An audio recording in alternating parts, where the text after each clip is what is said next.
Folks, today is Saturday, May 16th, 2026. You're watching Roland Martin Unfiltered, the Black Star Network. This is live coverage. This is live coverage of the All Roads Lead to the South National Day of Action for Voting Rights here in Montgomery, Alabama. Now, about an hour ago, the gates open up, and so the program will be starting shortly.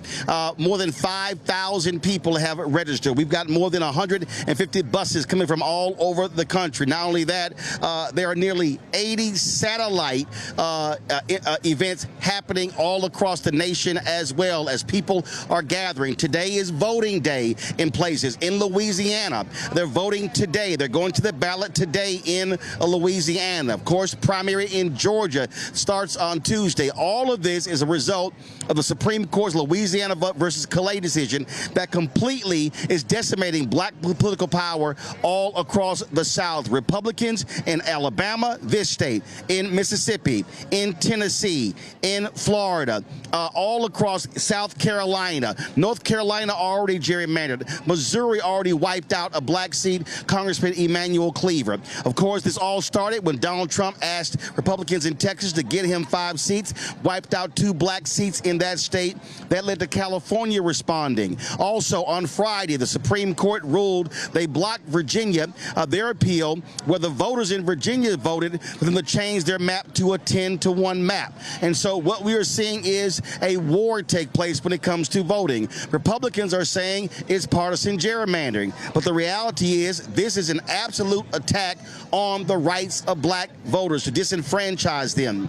What we are looking at is likely going to be the largest disenfranchisement of black political power since the period of Reconstruction. And so what we have to understand that the only way to respond to what these right-wing conservatives are doing is to have the largest black voter registration we've seen since the 1965 Voting Rights Act. But not just African Americans. It's also going to cause white voters who have been disenfranchised, white voters who are being ignored when it comes to these policies, for them to also to go to get registered. In 2024, some 90 million people did not vote in the 2024 presidential election. And what we have to understand, complaining about things, saying this should not be happening, that means nothing if you don't do something about it. And so a week ago today, organizers started a signal chat, and this began to come together. And in 7 days, this entire event was put together. This was not planned 2 or 3 months ago. It was all a response to that Louisiana versus Calais decision. And then that same Supreme Court allowed Alabama to negate an election that was taking place. Ballots had already gone out. They allowed Louisiana to negate an election, even though historically, based upon Purcell, they say, oh, you should not interfere in elections. So what we have is not a Supreme Court. We have an extreme court that is doing the work of Republican Party. And so there are a number of people we're going to be hearing from the podium today. Also, a number of people we'll be talking to. Senator Cory Booker is here. But first up, we have former U.S. Senator Doug Jones, who's running for governor of Alabama. Senator Jones, glad to have you here. This literally is, and I've been saying it's a state of emergency, and what they're doing, this is an existential threat to black political power all across the South. Yeah, you know, Roland, you're absolutely right. I mean, I was telling folks earlier, it's just stunning that we're here. 60 years after the Voting Rights Act signed, years after it was renewed and by an almost unanimous Congress twice, and we're here today having to have this demonstration and rally to protect voting rights. It's really stunning, but you're absolutely right about who this affects. It is primarily the black population, and you're going to lose representation, no question. But this affects everyone. This is a Supreme Court. This is a legislature that is taking and rolling back everyone's rights these days. Are we good? Yeah, go ahead. Okay. And you know, it's funny when you rattled off the states. It's the states of the old Confederacy, the very states that the Voting Rights Act was designed to say, you can't do what you've historically... Senator hold Jones, 1 second. Guys, what's going on? Why I don't have a 2 shot of the senator? I only got a 1 shot. Okay? What is going on? Okay, I need folks to wake up in the control room. So please, let's go. All right. You were talking about, go right ahead. Yeah, this is the states of the old Confederacy who are rushing to do all of this. And we've got, I really believe, Roland, that there are people of goodwill in this state that are going to rise up. This is also fairness. This is about, and I don't think people are going to stand for it. Well, the thing here is, and what I've said to people, one, we've been calling this. We've been saying this was coming. We've been saying this was going to happen.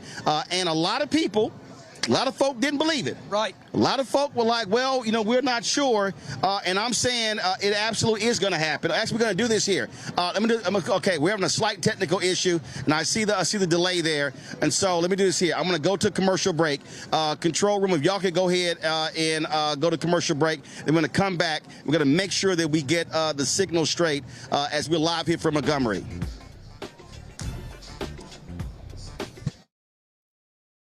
They've been trying to erase black political power since Reconstruction. Now the Supreme Court is helping them finish the job. First came Shelby County versus Holder in 2013, the ruling that gutted the Voting Rights Act. Then came Brnovich in 2021, another ruling, another piece torn away. Now comes Calais, the case civil rights leaders warned could cripple the last major federal protection against racial vote dilution. And within days, Tennessee eliminated its only majority black congressional district. Louisiana, South Carolina, Alabama. The same strategy is spreading across the South. The old Jim Crow used poll taxes and literacy tests. The new Jim Crow uses gerrymandered maps, voter roll purges, polling place closures, and court rulings that make black communities politically invisible. 1965 was Freedom Summer. This is Freedom Summer 2.0, because they are still trying to erase black political power, and we will not bow.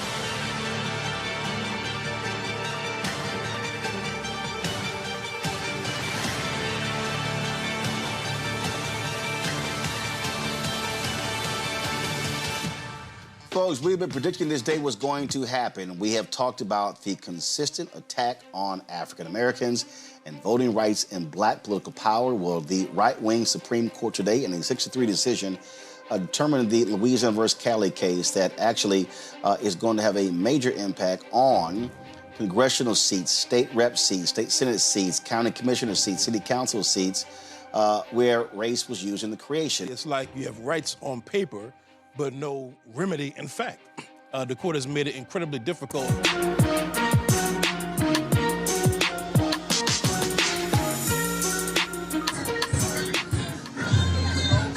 All right, folks, we're live back in Montgomery, so I wanted to make sure we had that technical issue fixed. It is now taken care of. Senator Jones, what I said to folks was, look, we knew what was coming down. We could not trust this court. And again, the only way we can respond to this is at the ballot box. And so that means that we have to have a massive, massive, massive registration effort. Yeah, two things. We absolutely need to get people registered. Our primary is May 19th. So it's late for that, but people need to register for November. But as importantly, in states like Alabama, we need to get those who are registered engaged. We've got to have a massive turnout, not just registration. Alabama is one of those states that rarely turns out 50% of the vote. If we can get a record turnout, we can win this race up and down the ballot. So registration, engagement, getting to the polls in November. That's what we got to have. Well, one of the things that I've said is that how I look at elections. I see voting as the end of the process. Before that is registration.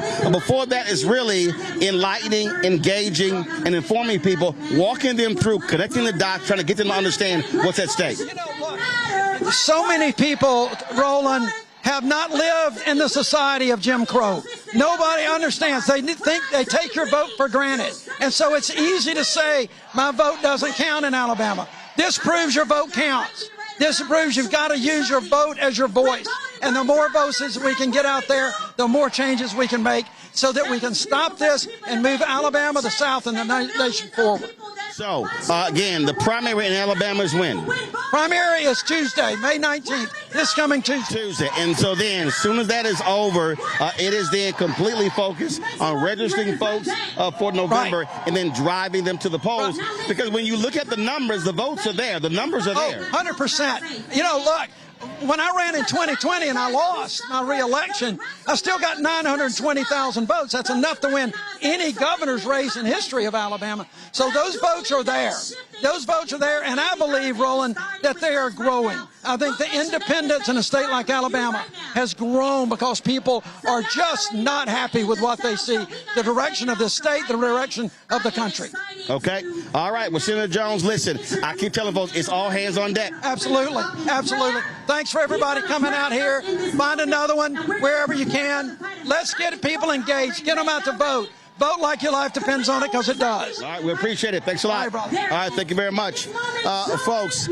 They are starting the pay from the stage, and so let's do this here. They're going to open this with prayer. So let's go to this feed from the stage. Let's go to the feed from the stage. Lift up a sound one time for the AME church that's here.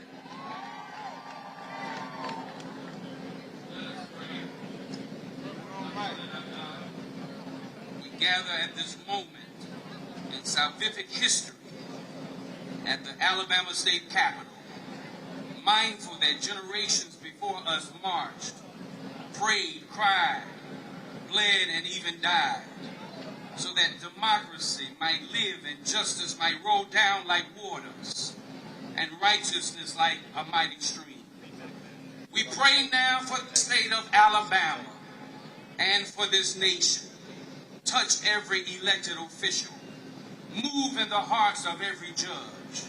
During this uncertain season, be with every congressional leader, every single legislator, and every person entrusted with leadership. God, we ask of you that you turn hearts toward fairness, equity, compassion, and truth. And even now we ask of you on today, let no law suppress the vote of the people. Let no scheme that comes from high and wicked places weaken the rights for which our foreparents sacrificed. Let no spirit of racism, hatred, greed, or corruption prevail over the spirit of justice and human dignity. Remind every congressional leader and every state legislator that they have been called for such a time as this, in this crucial and critical hour. History will remember not the speeches they made, but the courage they demonstrated, the justice they defended, and the people they chose to serve. This is not a season for silence. This is not our moment of hesitation or walk the slippery slopes of political convenience. This is a moment that demands moral clarity, righteous leadership, and steadfast commitment to protecting dignity, rights, and voices of all people. For the word of God reverberates through the canyons of our souls, where it reminds us, if my people who are called by my name shall humble themselves and pray, seek my face, turn from their wicked ways, then will I hear from heaven, forgive their sin, and heal the land. So we declare and decree that our land stands in need of healing. We declare and decree, heal the divisions that separate black and white, rich and poor, urban and rural. We declare and decree, heal the hatred that still poisons hearts and cloud judgment. Heal the broken places in our democracy, where too many voices feel silenced and unheard. Heal leaders who have lost their moral compass and forgotten that leadership is service. Now, God, as we end this prayer, when we leave this place, remind us that our moral obligation does not end when the prayer is over and the marching is done.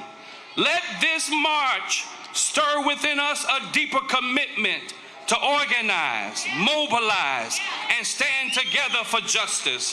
And may we never forget that our voices must not only be heard in the streets through protest and witness, but also at the ballot box during the primaries beginning this week and general elections across this nation in November. Have your way through this country. Move like never before. Allow your deliverance to take place. Allow your anointing to take place. Allow you to stand tall in us.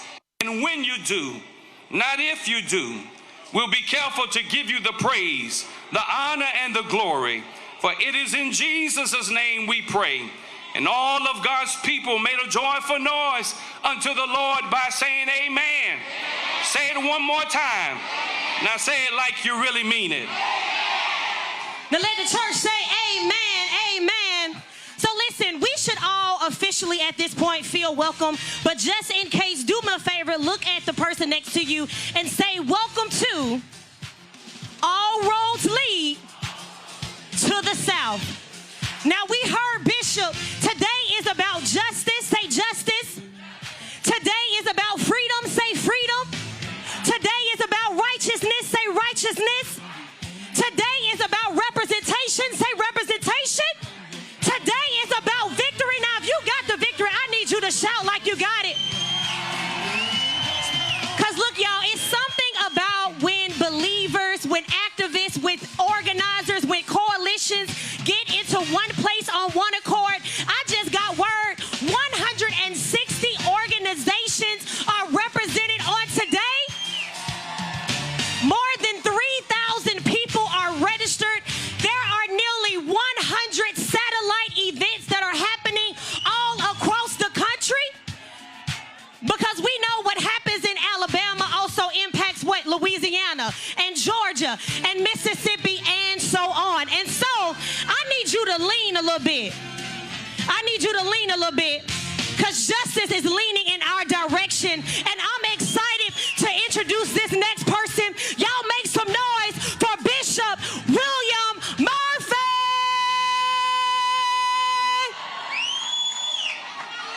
Good morning, family. Let's raise up our national anthem. Lift every voice and sing the words of James Weldon Johnson. Come on, my friend. Let's sing it together. You know the words. Let's raise it up all over this city until they hear it in D.C., until they hear it in the White House, until they hear it in your house. You know the words. Bump your neighbor. Say, let's lift our voices and sing.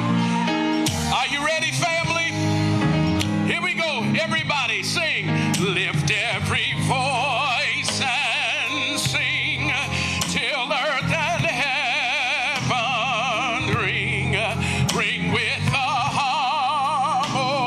harmonies of liberty. And let our rejoicing rise high as the listening skies. Let it resound loud as the rolling sea. I need the city to sing a song. Come on, y'all. Sing a song. Come on, Montgomery. Dark past has taught us. Everybody sing a song full of the hope that the present has brought us. Facing the rising sun of a new day. What did we come to do? Until victory is won. You know the words to verse number 2. Stony the rod we trod, road we trod, bitter the chastening rod. Felt in the days when hope, in the days when unborn had died, unborn had died. Yet with a steady beat, hath not our weary feet. We've come to the place for which our fathers have sighed. Here we go. Let's go to the chorus. We have come, sing. We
we forever, may we forever,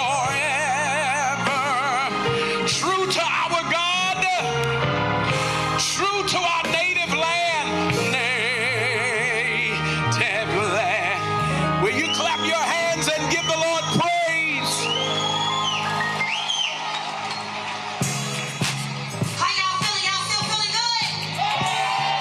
Listen, we a big family now, and we want to spread the word around the entire world because we know what the U.S. Supreme Court said, but we recognize that the power is with the people. Can you say the power is with the people? Which of my brother right here is ready? Where you from, brother? Come on, my brother is from Selma, Alabama. With your fist in the air, say the power is with the people. Absolutely. And so we know the courageous acts that took place on the bridge, but how many of you know the numbers? I was really upset with 18 to 39. 55% of the people who voted were 65 plus. 18 to 39 represented only 9% of everybody who voted early. What has to be done to get the largest demographic to understand that they can't be the smallest voting demographic, but they're the largest voting demographic? That's a really great question. It's also good to see you. to take righteous? Folks are not listening to what the solution is. We have a leader here who, in the words of Bone Crusher, ain't never scared. He's actually from my home city. If you go to a state school. Yeah, same as in Texas. Right.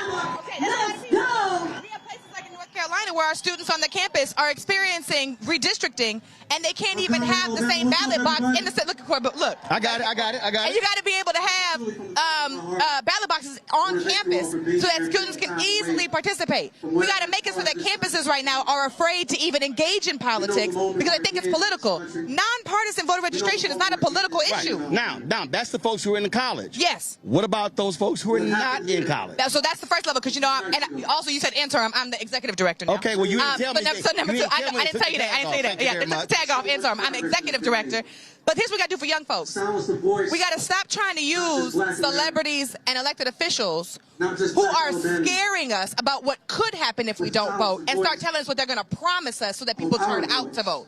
That's why we're seeing victories on the local level, is because people are speaking to the issues that people are saying: affordability, gas, student loan debt cancellation, making sure that everybody has affordable and accessible health care, talking about good jobs, because a lot of students just graduated right now and they don't have work to go to. So we want to be able to talk about the issues that people want to see on an agenda, not the things that people are scared of to try to turn them out, because they're not going to do that anymore. Hold tight 1 second. I want to go back to the main stage. Birmingham Mayor Randall Woodfin is now speaking. Let's go to the main stage.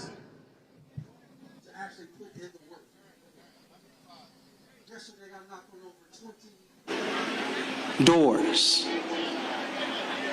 Yesterday, I spent hours on the ground listening to residents in this state.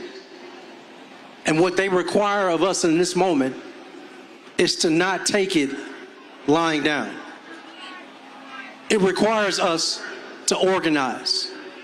It requires us to put our tennis shoes on and knock on doors. It requires us to be at every church and every campus and every union hall, organizing across this state. The changes we have to see in this state won't just happen if only Birmingham and Montgomery and Mobile and Huntsville show up. Marion, Alabama, Anniston, Alabama, Lowndes County, all of the Black Belt, all of us organizing. Let's remember, we are descendants of real foot soldiers. Foot soldiers, some of them at the age of 10, 11, and 12, who were not afraid of dogs, not afraid of fire hoses. We have to remember who we are. And so, before I give this mic up, I give you my honest, sincere charge to every person that descended on Montgomery, Alabama today.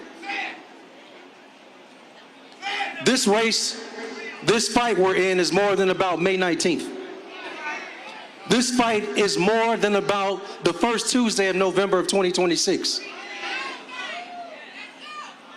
We're in this fight for the long game.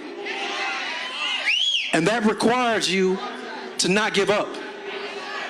That requires you to know how to fight, not just to fight, but how to fight. And it requires you, this moment requires you not to be silent. It requires you not to give up.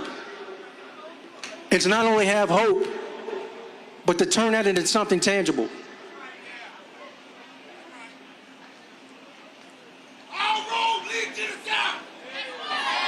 You heard that, brother? The shirt says it all. All roads lead to the South. And I got a point. Y'all have heard it before. The South got something to say. The South got something to say. We're not going back. So y'all with us? I said we're not going back. Are you with us? We are not going back. Are you with us? Then let's get to work. Thank you. Right now, New Jersey Senator Cory Booker. Senator Booker, glad to see you here. I've made it clear, and I've been saying it over and over again, that this generation has to understand the existential threat to the future of Black America with what is happening right now in this country politically. Well, first of all, this is about the future of America, period, because there is no democracy for some and not for others. We have echoes now of the post-Reconstruction period, where they are drawing maps with surgical precision, just like they did in other games in the post-Reconstruction period, to deny blacks the right to vote. That is a true hit to our democracy, and it's a further decline of our freedoms. So I owe a debt. I'm a descendant of a slave that's now serving in the Senate. I owe a debt. There are martyrs of the movement. The ground we walk on was watered with the tears and blood of our ancestors. This is a question. What will we do in our time to match their courage and match their strength that gave us the democracy that we now enjoy that's being taken away from us? See, that's why when I hear people say, we are not our ancestors, my response is, you're right. Because you're not responding like our ancestors responded. And so this is this generation's moment. We can continue to talk about Fannie Lou Hamer, Dr. King, Ralph Abernathy, Constance Baker Motley. We can name all of those, Ella Baker, all of those folks. I'm saying, but 30 years from now, are we going to still be using those names or mentioning people today? Well, I was talking to Brother Warnock in the Senate, and he said, I used to always say in my speeches, people are going to have to wonder what they would have done if they were in those positions. We don't have to wonder anymore. We're in that position. What the Supreme Court is doing is like what they did in Plessy versus Ferguson. I call them the extreme court. Well, we've seen them before, try to take away or deny rights. Dred Scott, Korematsu, I could go through the cases, now Calais. But all of those other times, great leaders rose up, foot soldiers rose up to take back our rights, to secure our rights. The question is right now, are we going to sit back and simply wonder what's happening with our rights, or are we going to stop them? And we have the power. Our ancestors proved it. They made a way out of no way. We have all the power we need. The only thing that will stop us from stopping them is a participation. It's too many people on the sidelines, too many people not realizing the urgency of the moment. Yeah, and what I've consistently said and yelled and screamed, this moment requires the largest black voter registration since the 65 Voting Rights Act. And what I've said to white folks, I need y'all registering white folks. This ain't just about us carrying this burden. Yes, and it didn't in the past. The civil rights movement was a moment of some of the greatest political leadership our country's ever seen. Black folks from Ella Baker to Fred Shuttlesworth, but there were also a lot of white folks, Asian folks, Latino folks. It was a rainbow coalition. Goodman, Cheney, and Schwerner, black and white, Christian, Jewish, died together for voting rights in Mississippi. That's what we need right now, that kind of commitment, that kind of people answering the call to courage. Now, Nonpartisan, one thing, but the reality is what we are seeing with this MAGA Republican Party and their policies. So it's not just a question of saying we need you to vote. It's looking at the actual policies that are being passed that are anti-black. Project 2025 was filled with a lot of anti-black stuff.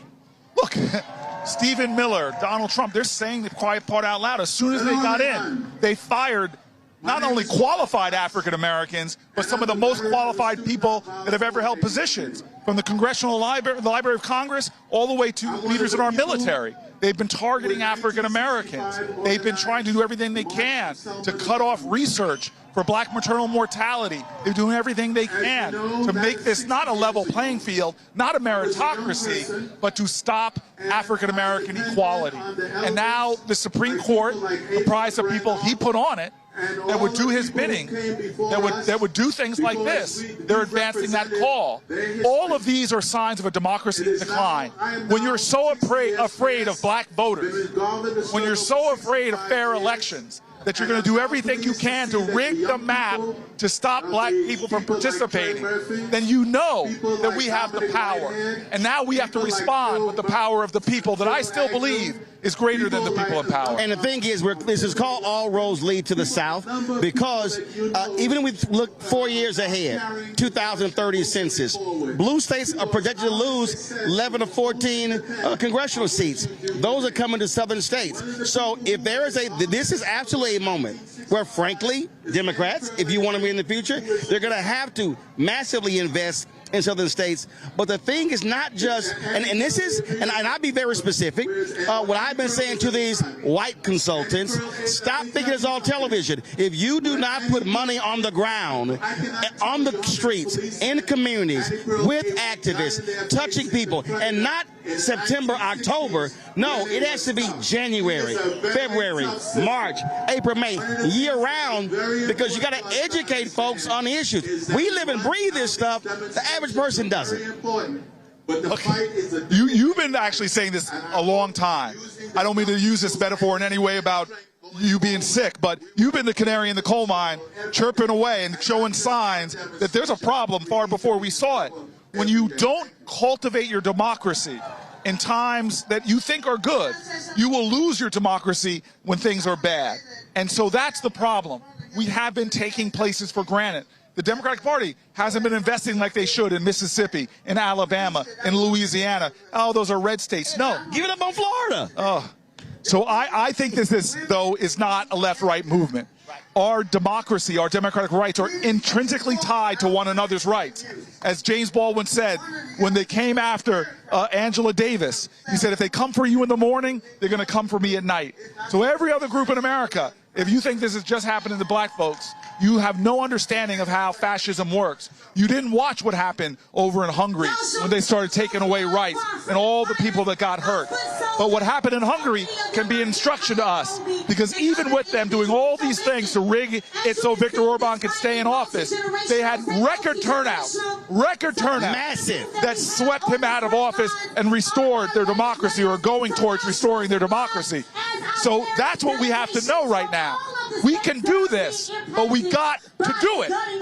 Absolutely. It's called Get to Work. Senator Booker, thank you. I appreciate it. I'll see you soon. And y'all, you can tell Senator Cory Booker is from New Jersey, because no sane black person will come to the South in 90-degree weather wearing black shoes. Hey! Wearing black shoes, black pants, black jacket, black shirt. You need a black hat? I mean, I know you want to be black. Wear some light colors. I appreciate Stay strong. Stay strong. Power to the people. Thank you. Y'all, as Senator Cory Booker, we appreciate it. Thanks a bunch. Thanks a bunch, sir. Folks, there's a lot of more people out here who we're going to be talking to.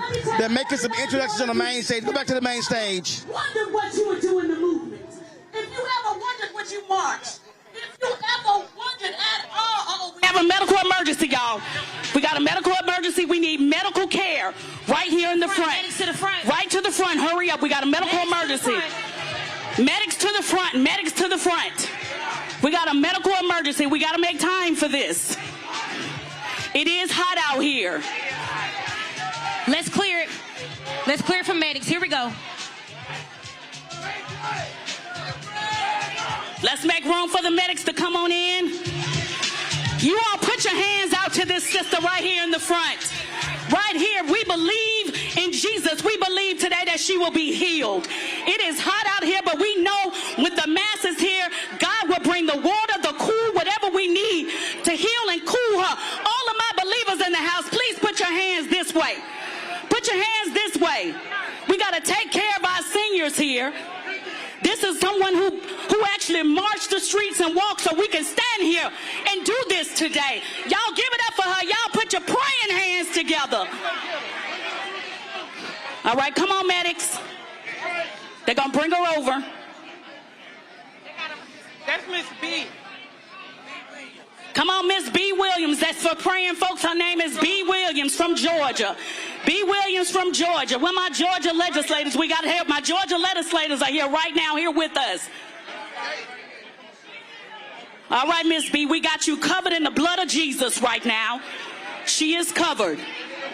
Y'all just get her cool. Hey, amen. Amen. Everybody say amen. Amen. Amen. Joining us right now, Dr. Marcus Castor is one of the plaintiffs in the Allen versus Castor case. For the longest, so when we go back, Brown versus Board of Education, you go through the 50s and 60s, federal courts, that's really where African Americans were winning to enforce the Constitution. The right wing saw that. Federalist Society said we need our own judges. And so what we have seen is an infiltration of hard right judges, and they're the ones who are ruling against African American voting rights up and down, and now they are dominating the Supreme Court. Right, they are. And that's the case. Hold the mic up, there you go. We have to get to the United States Supreme Court. You know, that's where the rulings happens. That's where the most important things happen when it comes to black and brown people. Black people, the Brown versus Board of Education, we needed that. And right now, we need this case right now. The U.S. Supreme Court, they went back on the decision in the state of Louisiana and Calais, but we want them to stick with it in the state of Alabama when it comes to Milligan v. Allen, Castor v. Allen, and Singleton v. Allen. We want to stick to the Alabama redistricting voter rights that they initially did in 2023. Well, the thing that I always explain to people is for them to understand that you can't act like voting doesn't impact that. The reality is, when you vote, that determines who wins. And the reality is, a lot of people chose not to vote in 2016. Hillary Clinton, Trump wins. He ends up appointing 3 Supreme Court justices. That's the impact of voting. It is, and that's why it's important for you, and I appreciate you for doing. Keep getting the voting information out there. We on the front line here as well. We're going to keep fighting. But we have to get our black people to get them out and vote, to let them know the importance of voting, because we are doing the same thing as what your frat brother, Dr. Martin Luther King, did for us. And we're doing the same thing as far as Reverend Jesse Jackson, John Lewis. You know, it's for this generation and the next generation and next, and for our youth and our kids. So we have to let them know the importance of getting out and voting and fighting for our democracy. Now you know your little Kappa brother's gonna be upset that you named Alpha, an Omega, and a Sigma, but you ain't mentioned them. We got rap. Don't start rolling. See, I caught you slipping. I caught you slipping. Wait a minute. Your frat brother, who was a pastor of the church here in Montgomery. That's fine, rolling, but we good. You know, I'm Cap Everside to the day I die, and I know you ain't fine. We good. We're in the fight together, my brother. You know I had to mess with you on that one. That's fine. The other thing is here, and I was saying, we've also got to get this next generation to understand that this is the moment, that they got to be in this. They can't keep complaining about older voters. Older folk are showing up. They're voting. They're out here. They got 18 to 39 got to be in this fight. We have to be in the fight. We have to be in this fight. So I encourage you young people, get out and vote. We were raised up under a different generation. We were taught how to vote. And, you know, our kids vote. We have to get everybody else out there and get their kids out to vote so everything will be just fine. All right. Marcus, I appreciate it, my brother. Thanks so much. Keep up the fight. Keep up the fight. Thank All you, right, folks, we're here in Montgomery. There you go. All roads lead to the south. You can go to the website, allroadsleadtothesouth.com. We've got, again, nearly 80 or 90 satellite offices. And so let's go to the our crane shot. And so, folks, there were 5,000 folks who registered. And so we've got folks all the way down the street here. We're, of course, here at the state capitol here in Montgomery. And so all the way down, we've got folks who are here who are holding signs saying no Jim Crow maps. We got folks who are saying protect our vote, black votes matter, all of that. And so the purpose of this, and I need people to understand what this is all about. Today is not just, hey, let's get together and have an event in Montgomery. Today is the kickoff of a national movement. This is the beginning of Freedom Summer 2026. This is the beginning of us having the largest black voter mobilization since the 1965 Voting Rights Act. When we talk about the attack in this country, we talk about the attack on this country. We're talking about Texas, Louisiana, Alabama, Mississippi, Florida, Tennessee, North Carolina, South Carolina. That's what's going on. Now, we see what happened in Virginia, where you have African Americans leading the House and the Senate. But folks, what this is about is for us, this generation. And y'all have heard me say this. We love to mention those names. Joanne Robinson and the Women's Political Council here in Montgomery. They're the ones who started the Montgomery bus boycott. We talk about Rosa Parks. We talk about Septima Clark, Diane Nash, all of these folks. Well, we got to understand that we got to be calling present day names. And there are people who are in the fight. You're talking about Damon Hewitt, Laws Committee for Civil Rights Under Law, Janae Nelson, NAACP, LD Up, Cliff Albright, Latasha Brown, Black Voters Matter, Tamika Mallory, Until Freedom, Tiffany Lofton. We can go on and on and on with the number of folks who are doing it, but we got to have more. We got to have more people engaged, because you have to remember, Montgomery did not happen. Montgomery did not happen. Montgomery did not happen without people who are on the ground. Montgomery did not happen. Montgomery did not happen without people who were foot soldiers. No, cold. Montgomery, cold. We gotta protect the vote, guys. Montgomery did not happen. Selma did not happen. Birmingham did not happen.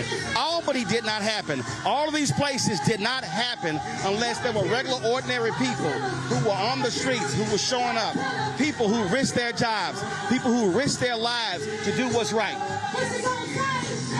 The reality is they did all of that for us. They understood that they might not be the ones who benefit from this. They might not be the ones who are able to stand up and take advantage of these rights. But they want to ensure that their children and their grandchildren, and what we are seeing today by MAGA Republicans in this country is the massive rollback. It is the targeting of African Americans. They are targeting black political rights. They're targeting black education. They're targeting black economics. They're targeting black health.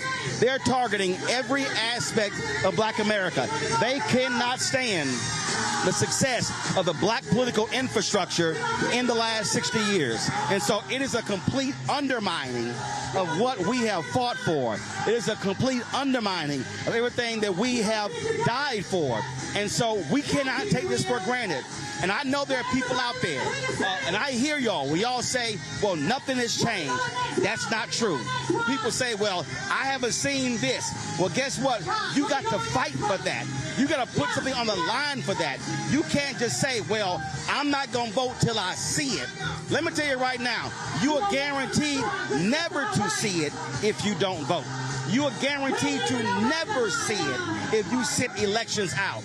2008, 2012, black people showed our power when we turned out in massive numbers to elect President Barack Obama. We voted at a higher percentage than white voters for the first time in American history. And ever since 2012 and 2014 and 16 and 18 and 20 and 22 and 24, we've seen a decrease in black voter turnout every single election. That simply cannot happen. This is the year we have to turn that thing around and reverse that.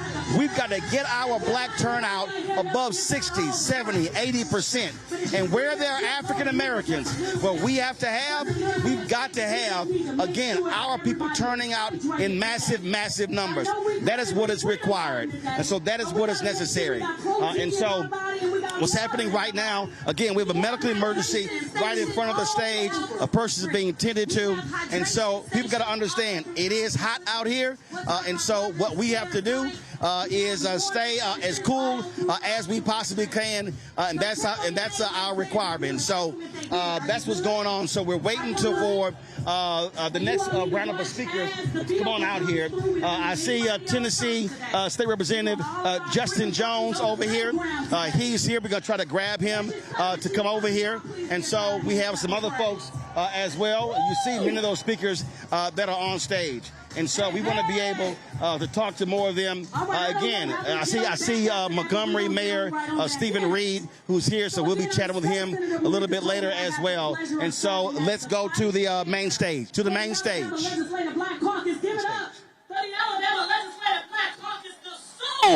the Alabama legislature. So we're here collectively today along with our sister states in the struggle. And what we're here to tell you today is that if you ever wondered, I'm looking at the mass of ages. I was born in 1973. And sometimes I've ever wondered, what would I have done if I would have been present and alive during the movement? Would I have marched? Would you have marched? Would I have participated in a boycott? Would you have done that? Would I be one of the lawyers that's filing those lawsuits?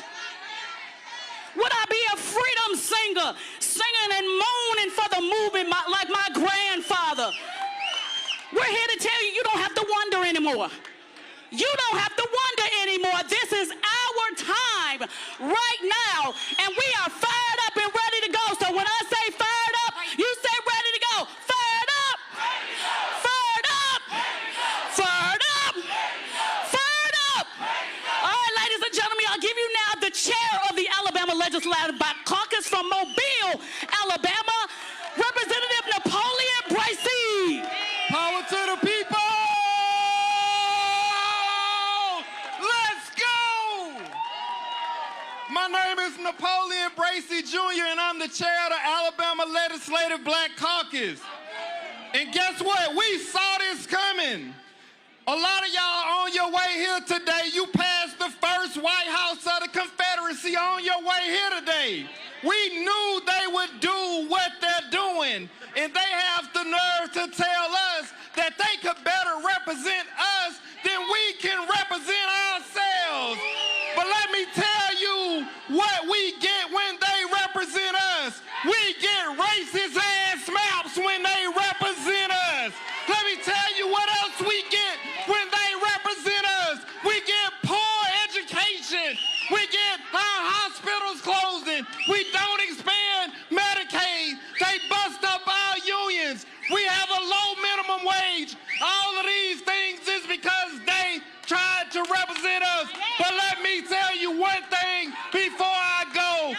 Hell no to taxation without representation. No taxation without representation. 30 seconds if the delegation could go ahead and start making your way down. Today, we're in a defining moment. Now, we're here gathering today, and we have a lot of excitement going on. But what are we going to do? In the state of Alabama, we have 619,000 African Americans that don't vote in every election. See, that's the difference between the governor's race. We, in the state of Alabama, they talk about my vote not going to matter, but why the hell are they working so hard to take it away? So I got two messages for you today. Let's not sit down in November. Let's vote every time the polls open. Let's have an economic strategy. Let's support businesses that align with us, and let's support black businesses in the state of Alabama. Every movement began and ended with an economic power. So what are we going to do in November?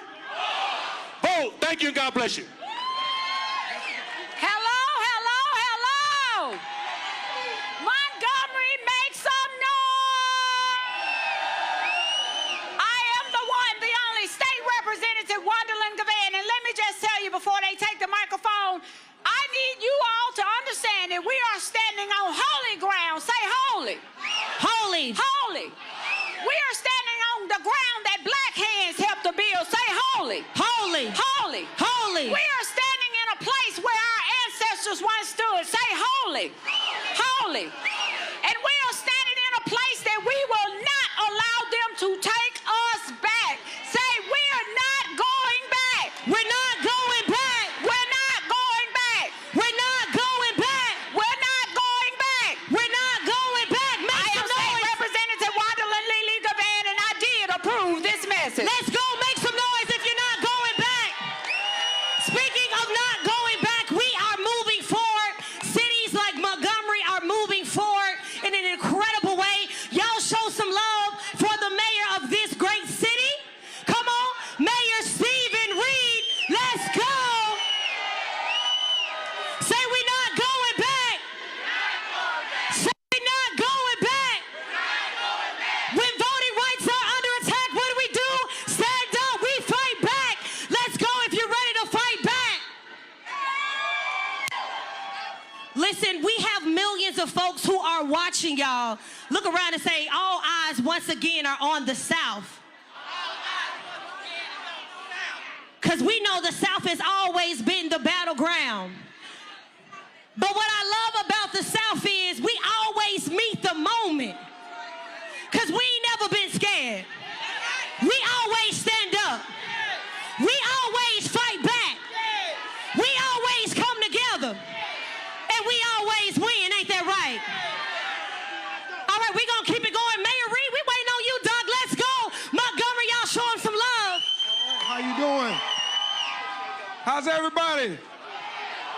Welcome to the place where it all started. 1955, the birthplace of the modern civil rights movement. We are here because of them, and we will continue to be here because of them. And the next generation will be here because of us. So I welcome you to this city on behalf of our city council, on behalf of our residents, and everybody who has fought for freedom, justice, and equality in this country. It was just 61 years ago where a pastor by the name of Dr. Martin Luther King Jr. spoke to 25,000 people right here. And he asked the question, how long? Not long. How long? Not long. Because truth crushed to the earth shall rise again, and no lie can live forever. But it's up to us to make sure that we call the truth for what it is, and we call the lies for what they are. We're here in Montgomery not at a stopping point, but at a starting point. We are here in this city because of the spirit, because of the courage and the commitment of our forefathers and foremothers who got us to this point. The most multiracial, multicultural, multi-generational America that exists will not be silenced because of a select few that want to take us back. So we have come too far to turn back now. And we aren't going to let nobody turn us around.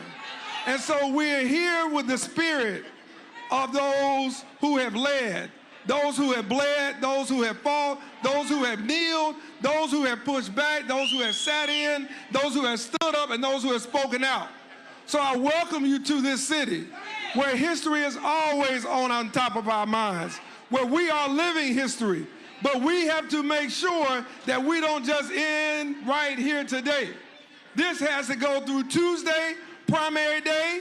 We have to vote, we have to invest, and we have to partner and collaborate with those that partner and collaborate with us. If they do not share our values, if they do not share our vision, then we should not share our money. We should not share our action. Come on. And we have to make sure that from our standpoint right here in Montgomery, we send a message that we will not be silenced, that's right. We will not be suppressed, and we will not be shut down, because this is the beginning of a new movement, and with each and every one of you This movement is going to surprise those who thought they had us down. That's right. And they're going to see just where we are. That's so right. know that. Welcome to this city, and let's continue to go back to your cities and your communities with this energy. Let's vote. Let's invest, and if need be, let's boycott and let's sit in and do what we have to do to get our message through to this administration and those that support it. Thank you. Welcome to the Go. Let's go, Gumptown. Listen, Mayor said we gotta vote. Say we gotta vote. Because we know that when we vote, we really do win. And shout out to the folks that were fighting for representation in Congressional District 2.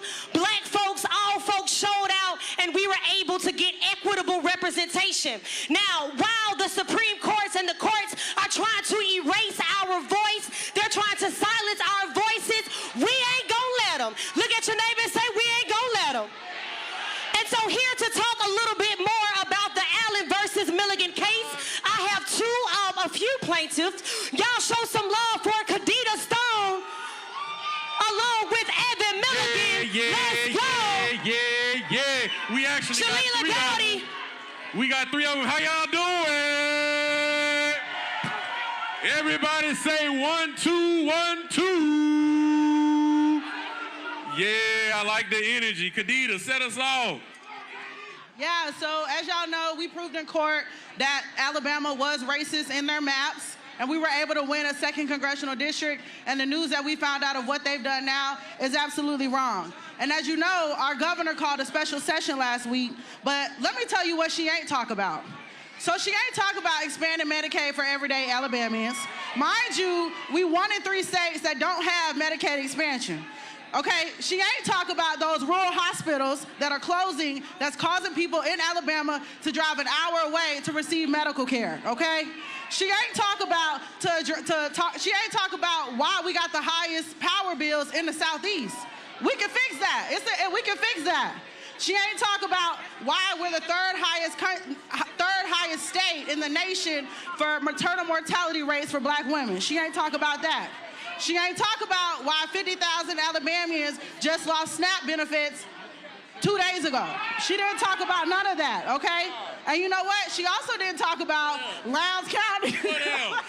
She ain't talk about the issue of Lowndes County where people are drinking their sewage water and we can't get that fixed. So she doesn't care about the quality of life of everyday Alabamians. Instead, she decided to take away our black political power to choose who we want as representatives.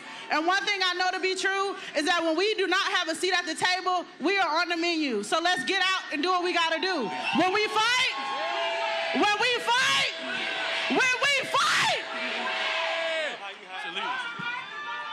All right, y'all, so the fight continues. Although we may not have gotten good news in the congressional maps, we need y'all to meet us in Montgomery next Friday on the 23rd. We are back in court. So we want y'all to help us pack the Vance courthouse. We are not going down without a fight. We are not going back to Jim Crow maps. And we need all y'all to stand alongside us next Friday in Birmingham at the Vance courthouse. Where are y'all going to be next Friday? Birmingham at the Vance courthouse. Thank you. Beautiful people, Dr. Marcus Ellis Castor. I just want to thank you all so much. I want you all to continue to fight, continue to vote, teach our young kids to vote. Get them out so we are there for the next generation and the generation after that. Continue to push the voting narrative, but continue to raise our children up right. Love you all. Stay hydrated, stay safe. Y'all show some love for the plaintiffs. We are grateful for their work. So as we can see, it is about litigation. It is about voter mobilization and grassroots organizations that are on the ground day in and day out. Next up, we have Monica Rowley, Executive Director of the Alabama Alliance, along with my good sister. I need them hands clapping. That part. Rodrisha Glasgow, Executive Director of the Ordinary People Society. Let's go. Hey, everybody, I don't hear enough noise. There we go, that's a little better. Hi, everybody, my name is Monica Riley, and I'm the Executive Director of the Alabama Alliance. And we're going to take just a second to go down memory lane. So 61 years ago, a tired man stood on these very steps behind me. He had just walked 54 miles. The state of Alabama had done everything it could to stop him. And when he finally stood his ground, right where you are, he looked out at the people who had marched through tear gas, water canyons, state troopers, and he asked a simple question: how long? And then he had a revelation, and this is a part that isn't spoken about quite often, but he remembered that strangely, the climatic conflicts have always been fought and won on Alabama soil. There we go. We have always been their testing ground here. Suppress the votes, redraw the maps, dismantle the law. That's their entire playbook. They keep running the same play because they don't have another one. That is not power. Hear me say, that is not power. That is being a coward. If Alabama can be used to test drive attacks on our democracy, then Alabama can be used as a blueprint for resistance. If they can organize to take power, then we will organize to protect it. And so I want to talk just a moment to the everyday people who are here, not the staffers, not the lobbyists, the everyday people who realize that I may not know all of the details, all of the bill numbers from last week, but I don't need to know that something is wrong. I don't need to know that suppression is here. You don't have to work in politics. This movement belongs to the people. That's right. It belongs to the people that we love back home. It belongs to the parent that has to choose. We're joined right now by one of our... Who's on the table? The teachers fighting like hell to make sure our babies can still learn the truth. The neighbors who organize because their communities deserve safe streets and clean water. These are not radical ideas. This is what the American promise is. So these people, these same people are betting that y'all feel too tired. That's right. They call it lawfare sometimes, but the reality is we are at war. And when I say that, I mean that we are literally fighting for fundamental rights, for rights that were already fought for, already won, already paid for with blood, sweat, and sacrifice, and yet we are retreading the same ground. And we, as our ancestors, are nonviolent, and we're peaceful. Our greatest weapon is our intellect, our strategy, our perseverance, our resilience, and the fact that we know we are righteous in our cause and we will never give up. And that's how we win in court. That's how we win in the state legislatures. That's how we win with the people, because we have justice on our side. Bad that the Supreme Court is actually, I think they had heard it the other day, their efforts to even stop groups like yours, we've been filing lawsuits. I mean, these folks, I keep warning people, this is not small things. This is all out political, economic, civil, massive warfare on every front. Warfare. We know that they are trying to deny the ability of our children and the next generation of all Americans to understand the history of this country, to understand that it took this type of mass mobilization to create the democracy that we all now just take for granted. And in order to maintain it and to keep it, all of us are going to have to fight for it. This cannot be a black people only struggle, because we did that once, and we're not doing it again by ourselves. We had allies before, but now we need a mass movement. A democracy majority has to come together and fight for this country. I said, this is mostly black folks. I said, we know what we about to do. I said, I need y'all to go rid of some white folks. I said, I remember I told Senator Bernie Sanders in his office, I said, you need to be talking to white people, I said, in these places. I said, because they're getting screwed by policies. I said, you keep criticizing, all different things. I said, nah, bruh. I said, I need you talking earnestly to white people. Is they use anti-black racism to feed the masses their own demise. They tell them that we are a threat, immigrants are a threat, black people are a threat, and they use the tropes of criminalization and poverty. And they do that to cover up all the corruption and the side dealing and the grift that is happening before our eyes. So I have to believe that the American people can be smarter than that. They haven't proven themselves yet, but they have to get smarter, because they are picking your pockets by telling you to look at us.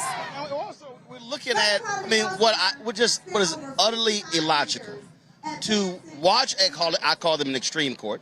To watch them make a decision in December and say, "Oh, it's too close to the election in Texas, with the primaries in March." They said in December, "Oh no, March is too close." But Louisiana had already sent ballots out. They said, "Oh yeah, y'all can go ahead." Alabama, yeah, y'all can go ahead. And it's like, wait a minute. You just said in December that 3-4 months was too close. You're allowing them when ballots have already been sent out and returned.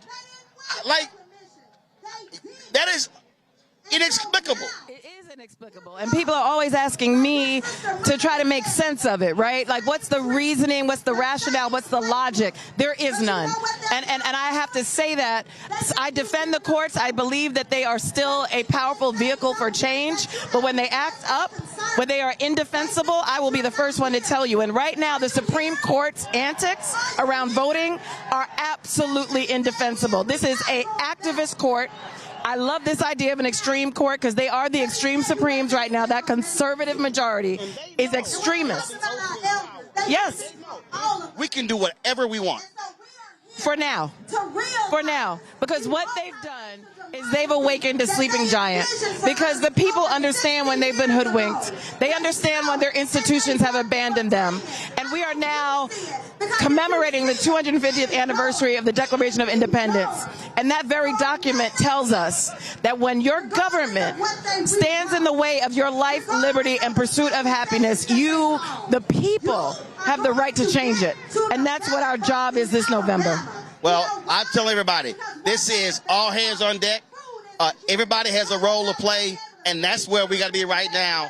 And I don't want to hear another young person or a middle-aged person say, "Oh, I'm tired, I'm sitting down." I'm like, listen, I gave your ass all of 2025, and I don't want to hear it then. I don't want to hear nobody saying, "I'm tired, I'm sitting out right now."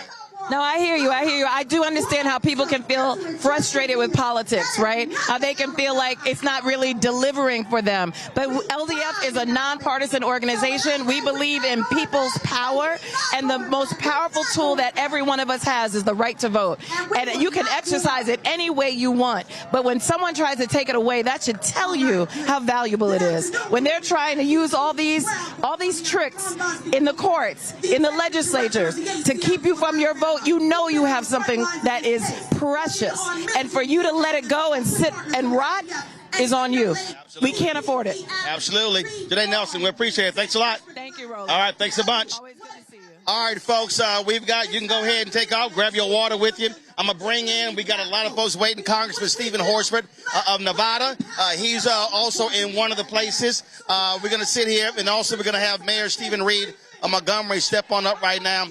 Congressman Horford, glad to have you here. You're from Nevada. You got Aaron Ford running for governor there. And when we talk about, again, what's happening here, all road lead to the south, we've even seen this I call the extreme court, making voting rights decisions out of a case out of Arizona. And so folk got to understand, this is a north, south, east, west battle. It's absolutely, I'm the first black elected representative to Congress from Nevada. Yes, we won through coalition, but we're one Supreme Court decision away from losing our power. It's our political power and our economic power. And I understand that I stand on the shoulders of those who came before me, but our job is to build power and make progress over time.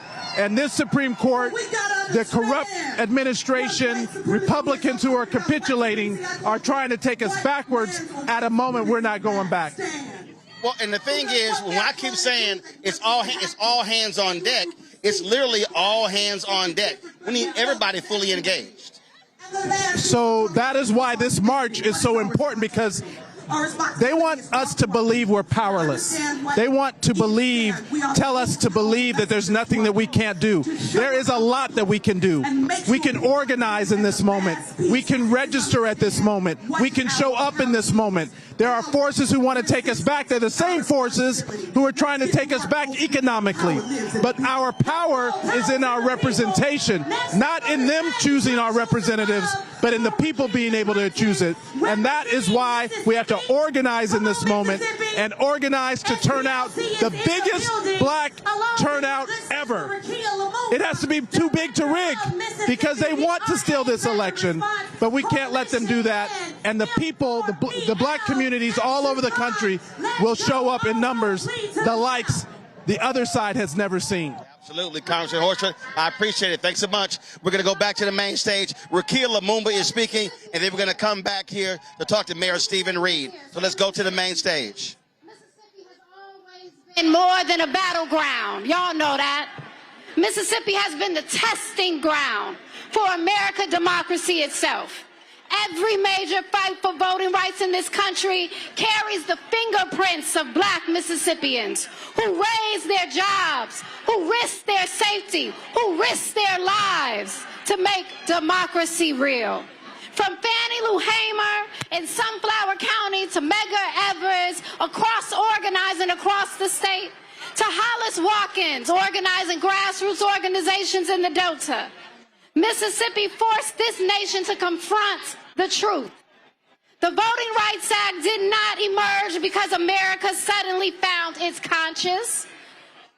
It emerged because ordinary black people in Mississippi, in Alabama, in Arkansas demanded it. And while we honor, that's right, and while we honor that victory, we also have to tell the truth. Y'all about telling the truth? The Voting Rights Act did not go far enough. And we have an opportunity now to push it to where it needs to be. Because access to a broken system is not the same thing as justice. Do we agree? So we are still fighting. We're fighting systems where black communities make up nearly 40% of communities of the state, but political power and resources remain concentrated in the hands of the few. So the question before us now is not simply how we protect democracy. The question is, what kind of democracy are we willing to build, right? So in Mississippi and across this nation right now, we have the opportunity, y'all, to demand more than survival. We can demand proportional representation. We can demand automatic voter registration and rights restoration so that participation is not treated like a privilege. We can demand a direct democracy that allows people, not just politicians and corporations, to shape the future of our communities. Because democracy should not begin and end every 4 years at the ballot box. As my father, the late Chokwe Lumumba, often reminded us, the people are the solution. And that means our task is bigger than defending the past. Our task is to build a democracy worthy of the people who bled to create it in the first place. Mississippi can once again lead this country forward, not because our struggle is small, but because our vision is big enough for all of us. So join us May 20th in Jackson, Mississippi. We asking all of y'all to descend on the South. May 20th, next Wednesday, come to Mississippi. We start here in Alabama, next Mississippi. Free the land. Y'all show my good sis some love. Now listen, we've heard from Alabama. Alabama, make some noise. We've heard now talking to Montgomery Mayor Stephen Reed. Glad to have you here. Oh, but now we got to shift down to Louisiana. Came here to your city. This is a battle happening in Alabama, in Louisiana, in Florida, Tennessee, North Carolina, South Carolina, Texas, all across the South. And what I have been consistently saying to people, everybody has a role to play. This ain't no, I can take it off. So one time for Lakita. Everybody has a role to play everywhere across this country because the right to vote is on the line. And it's not just the right to vote. People just see, well, it doesn't really matter who's in office. Well, that impacts your finances. It impacts your health care. It impacts your academics. It impacts your business. It impacts every facet of life that we're able to deliver at the local, state, and federal level to help people and assist people. And I think sometimes we've been a little cavalier about what the Voting Rights Act did for us, and I hope that this is a turning point that jars us and shakes us in a way that we need to not only carry out through May 19 in our primaries in Alabama, but all the way through November 2028, both politically and economically, as you've been saying. What we're talking about here, and I'm trying to let people understand it, when you lose this type of black political power, that means you are potentially losing billions of dollars. Folks don't understand how politics works. The ability to slide something into a budget, the ability to be able to fund projects. And so all of a sudden, you wipe out 1924 CBC members and they're replaced by white Republicans. That's money that ain't coming to our community. And that's the plan. And I think we have to understand that this is a sophisticated and calculated strategy. The question has to be, how are we going to respond? Because it cannot be to lay down. It cannot be to run away or duck and dodge what's in front of us. The people who marched from Selma to Montgomery did not do that. They didn't have the choice. We have to make sure we show the same courage and commitment to do what our ancestors did. And quite frankly, a lot of us talk about what we would have done then. Well, the question is what you're going to do now. And that's what we have to discuss, and that's what we have to act on, the strategy, the tactics, and the implementation to get it done at all walks of life. I don't care if you're elected, I don't care if you're appointed, or you're not involved at all. What is happening right now, as you have said about the defunding of Black America, is something that's going to impact each and every person, not just black people, each and every American in this country, regardless of what state they're living in. Absolutely. Mayor Stephen Reed, I keep telling everybody, it's a battle. Your primary is in Alabama on Tuesday. After that, it's about getting to the business. We appreciate it. Thanks a bunch. I appreciate it. Let's go to the main stage, Pastor Jamal Bryant.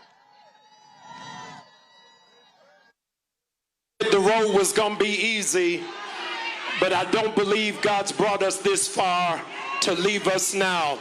I want you to make some noise if you believe God is still with black people. Y'all didn't hear what I said. I said, if you believe God is still with black people, make some noise right now. I'm not talking about the God of Bull Connor. I'm not talking about the God of George Wallace. I'm not talking about the God of Paula White. I'm not talking about the God of Clarence Thomas. I'm talking about the God of Rosa Parks and Denmark Vesey and Sojourner Truth. God is the one who brought us this far. May is a mental health month.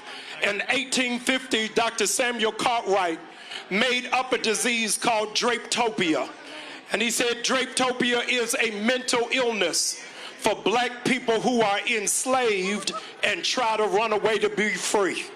I called the CDC to let them know there's a pandemic in the South, because from Alabama to Louisiana to Tennessee to Georgia to South Carolina to North Carolina to Mississippi, I got black people who refuse to go back to bondage, and we are committed to being free. If you're committed to being free, make some noise right now.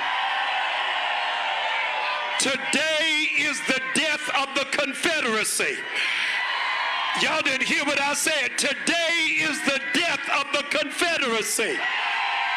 They are trying to redraw our lines. They're trying to silence our voices. They're trying to misrepresent our representatives. They're trying to choose their own districts. But we have to remind America that we built this nation off of our blood, off of our sweat, and off of our tears. And if you can't give us reparations, the least you can do is give us our representatives. You ought to shout for your ancestors who were killed and massacred and were lynched and survived everything for us to get to this point. In the middle of COVID, they told us that we needed 2 vaccines. But I came to tell America black people got 3 shots of vaccines to deal with white supremacy in America. Number 1 is we've got to use our vote. Look at the person beside and tell them we got to vote. If our vote was not important, they wouldn't be trying to take it from us. We've got to go vote early, and we've got to vote often. We don't have to just vote for governor and Congress and for state representatives, but we need a new generation that will run for school board and for county commissioner and neighborhood association. I am tired of us just letting older people die with the torch in their hands. It's time for the new generation to take over. Would you please shout for the new generation of leaders that are coming forward? 635,000 young people are missing from the polls, and we need to stand up and vote. This is also the 60th anniversary of the Black Power movement, and so because of that, lift up your fist right now and shout with me. Say it loud. I'm black and I'm proud. I'm black and I'm Say proud. it loud. Say it loud. I'm black and I'm proud. I'm black and I'm proud. Go vote somebody. Let's go. One time for Pastor Jamal Bryant, y'all. Now look, we are in Georgia, but I got to take it back one time for Mississippi. I introduced the band. We're live. We're talking with Congresswoman Ayanna Pressley here in Massachusetts. Congresswoman, I try to walk folk through, although you're in Massachusetts, but we have to recognize that what happens here then impacts, by wiping out black seats, whether you can actually be a committee chair or subcommittee chair, because if you're in a minority, you can't chair anything. So this wipeout can impact if you're a white Democrat, a Latino, or others, and that means power. That means resources, and that's why this matters. Domino effect, you know, and we're agitating, we're organizing, we're mobilizing in righteous indignation, not in an appeal for charity or benevolence. This is not about zero representation or some representation. It's about fair representation. This is not about, you know, more diverse pictures. This is about when we don't have black representation, there are issues that are never called to the table, like the black maternal morbidity crisis, like the Crown Act, like the racial wealth gap, like the harm done by federal highways decimating black communities. Oh, we just saw with the wipeout of Doge, all the billions that were going to black maternal issues, they wiped it out, and now we're at disadvantage. That's right. So, but the thing about this administration, Roland, is that they have been very active in their anti-black agenda, harming black workers, seeking to dilute black power, to decimate black progress, and to disenfranchise black voters. But Dr. King said, when the Voting Rights Act was passed, that it was a victory for black America, but it would enrich the lives of all Americans. So that's why I'm here. From Massachusetts to Montgomery to Memphis to Mississippi, our destinies are tied. I was just talking to Mayor Stephen Reed, and what I keep saying is this is also about the money. When you have the power, you control the purse.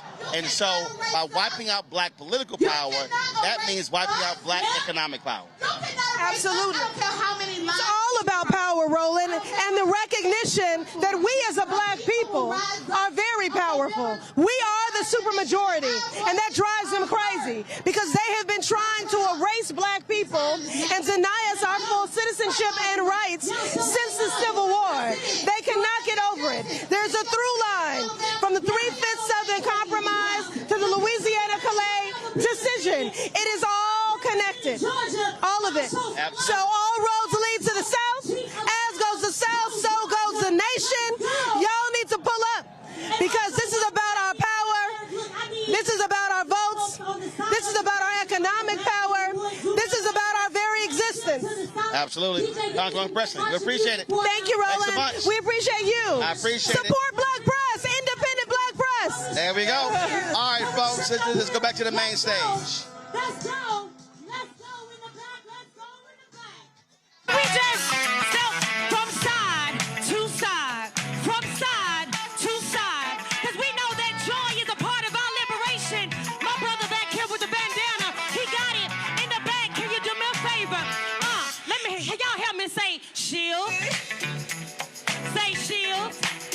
wish you can shield. I need my folks in the back to shield for me. There we go. She got it. She got it. We gonna do a little extra slide. Today is about power. It's about joy. It's about love. You should know. All right, let's go. Let's go. There's been a shift in policy. There's been a shift in legacy. And there's been a shift in power. Bring it down. Now, breaking news alert, y'all. I hear we got representation all the way from New Jersey. Can y'all show some love for Senator Cory Booker?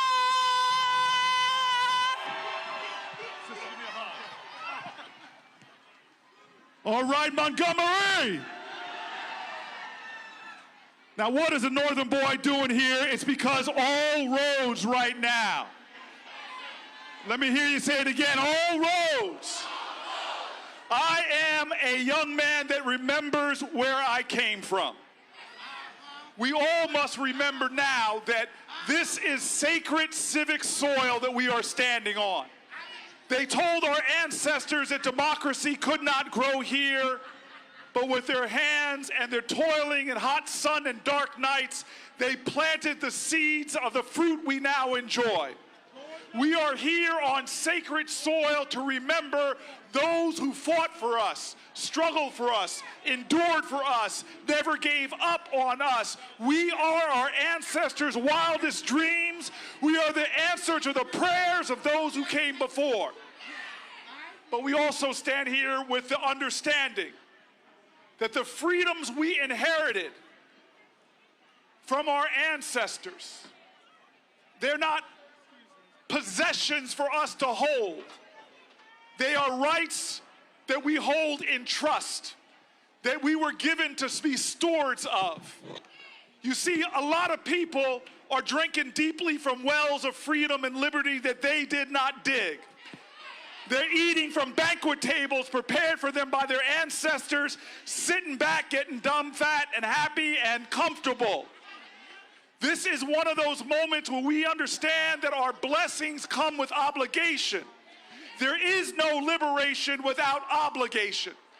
Because if we in our generation do not now do our duty, we will lose the gains and the rights and the liberties that our ancestors afforded us.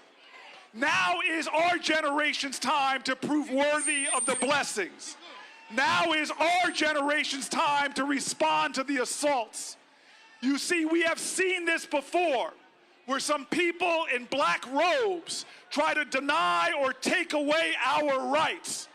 We saw it with Dred Scott. We saw it with Plessy versus Ferguson. We even saw it with Korematsu. But the solution in those days was not to sit back and agonize. It was to stand up and organize and mobilize. Because we still live in a democracy no matter how much they try to undermine it. We still live in a nation where the power of the people is greater than the people in power. We still live in a country that when we fight, and so this is the call of our moment. This is, in fact, a civic altar call in this moment. We're calling all those people in America who have not lost faith, who understand that true hope is never letting despair have the last word. This is a civic altar call for those people that don't simply sit back and treat democracy like a spectator sport. This is a civic altar call for all those who understand that faith without works is dead.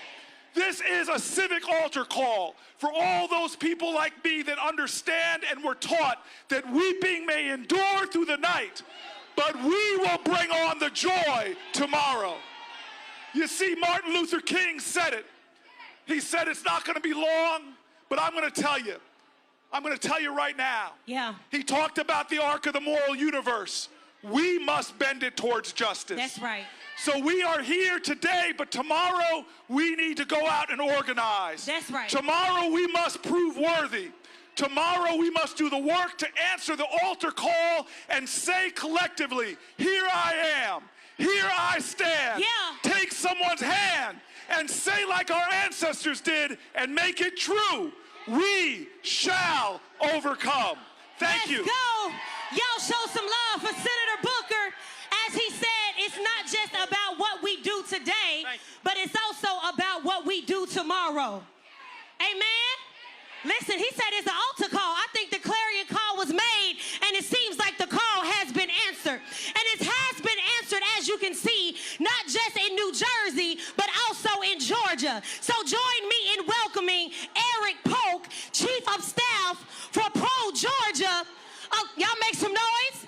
Along with Portia Miller, she serves as an organizer for Black Lives Matter Grassroots.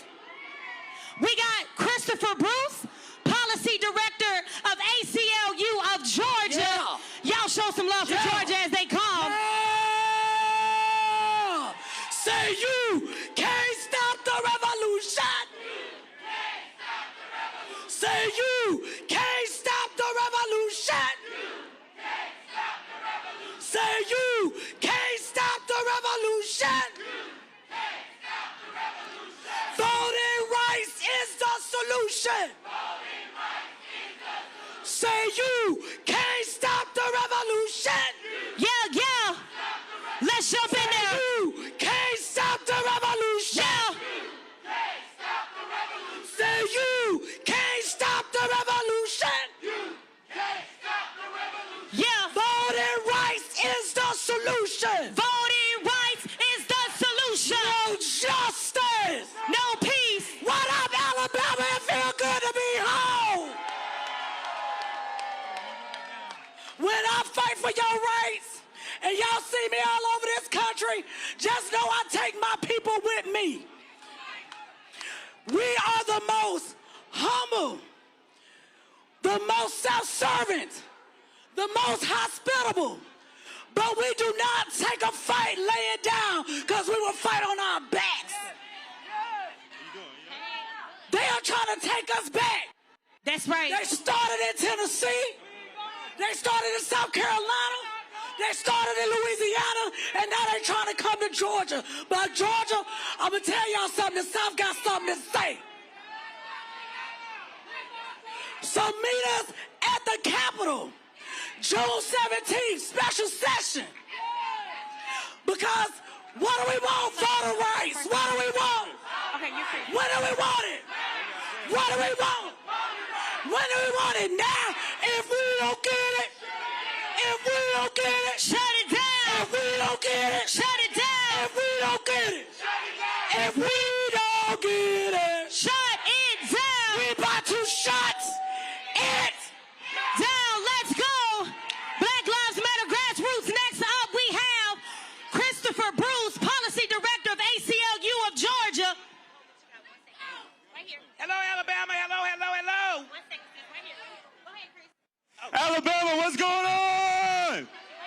I can't hear y'all, Alabama. What's going on? What? Look, history has brought us here again. Again, this isn't the first time all these black people have come in front of this Capitol.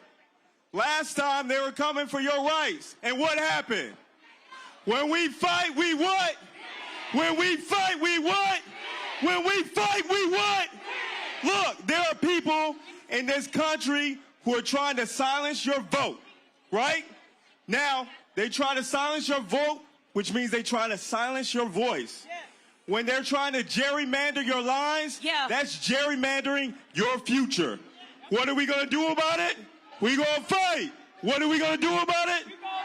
We are going to win. Why? Because we're not the descendants of losers, right? That's right. We're descendants of winners. Yeah. Right?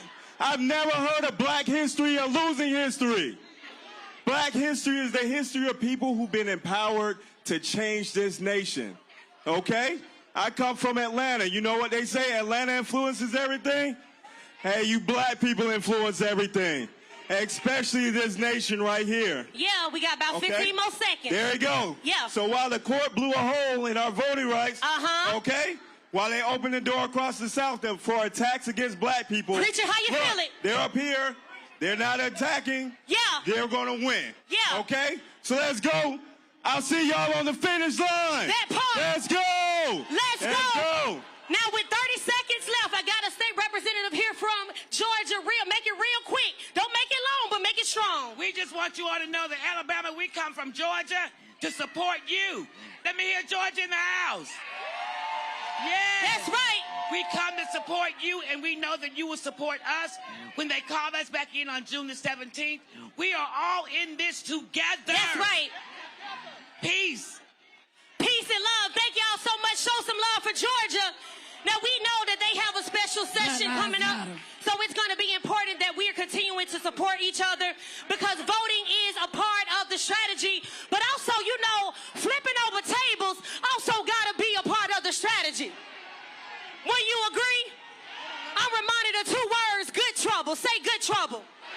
Now, we got some folks down in Florida, y'all making some good trouble. Y'all show some love for Wanika Fernandez. Okay, hold on, wait a minute. They said I gotta put some respect on it. If you from Florida, I need your hands up right now. If you ready to make some good trouble, I need your fist in the air right now. As we bring out Wanika Fernandez, Executive Director of State Voices Florida. Y'all show some love. Shanae Jackson, Organizing Director for Florida for All. And last but not least, we got our good sister, Representative Angie Nixon, representing the House of Representatives. Let's go! My good says this is unconstitutional. Yay! Wow. Man, y'all look good. I'm so excited to be here. My name is Wanika. I'm the Executive Director of State Voices Florida, and I'm just so excited to be here with each and every one of you guys. This is a transformational space to be in. And first off, I just want to thank y'all for having me because can you guys hear me? Can they hear me? All right, awesome. I have to say, as a country girl, it feels really good for us to be recognized here in Florida as a part of the South because normally we get a bad rap like we're not in the South. So thank y'all in advance. But Florida's not all sunshine. What's happening in Florida is deeply Southern. It's deeply American, and it's deeply connected to the same fight communities in Alabama have been fighting for generations. In the same place where we consider that there's a lot of beaches and tourism, we are fighting the same fights that you guys are here today. And I just want to let you guys know that because suppression has evolved, that means organizing has to evolve too. Their attacks have been coordinated, and so we want to be coordinated as well. And that's why we thought it was really, really important to be here with you all today, because it's never been just about one election. It's been about more than that. And voting rights may have been weakened in courtrooms, but that spirit is still alive in our communities today. So with that, I just want to say thank you all for coming out. Thank you for having us, and we hope that we can continue the great work that you're doing here in Alabama. Get it, Wanika! Get it, Wanika! So I want to say this. And y'all laughing, anybody who knows me from Florida knows I don't write speeches. But today I wrote one so I can stay on script and get out of here. So I want to say this. I just left Selma. And I need y'all to feel what I felt. The joy, the love, the people who grabbed our hands and said, thank you for being here. We have comrades who stepped up, no questions asked, to keep us safe. That is the beloved community that Dr. King envisioned. That is love in action. My name is Shanae Jackson. I'm the organizing director for Florida for All. And they call me the accidental activist. But I learned there is nothing accidental about it, and none of this is accidental. I didn't come all the way to Alabama to be polite, because I don't subscribe to respectability. Because frankly, respectability is appealing to the morals of people who don't have none. I also want to say, fuck decorum. Did you hear what I said? I said, fuck decorum. Because decorum is erasure with a gavel. Be quiet, be small, be orderly while they destroy you. And if you dare raise your voice, you're out of order. Not the harm, not the policy, but you. Let's stop pretending that this is about Democrats and Republicans, because it's not. Say it plainly. It's about us, black people, our lives, our power, and our future. In Florida, we fight rigged maps. And we fight rigged maps because that's what decides who gets represented and who gets erased. So I want to state you, because my time is up already, that one thing we are doing is fighting a war for real. And that is wisdom, to know where we came from and where we're going. That's architecture, and that's not just buildings. That's what we build in this community, and that is revolution. But we cannot have revolution unless we have something to put in its place, or that's destruction. So what I'm stating to you is to vote, not because voting is the be-all, end-all, because the vote is the entryway, and that's what we get what we want. So what I want to say is this is our fight. Whose fight? So let's get it. Let's go. We're going to let you cook. Come on. When I say good, you say trouble. Good. Good. Good. Good. I am Florida State Representative Angie Nixon, and it is an honor and a pleasure to be with you all today. I must say that I am a little flustered because yesterday Ron DeSantis decided to arrest me. Say shame, shame, shame, shame. Ron DeSantis decided to arrest me because I wanted to schedule a meeting with him about him deciding to draw unconstitutional and illegal maps. Say shame, shame, shame, shame. The problem is politicians should not be deciding who their voters are. The voters should be choosing their representatives. When we allow politicians to choose who the voters are, it winds up where folks use the emergency room as just regular doctor visits. Say shame, shame, shame. When we allow politicians to choose who their voters are, that means our children get ushered into the school-to-prison pipeline. Say shame, shame, shame. And the reason they get ushered into the school-to-prison pipeline is because these same politicians and their campaign donors have stocks in these private prisons. Say shame, shame, shame, shame. And this is great what we are doing right now. It's beautiful. But I need you all to do more. Whether or not you believe it or not, we are in a civil rights moment.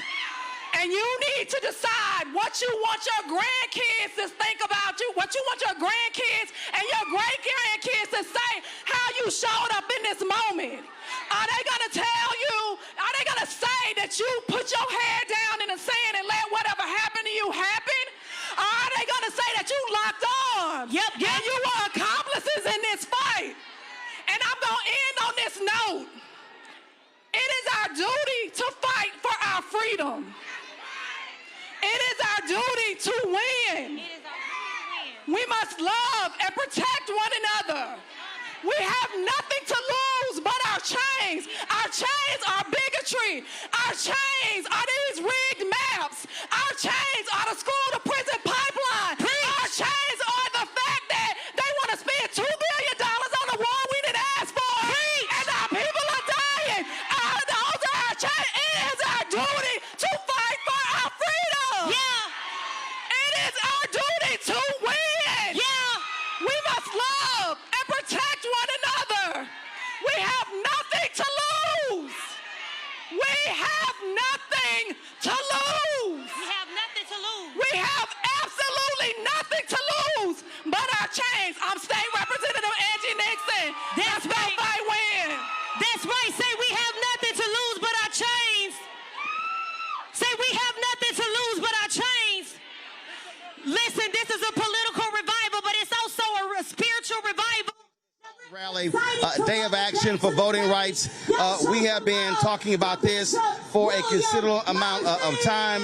And again, you got thousands who are here. You've got almost 80 satellite events taking place all across the country as well. You've got that going on. You've had people being bussed in from all around the country. And here's the key, and this is the most important thing. This is not about a day. It is not about a moment. It is about creating a massive voter registration effort between now and the election. And the key is this here. First, we got to inform, enlighten, and educate people. Then we got to get them registered. Then we got to get them to vote. That has to be our strategy. Joining us right now is Alabama Congresswoman Terry Sewell. The Republicans in this state have been targeting her district. They've been targeting the district of Congressman Shamari Figures. This extreme court has allowed them to move forward with a map that wipes out his district. And the thing was so shameful is the same Supreme Court agreed that it was racial. Right, and so intentional racism. Right, intentional discrimination. First of all, thank you, Roland. I just to mobilize all these people in a matter of days could only happen because of black, independent journalism and folks like yours. But I want you to know that in my bones, I'm moved by this. But it can't just, as you said, be one day or one state capital. It needs to be every southern state capital that's trying to take our vote away. It needs to be every day. And the assignment is clear. The assignment is to organize, mobilize, and vote. We should be doing voter registration drives at every state capital. We should have every Divine Nine group registering more people to vote and taking them to the polls. That's what we need. Representation matters. And if you're not at the table, you're on the menu. And I don't want people that I represent to be back on the menu. 115 years from the last black person during Reconstruction and Earl Hilliard in 1992. I'm the first black woman ever. We got to break down the barrier, have more opportunities to be represented, to be able to have the opportunity to elect someone of our own choosing and not the other way around. And you know, they're thinking about trying to only do away with one. And I said to them, this is not about no representation or some representation.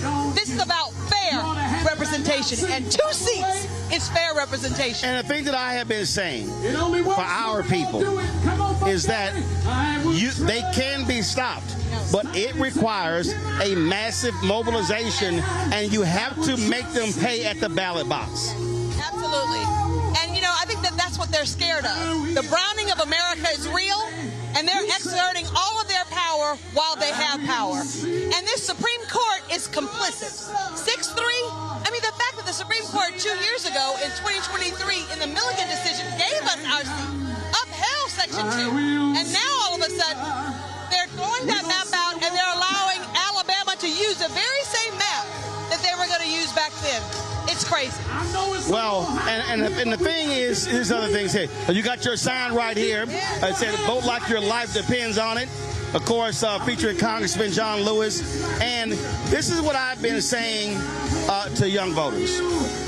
I don't want to hear, oh, you know what? They're young. We shouldn't be asking things of them. The reality is, John Lewis, Marion Barry, Diane Nash, these people were 19, 20, 21. People don't understand. They were kicked out of college. There were presidents that said, if you go and get involved with that movement, we're expelling you from the university.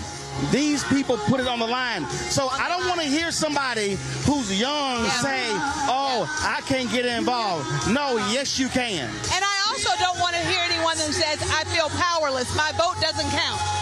If your vote didn't count, they wouldn't be working so hard to actually change your vote.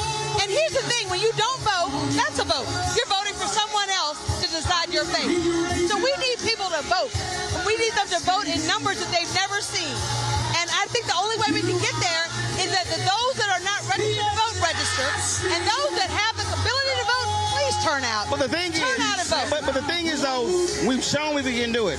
When we look at the 2008, 2012 presidential election, black people voted at a higher percentage than white folks. Never before in history. And so my deal is we can't go here and then go here. No, we got to go here, then here, then here. It has to, we got to maximize our power. Absolutely, absolutely. I can tell you that Shamari and I feel like we're not standing alone. 22 members of Congress came with us today. 22 from every religion, from every color. They came because here's what we know: we're there when they need us. When all of these allied, allied partners have to step up and show out. When the LGBTQ needs us, we're there. When the Jewish community needs us, we're there. When the women's community, so we need everyone to be there. This is not a black issue. This is not a CBC issue. This is not a Democrat-Republican. It's a right versus wrong. And it's wrong to dilute our power. Absolutely. Congressman Terry Sue, we appreciate it. All right, thanks so much. Thank you. Vote like your life depends upon it, because John Lewis says it does. Absolutely. We're going to go back to the main stage. Pastor William Murphy out of Atlanta. All right. Let me hear y'all. I will see the goodness of the Lord. One more time, throw your hands up. I will remain. I will see the goodness of the Lord. My grandfather used to sing a song that said, I will trust in the Lord. I will trust in the Lord. I will trust in the Lord until I die. Let me hear you, Montgomery. Trust in the Lord. I will trust in the Lord. Yes, I will trust in the Lord. I refuse to die. Now wait, Bishop. 15 seconds. I'm going to stay on the battlefield. Let's go. I'm going to stay on the battlefield. Clap your hands. I'm going to stay on the battlefield. You say, but guess what? Good. I refuse to die. Let's go. I'm gonna stay on the back. And I'm gonna go back to the ballot box. Yeah, that part. I'm gonna stay on the back. But I refuse to die. Yeah. Let's go. Now, speaking of the battlefield, I got 3 bad sisters that's been on the front lines of the battlefield all the way from Tennessee. They did their thing in the legislature, y'all. They've been fighting for voting rights, for environmental justice. Y'all make some noise for Tequila Johnson, founder and CEO of the Equity Alliance, Tequila Walker, executive director, Memphis for All, and Amber Sherman, Tennessee lead organizer. Oh my God, they have taken over the stage representing Black Voters Matter. Y'all show them some love. Y'all ready? If you don't see an organizer with a bullhorn, you should question that organizer. Hey, hey! Ho, ho, ho! These racist maps have got to go. Hey, hey! These racist maps have got to go. Ho, ho! These racist maps have got to go. Ho, ho! Has got to go. That's right. Give it up for yourselves, Black people. Look at us, y'all. Look at this blackness. In the face of adversity, in the face of erasure, in the face of division, in the face of everything racism, we stand united. What's going on, y'all? I am Tequila Johnson. I am the CEO and co-founder of of the Equity Alliance. We are the largest Black-founded, Black-led, grassroots, power-building organization in the state of Tennessee. And all these red hats you see represent the organizers that have led us to this moment in our state. I am a daughter of the South. I am from Tennessee, the state that rushed, almost broke a leg to redraw the maps and make them more racist like they needed help. But let me tell y'all something. I didn't bring my black ass all the way to Alabama to talk about no goddamn maps. I didn't come all the way to Alabama to talk about no politicians. I didn't come all the way to Alabama because a political party sent me. I came to Alabama to talk to us because this moment is about us. This moment is about us. This is about us. That's what I'm talking about, y'all. Because let me say something that may make a few people a little bit uncomfortable. I ain't never needed no map to find power anyway. Do you know who my ancestors are? My ancestors navigated troubled water by using the stars. They used hair. They used Negro spirituals. So you can redraw the map, but you can't redraw or duplicate my DNA. And in my DNA is resistance. So you can redraw, you can reroute, but what we got, you can't stop. Because this is about us. This is about us. This ain't about no voting, y'all. That's what they want us to think this about. They want us to think that this is about one person or this is about me and my organization. They want us to think that this is about one or two politicians. They want us to think that this is about a platform or an ego, but it's bigger than all of that because this is what? Who is this about? Who is this about? That's what I'm talking about. We have never been defined by oppression. We have never been controlled by restrictions. When they gave us struggle, we turned it into hip hop. They gave us rags, we turned it into runways. They gave us rotten peaches, we turned them into cobbler. They gave us the disregarded meat and $30 a pound in the grocery store. You can't tell me we can't overcome without nothing because we've done it before. That's right. And so this right here, this damn for sure ain't about defending no democracy. Yeah. This ain't about defending something that is drenched in the blood of our ancestors, rooted in genocide, and built on capitalism, on stolen land by stolen bodies. This is about whether we ready to step up and fight or not. And we fighting in Tennessee. You see Rachel Spriggs, you see Jess Williams, you see Antrecia Gordon. These are the women who knocked over $1 million last year with little resources. These are the black women that stood in the face of oppression, that organized and made sure we had people out here. So right now, as Andre 3000 said, the South, and if the world ain't never heard us, they hear us now. Yes, the South got something to say. My name is Tequila Ruck, and I serve as the Executive Director at Memphis for All. Yesterday, I walked through the Legacy Museum right here in Montgomery, and I left with a couple of questions because walking through that museum was really heavy. Have we forgotten or have we become too disconnected to recognize the patterns, to recognize this playbook? Because it's the same play that they've run before.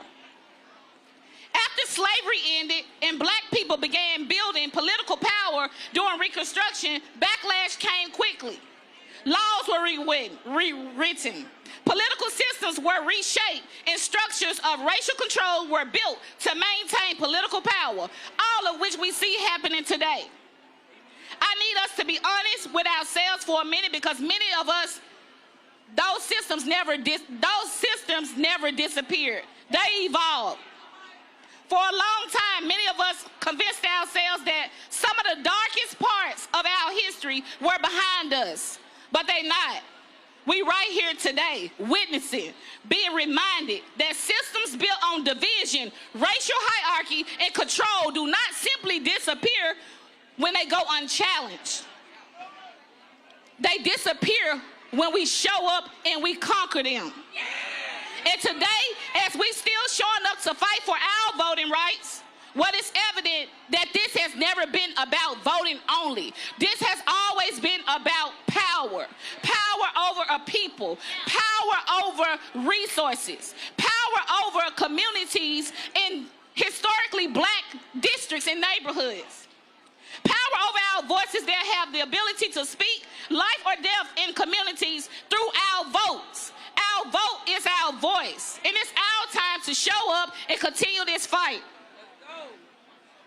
Remember, what happens here becomes a blueprint for what spreads across the region. But we won't stop there, because history reminds us of something powerful. Every generation before us survived because ordinary people like you, like me, decided to organize, to educate, and stand together. And now history is asking all of us to do the same. Let's continue to inform our communities and organize our neighborhoods, because the disconnected people are easy to control. But when we come together, they can't stop us.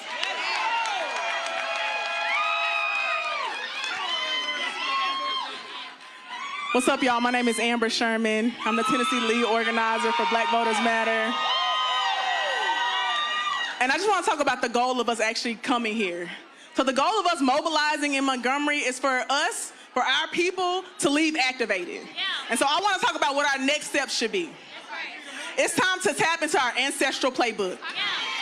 I'm sure y'all have heard your grandparents or your elders say things like, there are freedom lessons in a book, we just got to take a look. Everything I've organized comes from the tactics and the practices of those before me. The Dr. Pauli Murrays, the Fannie Lou Hamers, the Claudette Colvins. Black women have sustained this movement. And no matter how much our labor was taken for granted, our legal analysis being used without credit, our story being told it doesn't fit the perfect mold of what a civil rights leader looks like, we have continued to sustain this movement. Because that's what black women do. And we need to study the lessons left by these brilliant organizers. Because the types of attacks that we're under will require the Fannie Lou Hamer style of organizing. Which means all of us working together, doing the grassroots organizing to meet the people where they are and get them to the polls. The type of attacks we're under will require the Dr. Pauli Murray style of organizing, which means trusting the work of black women as policy analysts and strategists to write policy that liberates us all. The type of attacks we're under will require the Claudette Colvin style of organizing. Not fitting the mold, challenging stereotypes, changing the narrative of what it means to be a leader in this movement. Now is not the time to panic. It's time we tap into our ancestral playbook. Our ancestral playbook is deep and vast, with the history of black women leaders organizing in the background. Now it's time we bring them to the forefront. Y'all show some love. All roads lead to the South rally, day of action for voting rights. We have been here all morning, actually since yesterday. This kicked off about 1 p.m., and so we are halfway in. You've got more speakers here, and so we're going to talk to Congressman Glenn Ivey right now. Congressman Ivey, real quick, you finally have your Senate president in Maryland who decided to wake up and realize that he needs to stop standing in the way. Yeah, we got the state Senate president. I don't know what he was thinking, but hopefully he woke up after the Supreme Court eliminated the Voting Rights Act, basically, and then the Virginia Supreme Court blocked the popular vote there. So, I don't know why he didn't do it before, but we definitely need it now. I mean, the sense of urgency has to be there. Maryland has to step up. We need every state that can do it, and Maryland's one of those. Yeah, because at this point, you can't disengage. I mean, this has to be all hands on deck. Yeah, it's all hands on deck, and, Trump, the Republican Supreme Court, all of them are willing to do anything and everything to basically steal districts that belong to African-American voters. And we've seen that like what they did in Memphis. It was one compact district. They cut it up into 3 different ones. One goes 100 miles long. So we know they'll do anything and everything. We got to fight fire with fire. Absolutely. And again, when we talk about, this is about power. This is about a battle over power, control, access to billions of dollars. That's what we got going on here. Yeah, I think that's right. I mean, the Republicans have figured out that Trump has screwed this up so badly. With the war, he screwed it up with the tariffs that forced grocery prices to go up. You know, the war's got gas prices going up. He's stripping people's rights away. He's doing everything that's pissing off regular voters across the country. He's underwater like 50 points on the economy, and even a Fox News poll had him down by 50. So they know they're in trouble. That's why they're trying to play this card. And there's more stuff like this coming. We got to be ready for ICE to show up at polling places during the election. We got to be ready for them to do Proud Boys to show up. Everything and anything we've got to be ready for. Well, and again, what people have to understand, when you sit elections out, you are allowing somebody else to be in control. Yeah, that's absolutely right. We got to make sure that we're speaking for ourselves and controlling our own destiny.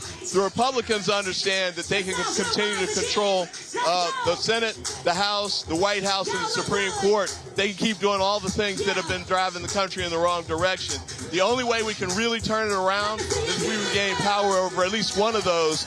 The House is in the best shape to do it, but even the Senate's becoming in play, and that's why they're so scared. All right, Congressman Glenn Ivey, we appreciate it. Thanks a lot. We appreciate it. Thanks so much, man. Keep up the good work. Yes, we'll do. All right, folks, they're trying to get them a little activated here. They're doing a little dancing up here. Let's go back to the main stage. Bag it up. And it starts right here, right now. Yeah. I got them shaking they booties like Congos, man. Oh, they got it up front. Like Tennessee didn't come to play. in the face like What time for Louisiana? I'm taking the game. Get ready for a very important election coming up this Tuesday. I'm new to the game, but y'all might want to say your whack raps. All roads lead to the ballot box this Tuesday. If you ready to vote, put your hands up. A girl told me that a man that could if you got your voting plan, with the tools, put your hands up. Now, my ladies, let me see it vibrate. Yeah. And when it's over, you ain't gonna need your bird. Let's go. Make you bend your back here on the grass. I want to see you up. Like. Okay. When I say we, you say fight back. We. When I say we, you say fight back. We. When I say no, you say Jim Crow no. No. Hey, big girl, make her bag it up. Let's go. Make her bag it up. Hey, big girl, make her bag it up. Make her bag it up. Hey, big girl, make her bag it up. Make her bag it up. Y'all show some love for Tennessee in the building. Make her bag it up. Bag it up. Girl, wobble it. Keep it going, Tennessee. Keep it going, Tennessee. Let's go. Y'all make some noise for Tennessee.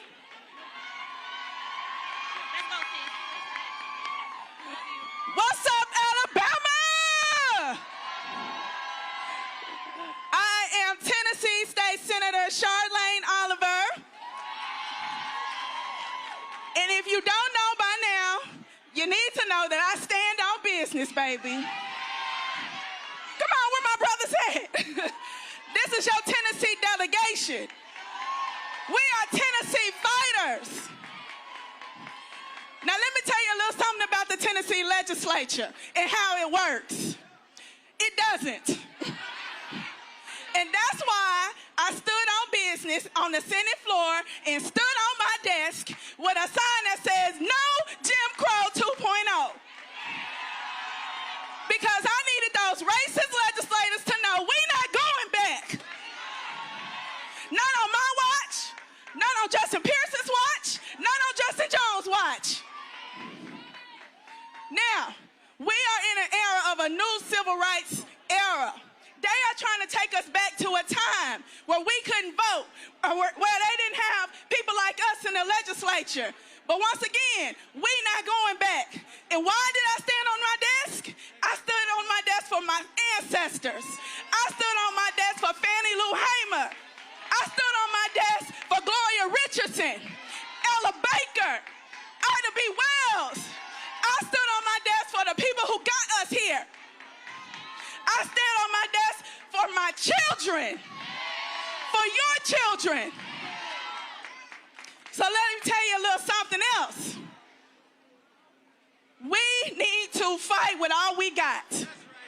We need to fight with the Alabama legislature. We need to come together with the Mississippi legislature. We need to come together with the Tennessee votes.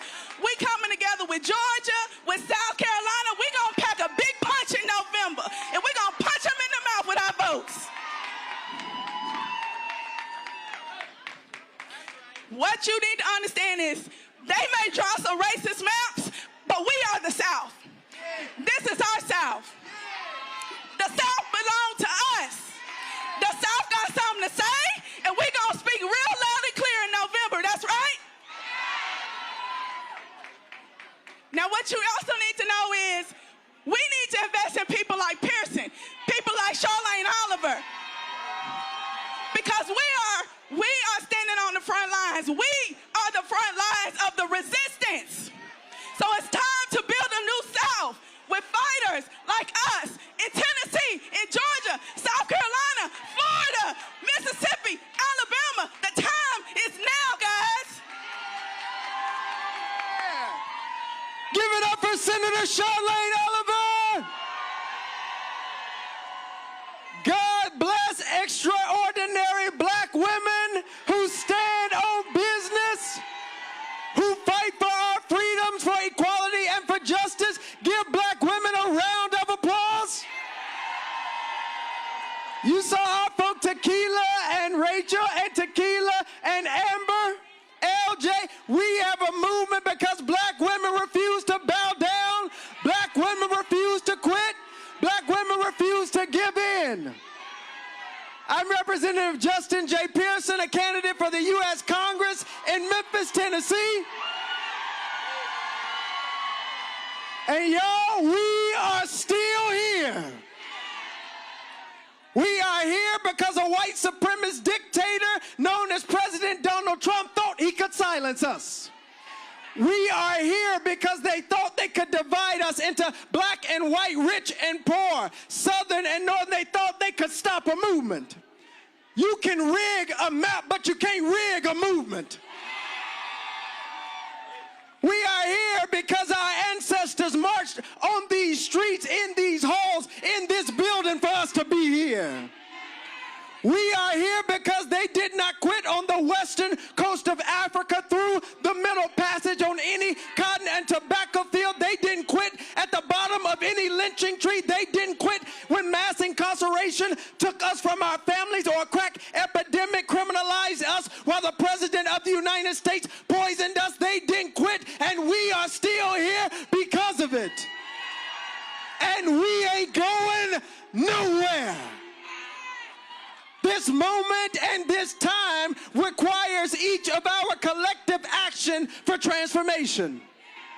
This isn't a one-person show.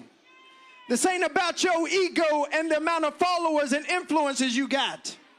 This is about how we build power in the South and together to change this country. And I'm almost done. It's because we believe in three words being actualized. We, the people. We, the people. We,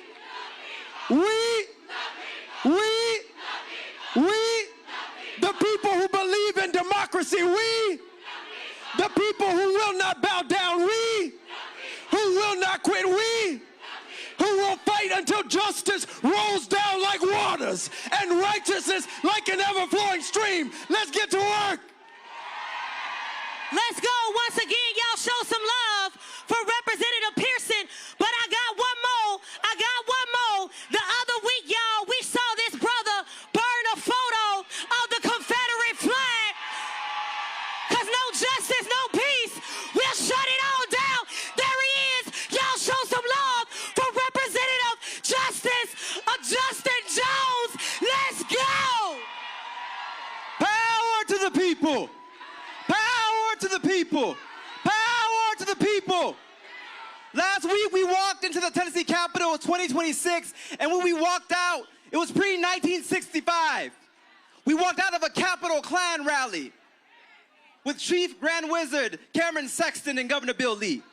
We come in the tradition to say that we burned the Confederate flag because we want to let them know that we are not going back.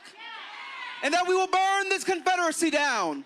Whether their names are Governor Kay Ivey or Governor Bill Lee, Governor DeSantis, Governor Landry, Governor Abbott, we stand in tradition to say that we're not going to let you stand in the doorways of our democracy.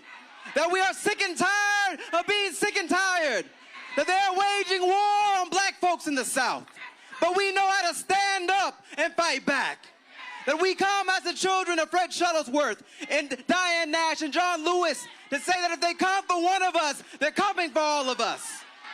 That we need a strategy of scorched earth, that we are going to fight these Confederates because we defeated them before and will defeat them today. That now's our time to stand up and let them know that we stand in a tradition that says that if you come after us, we may not be a swing state in Tennessee and Alabama, but we will swing back on you. That we will fight back. That you can't kick us when we're down. And so we send a message to the nation that the South is a front line of democracy. And we stand with this Capitol behind us because we know that it represents the Confederacy of the old South. But we represent a new South that is multiracial, multi-generational, pro-black, pro-justice, anti-poverty.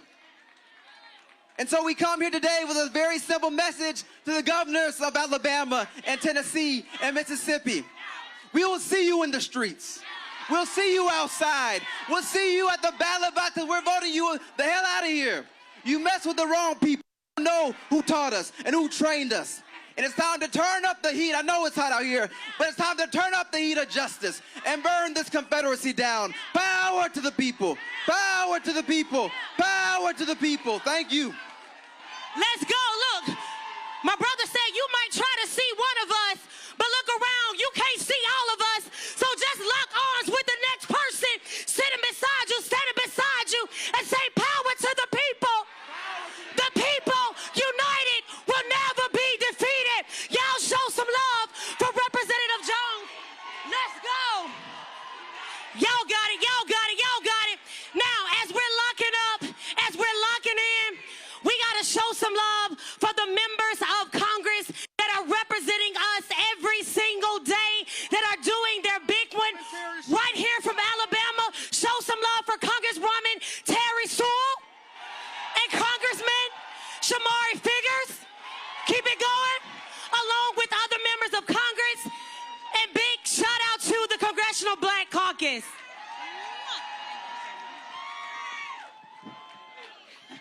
I'm Congresswoman Terry Sewell.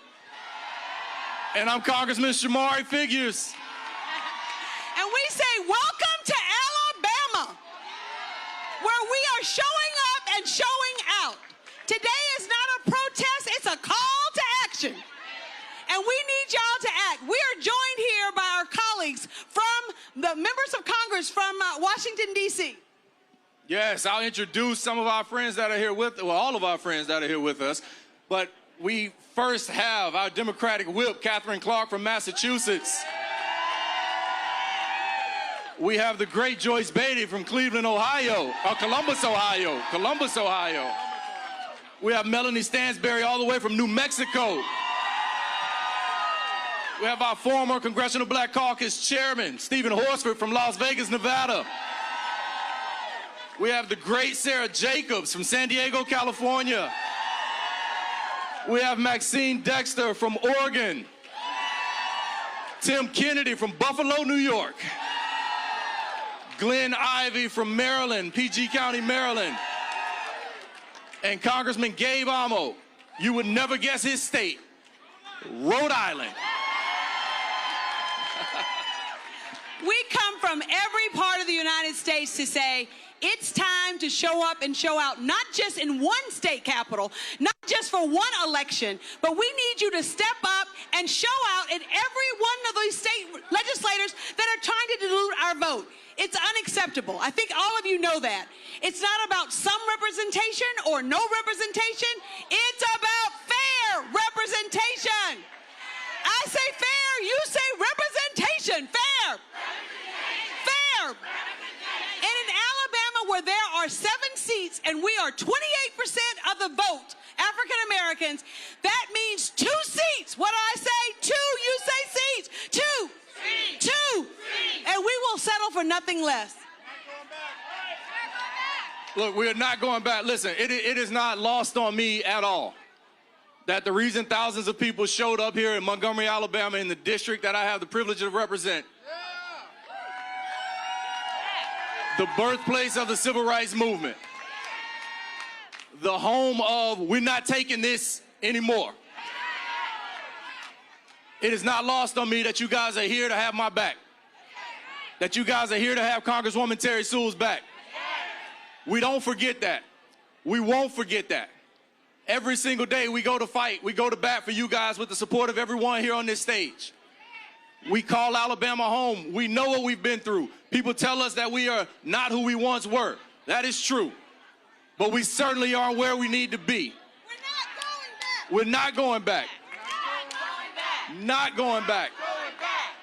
Not going back. No, we're not going back. We're not going back. Listen, this state has overcome a lot. My father served in the state senate here. In 1987, he had to go to jail for trying to remove the Confederate flag from this building behind me. That flag flew into the 90s. Other Confederate flags flew on this property through 2015. And in 2021, the legislature was back up to those same tricks, drawing congressional districts that discriminated against black people in how they drew them. Now, that's not just my word you have to take for that. 3 Republican-appointed judges, 2 by Donald Trump himself, made that determination. And so our case is still going on. Our fight is still going on. We will not give up on you. Thank you guys for not giving up on us. Thank you guys for not giving up on democracy. Thank you. We want to make sure that you know that we still have a primary this coming Tuesday. So when I say vote, you say now, vote. Vote.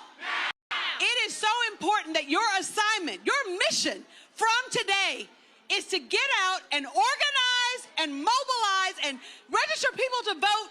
And we have to go to the polls in the numbers that we did for Obama in 08, Obama in 12, because when we overperform, we win. When we fight, when we fight, I could not get off the stage without having my minority leader say a few words on behalf of all the members. Thank you so much. Montgomery, they don't know what they started, but they know we're gonna finish it together. So let me just say how thrilled I am to be here with my friend, Congresswoman Terry Sewell, and Congressman Shamari Figures. All of my colleagues who are here today, and we are just the tip of the iceberg of the support. We are not gonna let them take their seats. We're not gonna let them do it. And I have never seen Montgomery looking so beautiful. But I have been here before. And on my first visit, I came with Congressman John Lewis. Right there. And we were right over there at the Dexter Avenue King Memorial Baptist Church. And John Lewis said to us how he strategized, how he fought, how they organized. He wasn't telling us just about history. He was laying out the strategy for the future. He was preparing us for this moment. And we know that when they come to decimate black political power, we stand together or we fall together. So this is one country, one destiny. So we are going to go out, we're going to mobilize, we're going to organize, we're going to vote because we know our lives depend on it. And then what are we going to do? We're going to win. We're going to win. And when we win and we take back the People's House in Washington, then we restore the Voting Rights Act. And then we pass the John Lewis Voting Rights Advancement Act. And then we're going to get busy and elect the first black Speaker of the United States Congress, Hakeem Jeffries. That's the work we're going to do together. I will see you in the streets. Thank you. the words of John Lewis. The last time he was on the bridge in Selma, Alabama, his body was riddled with cancer, but his voice was strong. He told us what we have to do. We must never give up. We must never give in. We must keep the faith, and we must keep our eyes on the prize. Thank you. Somebody say fight the power. Listen, continue to use the hashtag all roads lead to the South. They said that we have surpassed 3 million posts on Threads, y'all, that our message is breaking through. Break it down, break it down, break it down. All the way from the great state of Georgia, I need y'all to show some love. She already going crazy right now. For Senator Raphael Warnock. Let's keep it going. When I say fight, you say the power. Fight. Fight. When voting rights are under attack. Oh! Okay, Georgia, let's go. You ready? Let's go. Where the fans at? Where the fans at? Fans in the air. Fans, they gave me 30 seconds. Let's go. Let's go. Let's go. Over here, come on. I got my boots on. How many boots on the ground do we have? How many of y'all know we knocking doors? We making phone calls. We about to send a message. Oh, here we go. Here we go. Let me see if I can. Let's go. Get up by your seat. Where you at? Let your body move. Fans in the air. Cowboys and cowgirls. Boots on the ground. Boots on the ground. Let's go. Fire barrel rolling. I'ma get my 10 seconds. Let's go. Hold it, hold it, hold it. Hey, let's go. Yeah. Once again, y'all, make some noise for Senator Raphael Warnock. If you got boots on the ground. Got my boots on the ground. Come on, Senator. I gotta put you on the spot. I gotta put you on the spot. You ain't got a fan, but you can wave your hand. Listen, just wave your hand and give God glory for the Reverend Doctor. Yes, sir. Hello, Alabama!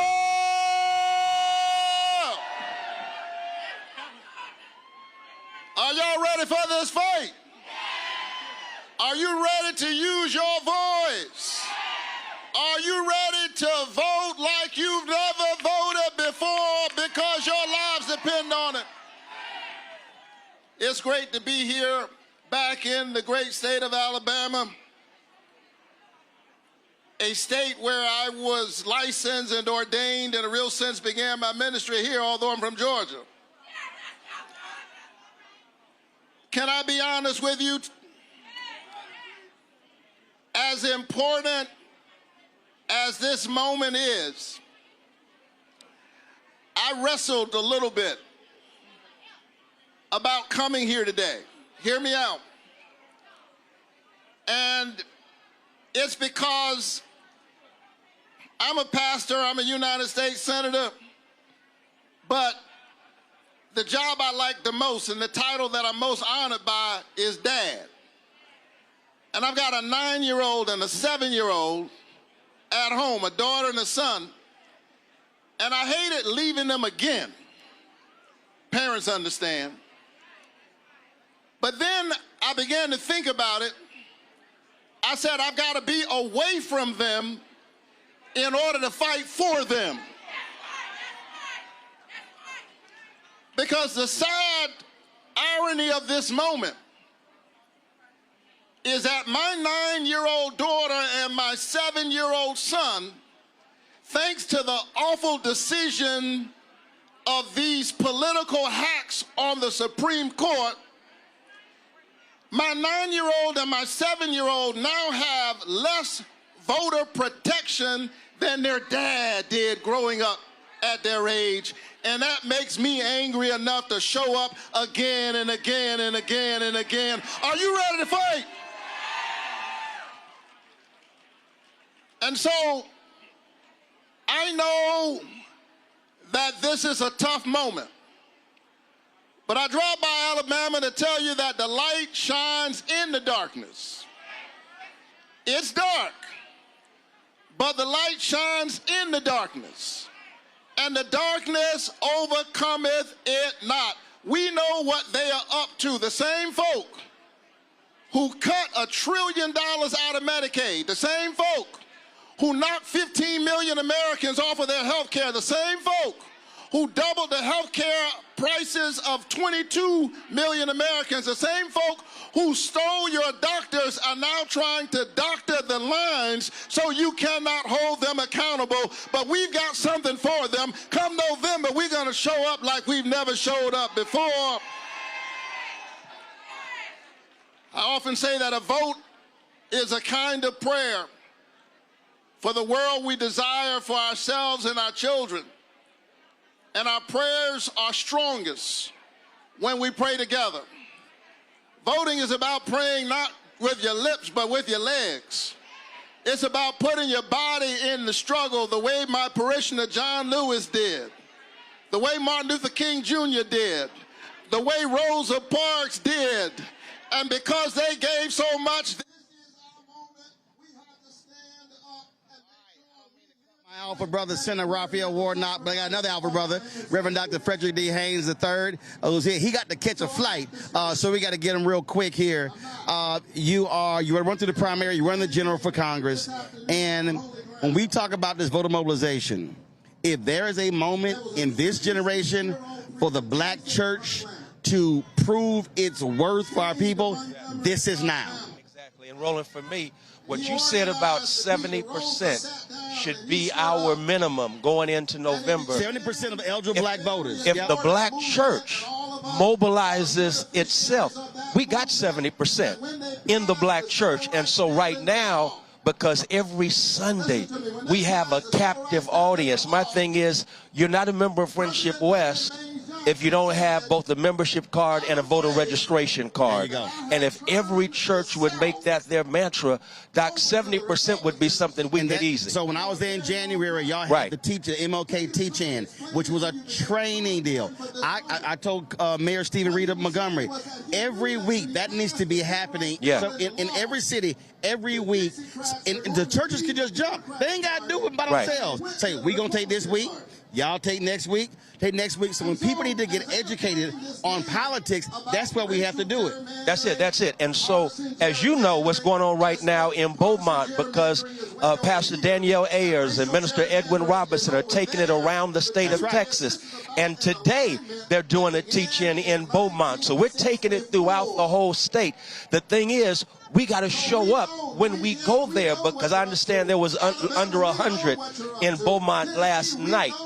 We got to do better because there are more of us than that. And so we've got to step up. But that's why I'm saying, if it's every week, now I like that. So fine, you miss Saturday, fine, it's going to be next Saturday. And then next Saturday. And the reason I keep saying with the churches, they have buildings. They're already paying light bills. They're already paying Wi-Fi bills. So you already have the infrastructure. So the question is, do you just want to do it? Right, so just using what we've got to get where we're trying to go. And then after we register people, now you take all those churches with vans and buses and create our own Uber. Yeah, using what we've already got. We've got the transportation, we got the facility, we got the lights, and so let's use that for the benefit of the community. And again, if every church member would register and then we'd reach out to the community, man, we would have voter turnout like never before. And so Bishop William Barber and I, we call for 1,000 alphas to get organized and mobilized. That's awesome. We've hit 1,100. We want to hit 2,000 by June 12th or 13th. Yeah. But what I said to the alphas in Baltimore, I say to every D9 group, we love talking about who ran the yard. But my whole deal is who's running your city. And so the county. To me, that's the challenge. So I don't want to hear you shout your letters and how great we are. Right. Are you organizing, mobilizing in your cities? I mean, that's it, Doc. I've taken that speech. I've always called your name, but the bottom line is I was convicted because we ran the yard at Bishop College, but so what? We out of college now. We grown people. We need to be running the city, running the county, running the school district, running the state. If we're not running on that level, then all of that back in the day was just talk. And as far as I'm concerned, it means nothing now. Absolutely. Pastor Ann, you got to fight to catch up. Proud of you, man. Thank you. Thanks so much, and thank you for giving us voice, and vision, because we need that. But more than that, you about strategy. And Roland, if we ain't talking about strategy going in, the reason we're in what we're in right now, they had a strategy. Yes, they did. We got to have a strategy with our vision. Absolutely. Yeah. Let's go back to the main stage here in Montgomery. Every summer, I grew up in Savannah, but every summer I went down to my grandmother's house. And one day I was moving around in my grandmother's garden. And as we were moving around, a snake showed up in the garden. True story.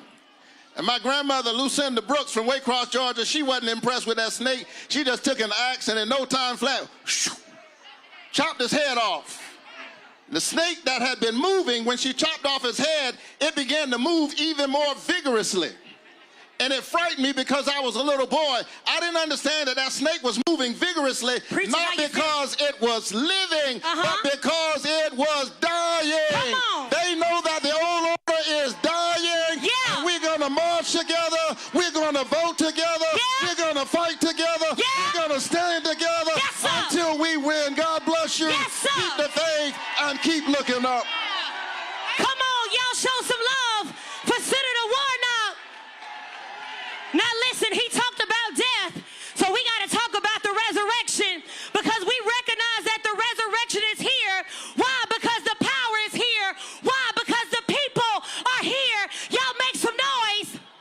Now, amplifying the voices of the people, I got 3 letters, y'all, that have been changing the game. Now, we in Alabama, lean in, but all the way from New York, make some noise for AOC.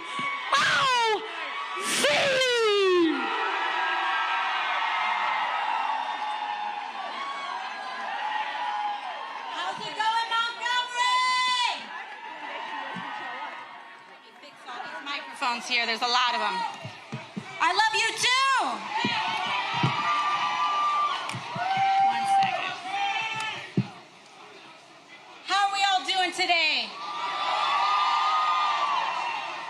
I'm so grateful to be here in this moment and in this fight alongside each and every one of you, shoulder to shoulder, as we fight to continue the legacy and expand upon that of Montgomery, Alabama.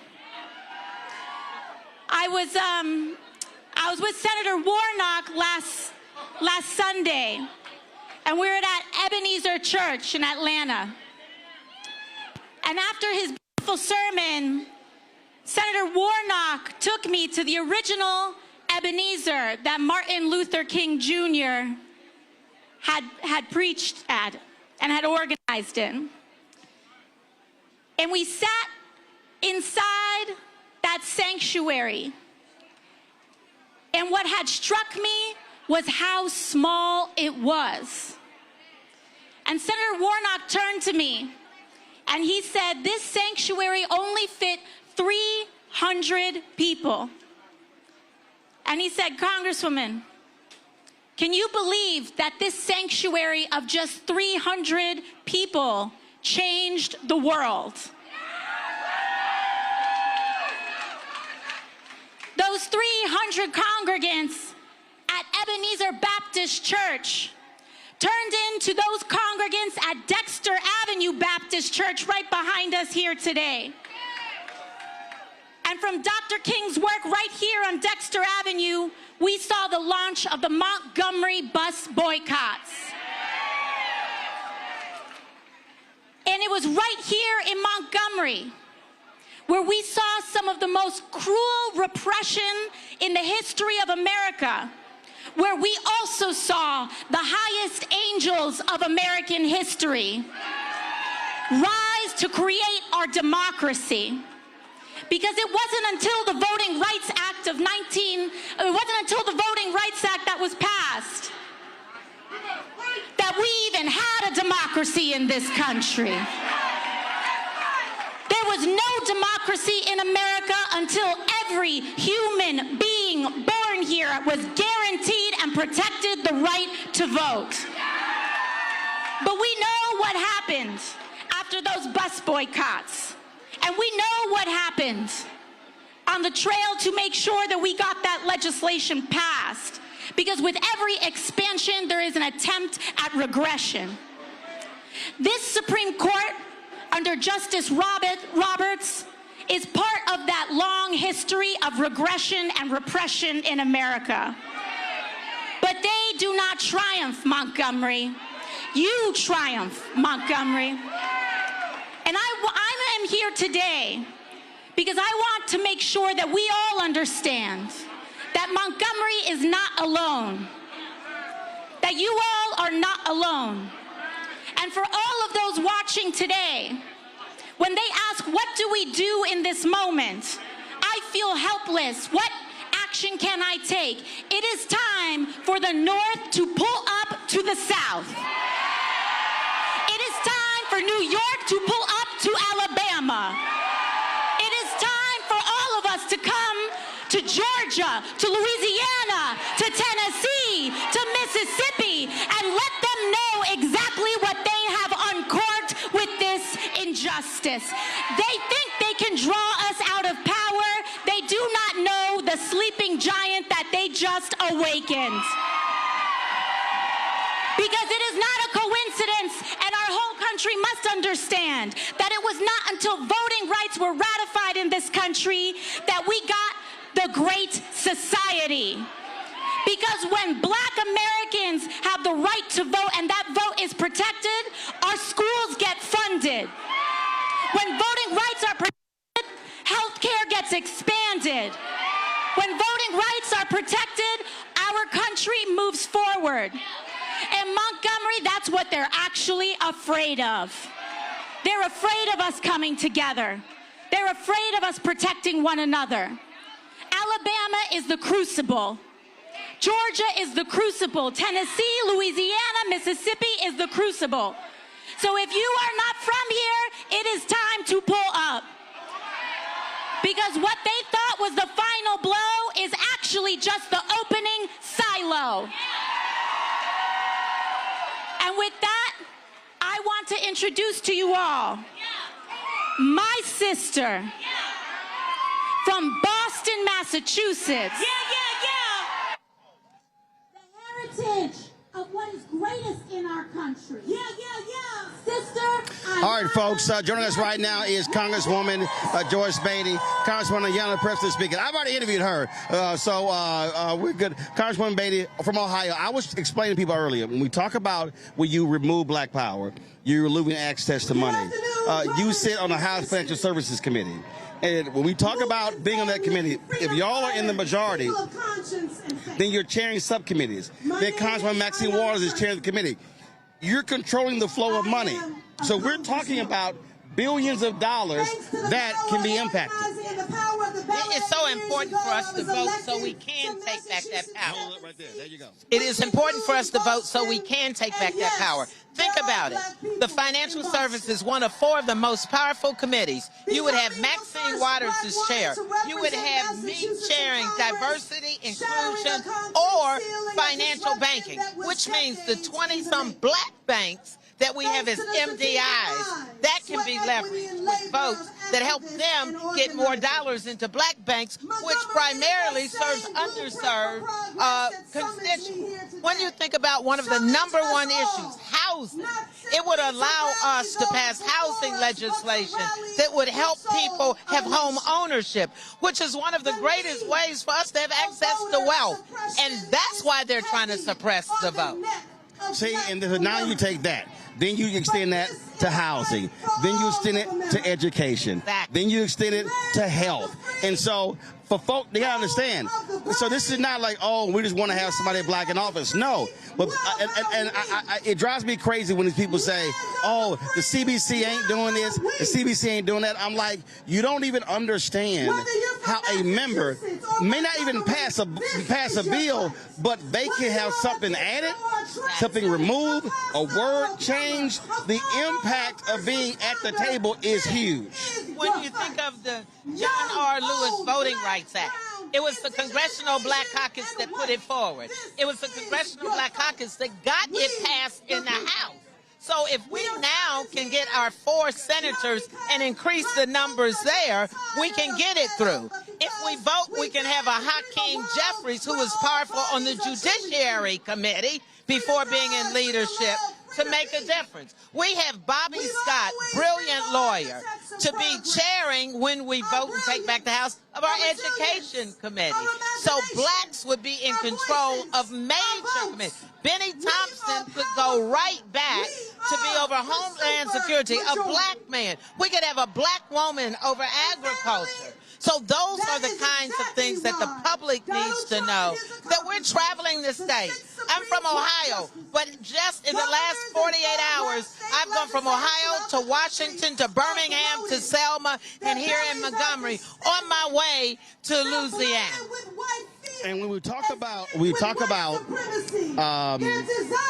Congress, but what this Calais decision, that's going to impact state, county, city, and so school boards. And so I keep trying to tell people, we do not understand the depths of power, money that we are about to lose because of this extreme court decision. And it's so important, and I'm glad you brought that up, because America needs to know that our congressional lines are drawn in the state houses by the state legislature, which I served in the great state of Ohio, to be the first black woman, the first woman Democrat to be the House leader and deliver the majority. And in that same year, you think about, we won across the United States. Barack Obama became president. We had black legislators to be in the majority. This is, when I say state of emergency, when I say existential threat, what this is really the challenge to this generation. History is going to record, our people is going to record who stood up in this moment and who remained silent. Oh, I think it's so important, because you know what? People might not remember what you've said. People might not remember what you do, but they remember how you make them feel. And when we travel and when we fight and we stand up, people feel like someone's fighting for you. And that's why I'm out here. I'm not being performative. I'm not being a show horse. I want to be the pace horse, the person that paces the fight, the person that's out front. No matter what the cause is, we have to galvanize and we have to be unified. Absolutely. Councilwoman Joyce Beatty, we appreciate it.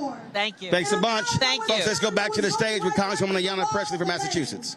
An America that has paid the reparations owed to black people. An America where voters pick their representatives instead of politicians picking their voters.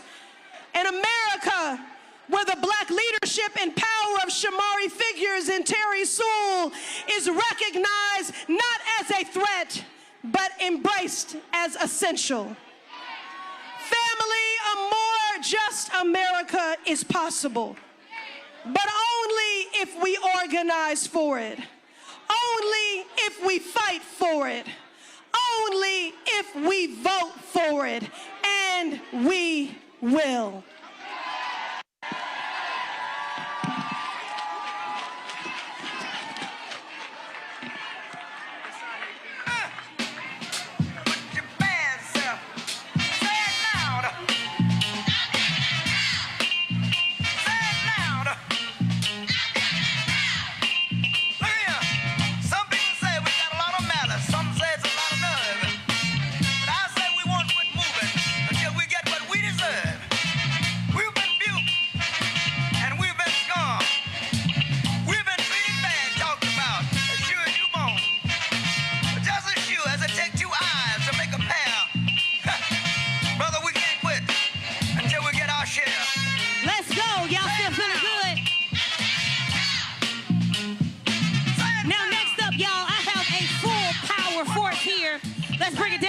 Let's bring it down a little bit, because we don't want to miss a thing. Next up, we have our national civil rights and advocacy organizations. Y'all show some love. One time for Maya Wiley, President and CEO, Leadership Conference on Civil and Human Rights. Keep it going, Ebony Ryler, SVP, National Action Network. Keep it going, Damon Hewitt, President and Executive Director of Lawyers Committee for Civil Rights Under Law. Y'all keep it going.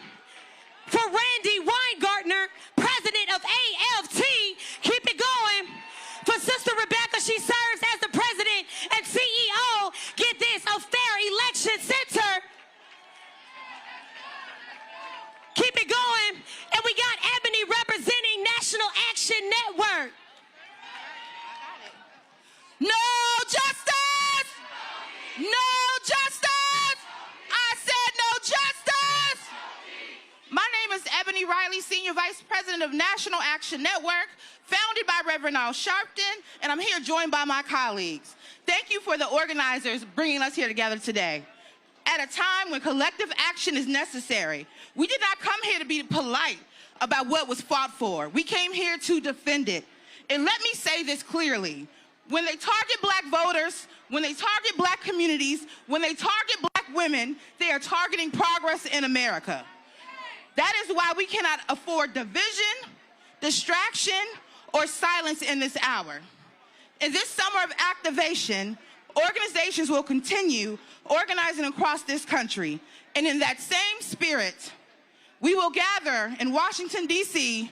on Friday, August 28th, on the anniversary of the March on Washington, to defend our rights, our representation, and our future. Let's be clear. Every right we hold here today was marched here on someone else before us. I'm out here for my family. I'm out here for my community and anyone who feels unseen in this country. We see you. I am you. Our vote is non-negotiable. There is no weakness in our walk. We walk boldly. We walk together. And we are not alone. Forward together, backward never. No justice, no peace. We'll see you in Washington, D.C. on the 28th of August. My people, we are the Leadership Conference on Civil and Human Rights, and we are the nation's oldest, the nation's largest, the nation's most diverse civil rights coalition. And when we are in Alabama, I'm going to tell you what we understand as national organizations. We are your foot soldiers. We work for you. But let me just say one thing, and I'm going to pass it to my brother and sister leaders. When I look out here today, I see power. I see voters. I see commitment. And I see democracy. And when they say Jim Crow, we say hell no. Jim Crow? Hell no. Jim Crow? Hell no. Jim Crow? Hell no. Damon Hewitt. Give it up for Maya Wiley.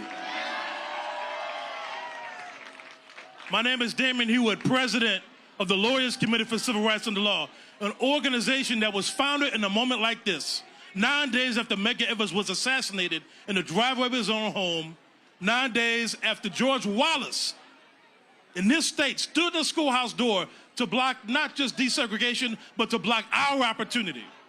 Our opportunity. The Lawyers Committee was founded that summer, June 21st, 1963.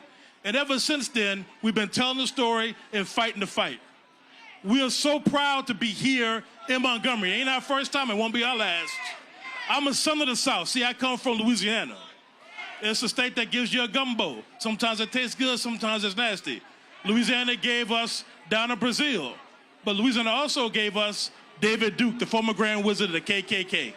Right? And so what we know is that it gave us other things. It gave us the 4 little girls, including Ruby Bridges, who desegregated New Orleans public schools. But it also gave us Plessy v. Ferguson, that told the lie that separating us means we were equal in the eyes of the law and in morality.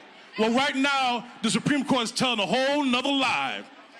This Louisiana v. Calais case is a lie and a half. They're saying efforts to fix any voter suppression against black people is unconstitutional. That's what bold-faced lies say. That's a lie. That's a lie. But we know the truth. So here's the thing, y'all. One Supreme Court case, this cataclysm gets bad, you know it's bad, but this is not the end of our story. This is not the end of our story, because we know the long civil rights movement has a past, a present, and a future. And even though they're trying to repeat the mistakes of the past, we get to write the future together. So here's our charge.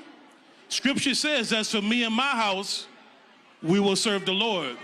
I'm going to add one more thing. We're going to vote. We're going to vote. We're going to vote.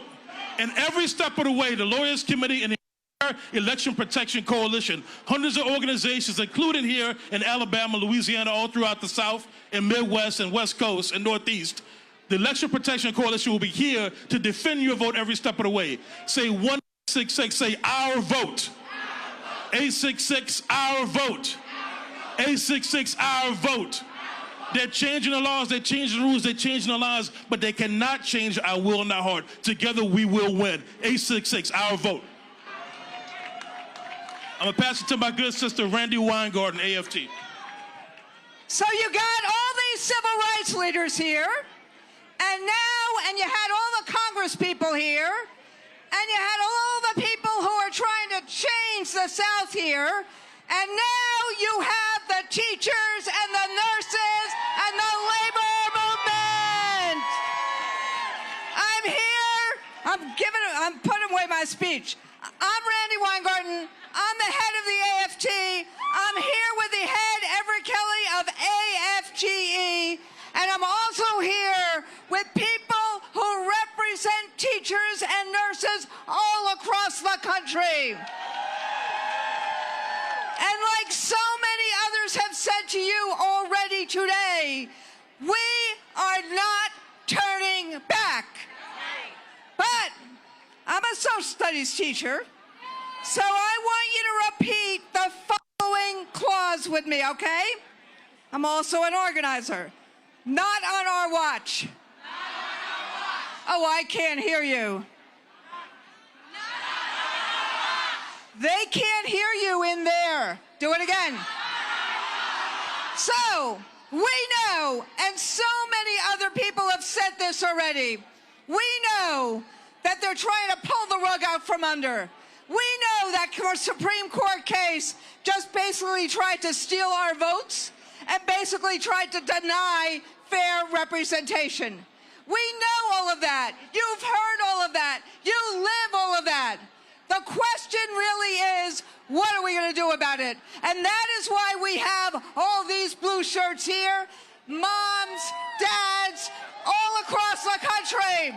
Because when people say to you, we are not letting you down, that means New York is not letting you down. Illinois is not letting you down. Oregon is not letting you down. Massachusetts is not letting you down. And the teachers in the South are not letting you down. So, the question is, are we going to let them take our vote away? Remember, not on our watch. Are we going to let them take our vote away? Not on our watch. Are we going to let them deny fair representation? Not on our watch. Are we going to let them ignore the Constitution? Not on our watch. Are we going to let them take the promise of America away from us? Not on our watch. So, that means from this day on, we get out the vote, right? Yes. We mobilize the vote, right? Yes. We don't let them turn us around. Are we ready to fight? Yes. Are we ready to fight? Yes. You see these fighters up here, for all of you. We are fighting together for the promise of America. Thank you. She did that. I'm not sure who's emceeing, but I'm going to help out. We're going to turn next. Are you emceeing? Okay, go ahead, brother. Good evening, brothers and sisters. My name is Everett Kelly. I'm the national president of the American Federation of Government Employees, representing 800,000 federal and D.C. government workers. And I'm here to tell you today, I am not a stranger. Born about 60 miles north of here in Goodwater, Alabama. And at the age of 3 years old, I began to experience racism firsthand. My mother worked at a restaurant there in Goodwater called the Old Hickory. And at 3 years old, I remember my father driving up to the Old Hickory, and I could see my mother working in the kitchen through the old big picture window. And as a child, I just ran before the car stopped. I was already out and running to see my mother.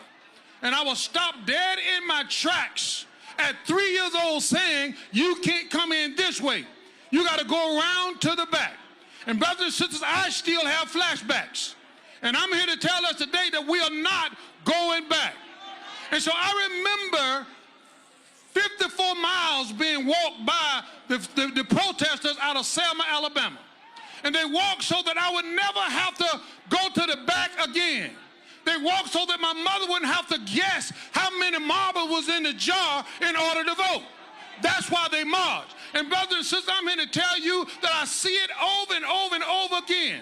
But we are here to win. I'm going to stand with you because I know this. I know that the scripture says when the enemy comes in like a flood, the Spirit has raised up a standard against it. Now that standard is a reminder to the devil that God has done it once and God will do it again. How many of y'all know God is still watching over us and he will do it again? What we got to do is stand here and fight, stand here and vote. Don't give up. Keep praying, keep marching, keep trusting God. Will you do that?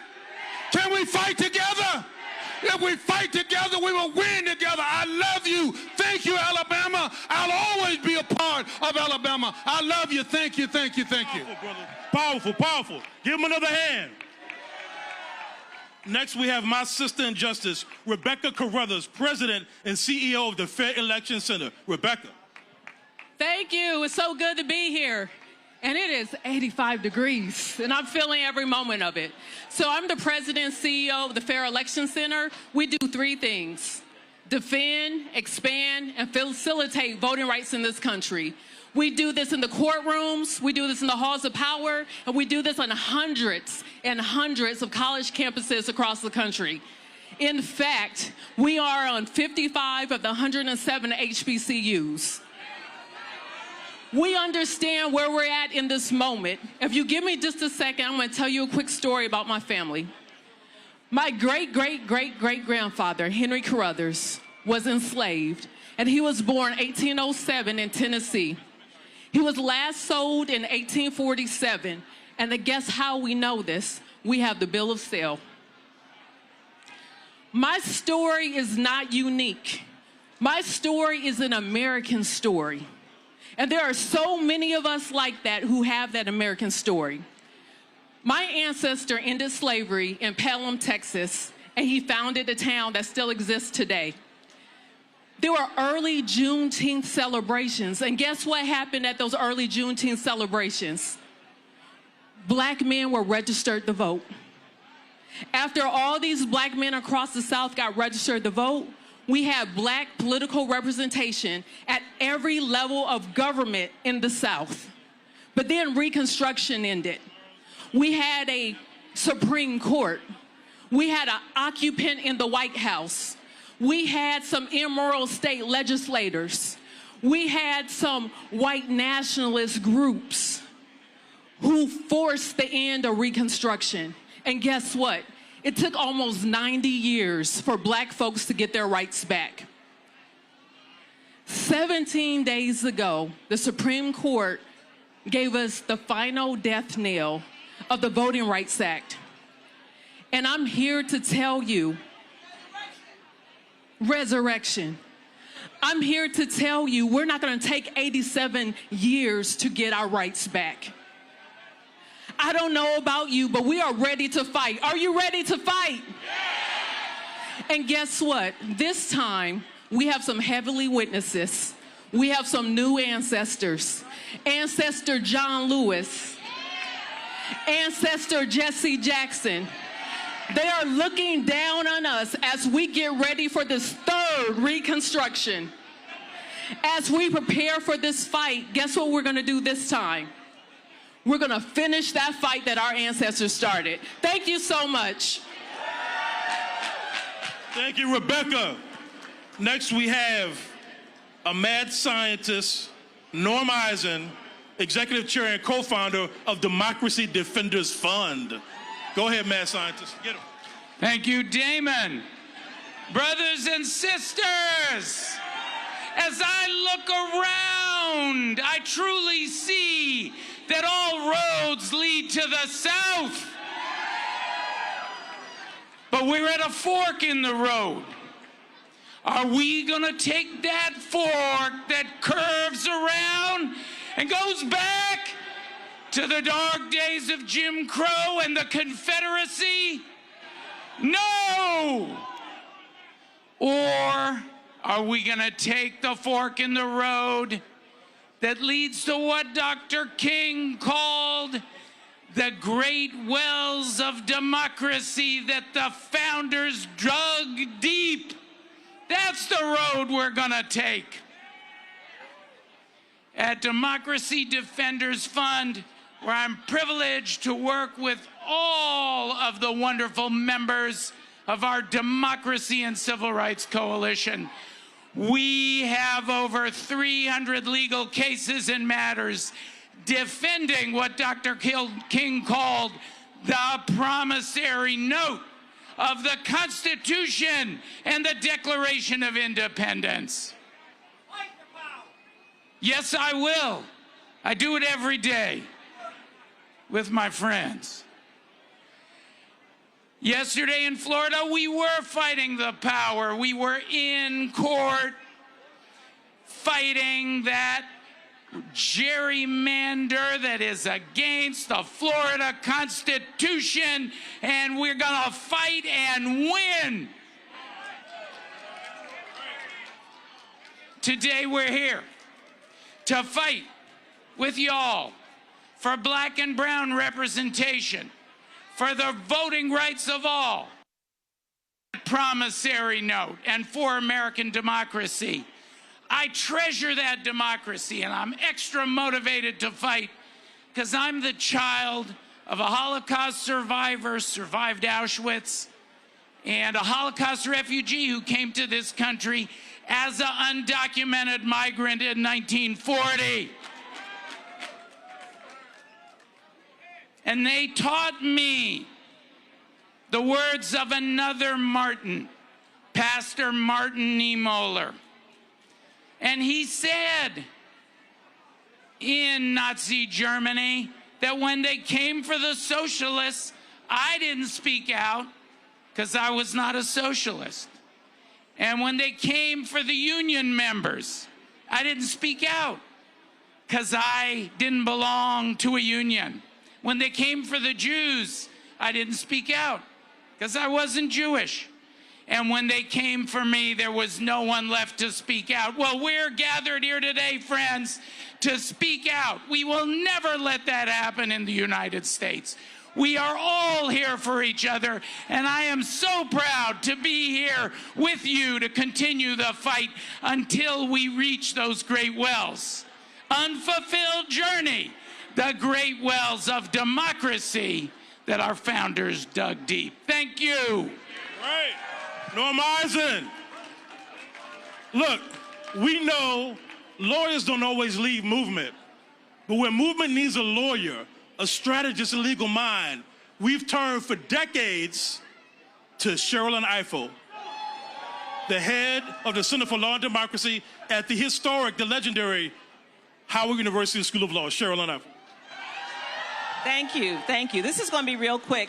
Those of you who are still here, you're here because you know something, so I'm going to take it to the next level and demand a little bit more of you. How many people here can read? You can read. Okay, so I know that you're saying you're going to vote. I know that you feel that we have to fight, and I feel you, and it makes me so happy. But I need you to vote smart, and I need you to understand the nature of the fight. That means you have to do some reading. And then you have to share that information with your children. Stop allowing your children to cut you off from these conversations. You have to tell them the cycle that we're a part of. There's so many resources out there, and you have to begin to tap into them. I have a Substack, many of you follow, which I appreciate. The 14th Amendment Center.org will give you the whole history of the 14th Amendment and what they're trying to turn us back to and how long we've been in this struggle for the right to vote and to be politically represented. You have a list of organizations here whose websites provide you information with the cases and all of that stuff. Moreover, you are going to get ready to vote, and you need to know who you're voting for and what you're voting for. You walking in a booth and pressing a button because it says D next to it is not what time it is. What time it is you knowing who these candidates are and what they stand for. What time it is you voting not just the top of the ballot, but voting the whole ballot. You know that these people are going to try to steal an election. So if you are not knowledgeable about who's running for probate judge in Alabama, who are the officials who are in charge of elections in the counties, then you are doing yourself no service. If you are not voting for who the sheriff is, who's going to decide whether he connects with federal authorities or ICE to stand outside the polls, then you are doing us no favor. So can I ask you all to do the work of citizenship? Can I ask you to do a little bit of studying? Can you go on the Ballotpedia website, Ballotpedia, and put your zip code in and find everybody that's going to be on the ballot, and then read their positions on different issues and read what they stand for, so when you show up in the voting booth, when you talk with your children about voting, you can give them some information about who's on the ballot and what it means. We need to take this to a higher level. We need not only action, but scholarship. We have to stop playing like we just came to this fight. There's more sophistication we need to bring to the battle, and that starts with all of you. So I'm asking you not only to show up, but to inform yourself. We have to be smarter to outwit this power that's coming against us. We have power, we have voices, we have numbers, but we have to understand the nature of the fight so we can work a strategy. I love you all for being here today. You have another lineup of great advocates and speakers. Please stay and listen to them. Please go on these websites. Please inform yourself. Please stay in this fight, not just this year, but next. Don't let the election happen and then you say, oh, we didn't win, so now I'm out. This is a never-ending battle. That's why we're standing in front of this place. It's that long that the battle's been going on. Thank you all so much for being here today. Come on now, listen. My good sister asked a good question. She said, what time is it? It's freedom time. What time is it? It's praying time.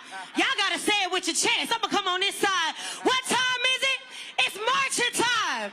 What time is it? It's fighting time. If you're ready to march, if you're ready to pray, if you're ready to push back, if you're ready to stand up, I need y'all to make some noise. Okay, I think they're ready.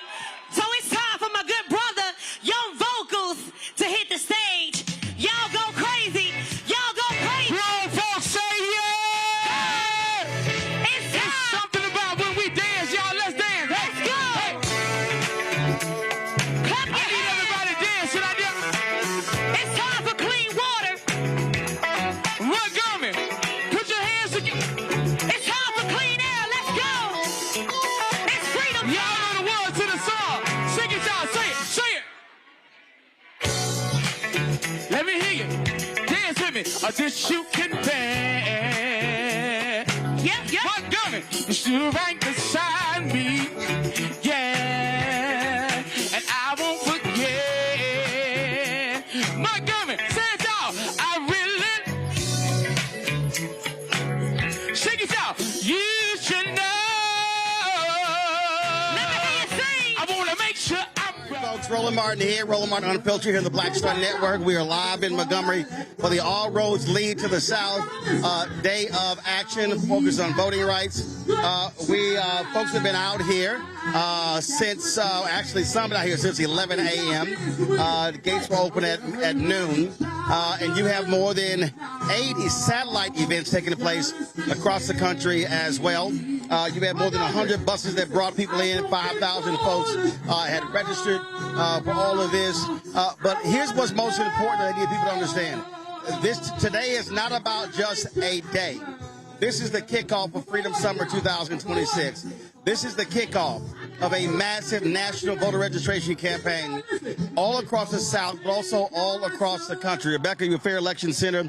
And the thing here that people really have to recognize is that, yes, there's got music, there's food, people are excited, but after today, this is when the work begins.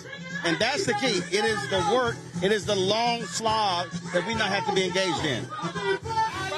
Day one, and we're going to like. Okay, sopranos. Okay, sopranos. Okay, altos. Y'all sound good. We're gonna have our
Here's the juxtaposition.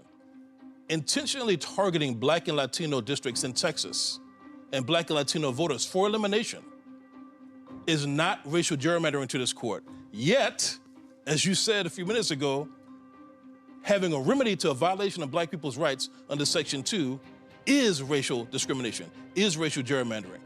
That is intellectually dishonest.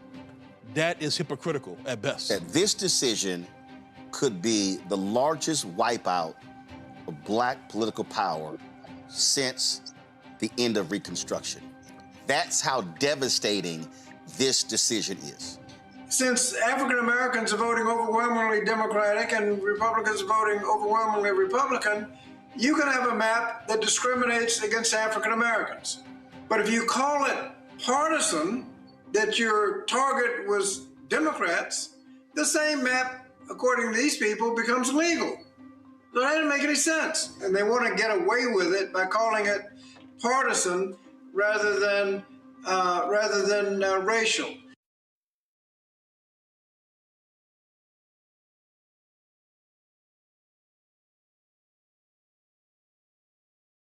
And I can tell you, they tell on themselves because these people are not against partisan redistricting. You know, we are at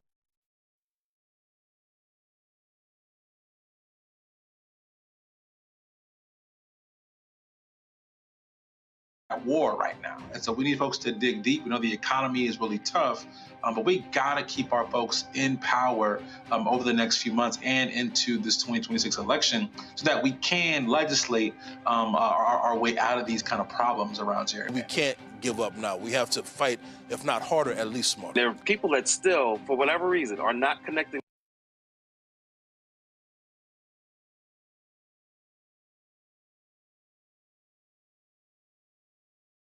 the dots to whatever it is that you are feeling is directly connected to this issue. Like if you're upset because gas prices are high or housing affordability, guess what? That's a function of not having representation or of being represented by people who are anti-Black, who are anti your life. Those things are directly connected. Whatever thing it is that people are feeling right now, feeling the effects of this war that this country is in, or like I said, the prices, or the high unemployment for Black women and for Black men, or maternal mortality. The crazy man Kennedy was testifying in front of Representative Summer Lee talking about maternal mortality, and he didn't even want to acknowledge that Black women die in birth at higher rates than other women in this country. That is what happens when you don't have representation. They can literally control your health, your well-being, your lives, your economics. So all of these issues that we're feeling, all of the frustrations that we're having, all of the stresses that we're having in our lives, one way or another, it comes back to, do you have people who are representing you, who have control of resources, who literally have control of significant parts of your life? That's what's at stake when we're talking about voting rights or redistricting. It's not theoretical. It is the thing that very much connects to every issue that you care about, everything that affects your quality of life. At the end of the day, it comes back to who is making decisions over your life. And now, 60 years later, we are watching that progress be ripped away. With its decision in Louisiana v. Calais, the Supreme Court has opened the door to a coordinated attack on Black. A sleeping giant. All right, folks, Roland Martin here. We're back. We had a power issue, but it's always a plan B. Rebecca, you were talking about this is day one of what this action is all about. I got it. This is day one. We're getting ready to kick off Freedom Summer, and we're going into a Freedom Fall. In fact, this is going to go through the election, and it's going to go the day after the election, because we need people to understand registering to vote isn't enough. Showing up to vote and making sure your ballot counts isn't enough. But once we have elections, it's time to hold people accountable, and it's time to bend truth to power, because we're seeing too many people get in elected office, and they're not doing the things that we need them to do. We're seeing too many people who aren't accountable, and it's time. That time is over. Like I mentioned, the last time something like this happened that we saw with the John Roberts Court, it took 87 years for black people to get their rights back. We don't have time to wait 87 years to get our rights back. So this is a full-on fight, and this time we're going to fight to finish the fight. Well, and the thing when we talk about, no, leave it plugged up. Leave it plugged up. Bring me the phone. When we talk about, when I say the slaw, what this also means coming out of here, what is required for us is to also, and I was talking to Freddie Haynes about this here, we've got to have citizen education training every week. In every city, some church, some community group, somebody has to be doing it, and if 50 show up, 50 show up. If 100 show up, 100 show up. That's what has to happen. We can't go, oh, well, we invited a bunch of people, only 30 show up. Focus on the 30, tell those 30 to invite 30 next week. That's called relational organizing, and we have to return to Saturday schools, because this is going to be a fight. We're not going to win this fight just in the next few months. We're going to have to commit at least to a decade, because this time we want to make sure in the Constitution, as we rebuild in this third Reconstruction, we want to make sure that these rights are permanent, because there should never be a Supreme Court that could take the rights of black people in this country. And we've had enough. We're not going back, and we refuse to take 87 years. And, you know, there's a book that I'm working on that speaks to black organizational leadership. And what I've often said is we've got all these black organizations. So we have capacity. It's simply unutilized capacity. So it's two things. We have to coordinate and have a unified strategy. One sound, one voice. The other thing is we have to fund the movement, because this costs money. It costs money to have people in every city doing the research, doing the work, and doing the training.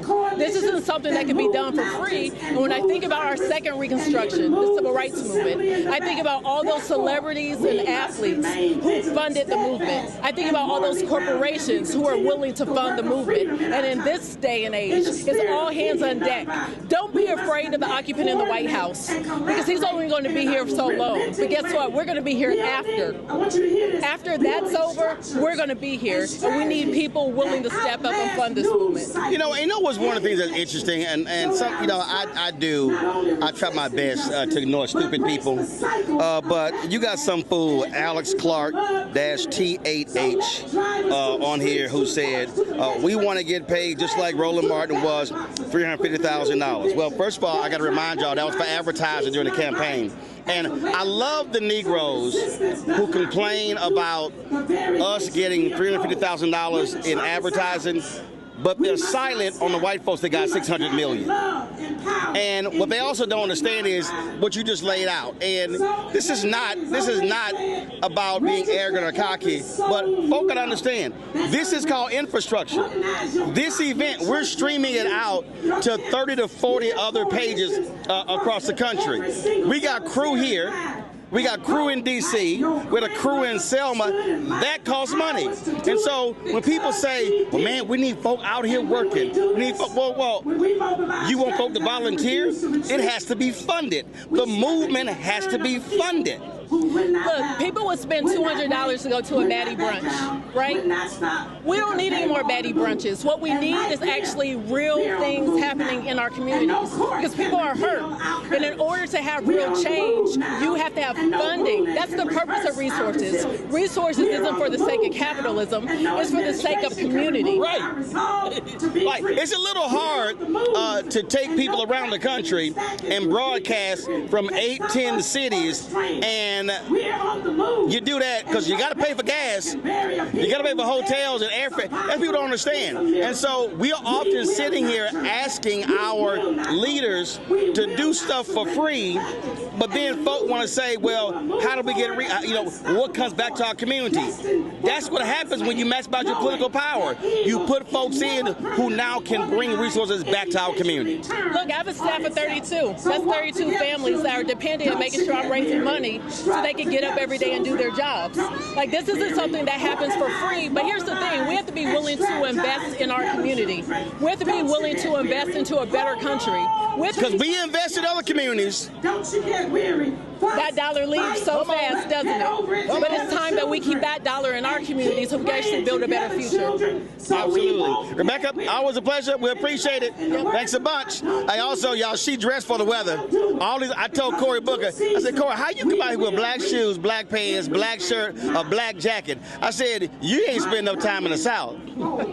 Look, when I said it was 85 degrees, it felt like it's 105. Oh, there you go. Luckily, we got a little breeze. Rebecca, we appreciate it. Thanks a bunch. We're going to bring over Tennessee State Representative Justin Pearson. He spoke earlier on the stage. We're going to bring him on out here. And so, come on here. To fight for the promises of the people. I need y'all to go crazy right now. Here we go. Pearson, then you. Johnson, CEO of the NAA. All right, take a seat here. Let's go. So let's do this here. So we're gonna let's hear what Derek has to say from the stage, and then we're gonna come back and talk to Justin Pearson. Will be won locally. This movement must be won locally. When the Supreme Court made their decision, within 48 hours, the Tennessee Legislative Black Caucus began to organize to get ready for the next week. When the Supreme Court made the decision, communities in Louisiana filed a petition to recall the governor within 48 hours. This movement will be won locally. When the Supreme Court made the decision, groups say we need to convene in Montgomery to initiate the fight. This movement must be won locally. For those of you who studied the civil rights movement, it was never about a demonstration or a march. It was always about the people. For those of you who understand the impact of the civil rights movement, it was always community-centric led. What we must do here is ignite the power of the people locally to carry the movement forward. With that said, all roads lead to November's election. All roads lead to November's election because the reason why they are seeking to take the power from the people is a result of the power of the vote that you have displayed across the former Confederate states. It's no coincidence that the states that are reacting first are the former Confederate states. Texas, Tennessee, Mississippi, Alabama, Georgia now, South Carolina now, and Florida. We will prevail because we must organize locally. Now, as we get ready to leave from here, on Tuesday, there is an election in Georgia. If you have people in Louisiana, call them now. There's an election right now. If you are familiar with what's going on in Florida, call people now, because the fight that we have to take on is locally. Now, one of the things I'm going to conclude with this, that our history have taught us, that every time we came together, we won. Every time we strategized together, we won. Every time we leveraged both our voices, our vote, and our money, we won. In this moment, we will win because we are in this fight. So when we fight, we win. When we fight, we win. When we fight, we win. Y'all keep it going for the NAACP. Now representing Fair Fight Action, I need y'all to go crazy. We got our good sister Lauren Wargo and Amar Patek. What's up, Alabama? All right, folks. All right, folks, we're going to bring on Representative Justin Pearson, chat with him. Representative Pearson, listen, this battle, it's southern states. That's what the target is. But this really requires folk from everywhere to be fully engaged. Absolutely. It reminds me of the great matriarch of the civil rights movement, Mamie Till, when she said, you know, I didn't think about the problems in the South as being my problems as a person who lived up north. For black folks and people across the country of good conscience, you got to realize that the litmus test for our country's progress isn't Massachusetts and California. It's what's happening in Mississippi, Alabama, Tennessee, Texas. And right now, they're the neo-Confederacy. They are literally reviving their ancestors' dreams of stripping away our voting rights, taking away our ability to articulate and challenge the systems of oppression that we're dealing with. Well, but the thing that I was talking to Congresswoman Joyce Beatty about this, and Congresswoman Ayanna Pressley about this, and that is the reason it all goes together, because if you get rid of these black members in the South, frankly, they're Democrats, they're not Republicans. Then what you're doing is you're decreasing that representation, and now who controls the House, who controls the Senate, and so it all goes together. So if you're black in New York State, if you're black in California, if you're white in Illinois, well, guess what? This is impacting you because MAGA Republicans want to consolidate power, and they want to put those Democrats permanently in the minority. There is no way to get a majority for Democrats without the seats in the South. There's no way Democrats ever again have a majority in the House of Representatives, have a majority in the Senate, if the South does not have representation. And so it's no coincidence that a third of the seats are congressional black caucus members, or seats that are majority black or have the possibility for majority black representation. And so that is the truth. If you care about national politics, there's no national political power for Democrats if black people don't have power, and at least 50% of black people in the United States of America live in the South. So this isn't a place that can be abandoned. This isn't a place that can be neglected. And for everybody who's in New York, for everybody who's in California, Massachusetts, show up. I'm running for Congress. Other people are running for Congress. We're fighting in state houses. Show up in some committees. Show up with some organizers and say, we are in the fight for our life and for our democracy right now. Not only that, what I also say, and I've seen these folks populate on YouTube, and you'll have these folks who will go, oh, you're shilling for Democrats. Democrats haven't done this, haven't done that. I then say, okay, give me your 5 issues.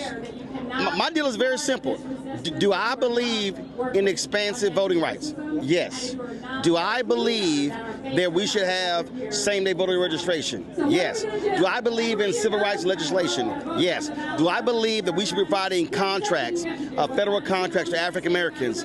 Yes. Do I believe that we need to be educating our children and ensuring those resources are coming to black neighborhoods and not just the white neighborhoods? Yes. Well, my deal is real simple. I will pull up candidates who are, so again, for me, this is not blue, red. It's not donkey, elephant. For me, it's black. I am making a conscientious black decision with my vote. And the reality is, when I do that, it is not for MAGA Republicans. This is part of the reason that they cracked our district in Memphis, because they don't want to change their policies or their politics to actually convince us that they're a party that cares about us. And this is what I try to explain to Stephen A. Smith and others. They're not trying to compete for black votes. No, they're trying to steal black representation or dilute black political power because they don't want to let go of white supremacy. At the end of the day, they're not attached to any ideology other than white supremacy. How do we build more power for ourselves, consolidate more power for ourselves, and consolidate more power for the rich, the powerful, and the billionaires? That is not the same thing that the rest of us need or are fighting for. And so they don't want to change how they're thinking about things. They want to steal and rig the election. So you were running for Congress. You were running against incumbent Congressman Steve Cohen. They've now changed the districts. I saw your tweet, so he decided to retire. So, but you made it clear you're moving forward. Absolutely. I'm still running in the 9th district. You can try and rig the election, but you can't rig our movement and the momentum that we currently have. Whether you're in a rural area or an urban area, you care about whether or not you have enough money for food. The gas prices being skyrocketing because of an endless war with Iran. All of the same issues that black people care about in the city are the same ones farmers and rural folks care about. They know these billionaires don't give a care about them. And so we get the opportunity now to go across 15 counties to go and fight for those votes and show them a different vision. Because Republicans have put us in a horrible spot in this country, and whether you are living in an urban area, rural area, suburban area, you know that to be your reality. Your life is not better today than it was before this administration. Absolutely. Always good to see you, my brother. Keep giving them hell. Every single day. Yes, sir. I appreciate it. Thanks a bunch. All right, appreciate it. I'm going to bring in now Damon Hewitt. Damon Hewitt is the leader of the largest committee for civil rights under law. Earlier we talked to, man, you don't need that jacket. It's too high. Put that jacket down. I don't even know why you try to put a jacket on. It's too damn high for that jacket, Fred. Corporate nigga, I'm a courtroom. Yeah, but you ain't in the courtroom. You outside. We outside for real, Roland. We outside literally, figuratively. They're trying to put us outside the power structure. And so this is a time we have to reconceptualize what does black political power look like. If we measure it only in the number of congressional black caucus members we have, that's not going to be the measure right now, or even the state legislature. We have to measure it in different ways. We have to flex it in different ways, too. Yeah, absolutely. And again, what I keep emphasizing, this is not, when we say black political power, we're also talking about black economic power. We're talking about black health, black education, all these things, because those elected officials, their job is to ensure that dollars are coming to our community. And so when they start doing what they're doing, what that ends up means is that money is going to be driven to other communities and not ours. Well, here's what's next up. We know that this whole game is happening on Louisiana v. Calais and all the redistricting because we've been winning. Because we broke the partisan supermajority in Mississippi based on the case that we had the Lawyers Committee litigated with ACLU on the strength of Mississippi community organizers. They know that what else is coming is the Census 2030. Yep. Remember what Trump did with 2020 census? They got slapped back in the Supreme Court, but it's a different game now. They're not going to make the same procedural errors they made before. They're going to do it even worse, better for them, but worse for us. And so census is all about where resources flow. Billions, trillions of dollars in resources. And so this is really about starving and choking our community. You starve the political power, you starve our First Amendment voice, you starve our bodily autonomy, you stifle our vote, and then you take all the money and run. That's what they're doing. And listen, and I've been yelling and screaming this, but our people have to understand really what is at play here. And they have been angry with this our success since the Black Freedom Movement. Well, exactly. I mean, this is prolonged getbacks. That's what this is. It's really like the lost cause, not of the Confederacy, but of the old Dixiecrat South, right? This is just like after Reconstruction, where there were folks, white folks, power structures that made compromises at our expense. Back then, it was federal troops leaving and leaving us to a 100-year campaign of terror. Now, it's corporations, it's higher education, it's some elected officials, frankly, who are making compromises, doing cowardly things, or doing even more cowardly thing, which is no thing at all, at our expense. And so we have to call them to task, not just through the ballot box, but in other ways as well. Absolutely. And when I said to Janae, you know this well, I mean, the reality is our civil rights lawyers are literally engaged in massive warfare every single day in these courtrooms. Every day. I mean, we're here right now with the people. This week, we argued in court to stop Trump's executive order to limit mail-in voting and to have a preferred list of voters based on immigration and other status. We also filed a new redistricting case in Tennessee, which is one of the current battlefronts. So it stretches all of us thin. It's massive warfare. And look, Roland, sometimes I feel like we don't have enough civil rights lawyers around to litigate well everything we need. That's why we need allies and support. Lawsuits alone won't be enough, but lawsuits in concert with people and movement can make a difference. And also, I mean, I'm gonna go ahead and say this. It also requires our high net worth folk to understand Leonard Leo is sitting on a $1.6 billion fund because a rich white conservative gave the stock, and he is weaponizing that. This is one of those moments where high net worth African Americans and white progressives should be saying they're going to be creating a $1 billion legal fund that has to be deployed to fight. That's what you're up against. If you quantify what's needed, it would be at least what you just said, Roland. This work has always been underfinanced. We're relying upon institutional philanthropy that's right now trying to band together to cover themselves against the tax administration. But we need that private equity, that private money. There are black people of wealth and of means. We have all forms of capital. We have human capital. You can volunteer and mobilize. You have fiscal capital. You can donate. You also have reputational capital. Use your mouth. Use your feet if you got them. Use your legs if they're able. We need people using all of our faculties to move, but the dollars must flow. We can't do this Obama 2008 campaign style, right? We have to do this in a way where people who have significant means are moving in addition to the people who have small dollars to support the organization at the front lines. It could be my organization, the Lawyers Committee for Civil Rights. It could also be another organization. It could be a community group around the corner from you. Support somebody. I talked to a group of black corporate executives just yesterday in New York City. And what I said was, I know you all write checks. You might do it on December 31st. I want you to write all the checks now. I want you to at least double the checks that you write now. Support some black organization.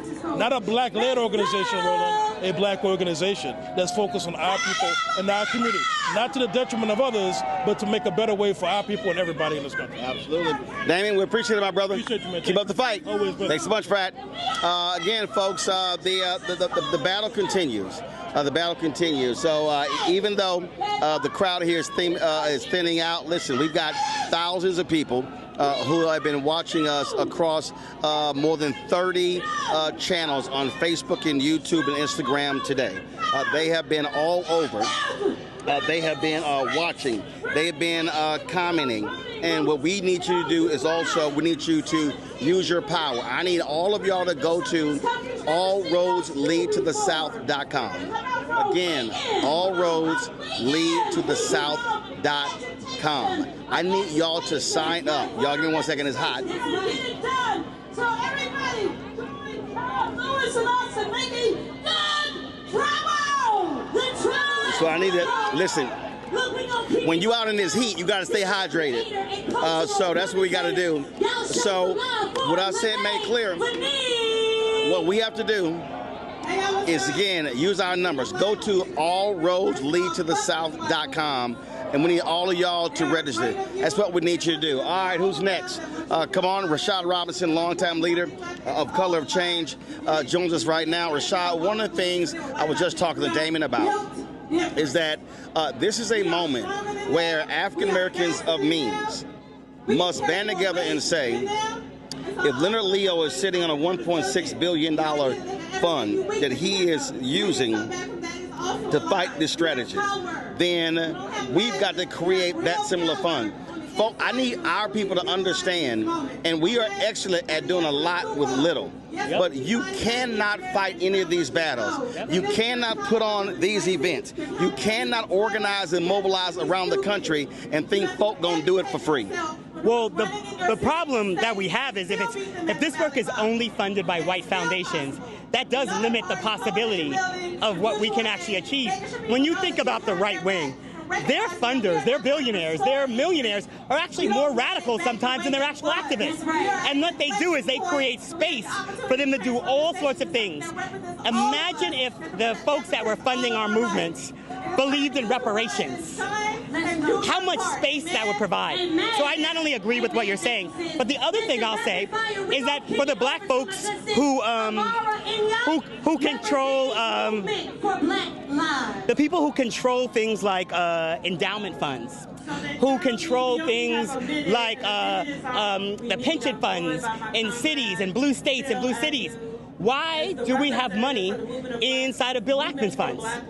Why don't we pull that? We actually, the government resources are helping in so many ways fund our oppression. And so I think about Bill Ackman's fund, BlackRock, all of those folks, Steve Schwarzman, they're all putting money into anti-black causes. Absolutely. And so sometimes I hear people say, what if like Illinois or New York or California succeeded?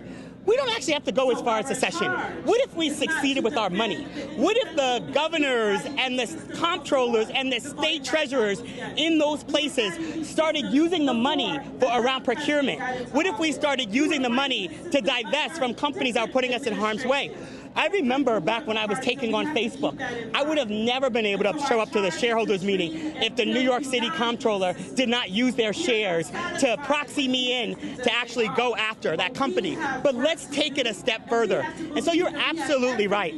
We will always lose in the back rooms if we don't have people lined up at the front door. And it's not just the front door of capitals like this, it's the front door of the places that keep our money and spend our money and fund our oppression. Then I love these people, these simple Simons who say, no check, no vote. Okay, here's my question. Are the Republicans cutting you out a check? No. See, I mean, that's what trips me out. They ain't cutting you a check. It's a lazy strategy. It's a strategy like voting is about picking your opponent, picking the person you're going to fight with. I remember when I built the district attorney strategy where we went after and we elected folks like Larry Krasner and Kim Foxx and Amber Sayala. Some of those folks are really great, but I knew that they were going to go into offices where we would still have to challenge them. We were picking our opponent. I remember when we got Anita Alvarez out of office in Cook County and we put Kim Foxx in. Kim couldn't be perfect in that seat, but what we knew is that before Kim Foxx was in that office, activists weren't even let up to the office by Anita Alvarez. When Kim Foxx got there, we got up there. We got to do real work around changing, getting people let out who had marijuana arrests, about stop prosecuting for low-level offenses. That was about picking the people we're going to fight with, pick the people we're going to argue with. Imagine if we were all able to fight with Kamala Harris right now. Imagine if we were all able to battle with her, demand things from her. That's a much different position to be in than the position we're in now. And so the stupid idea that you got to like love everything about the person you're putting in office actually is it defies what our ancestors actually have fought for and built, and how we are actually in these seats we're in right now. It's because people recognize that they had to move things. Even when they couldn't move everything. Yeah. I mean, listen, I think back when Herbert Hoover ran, here was a white man who was a Republican who was leading the Lily White movement. Yeah. And there were black folks who voted for him because they said, we know what he's doing, but we know what his evil Southern Democrat self is going to do. Yep. That's a good one. It's like, I mean, this is strategy, and we have to be in a much different conversation about what that looks like. I mean, this is also why I talk a lot.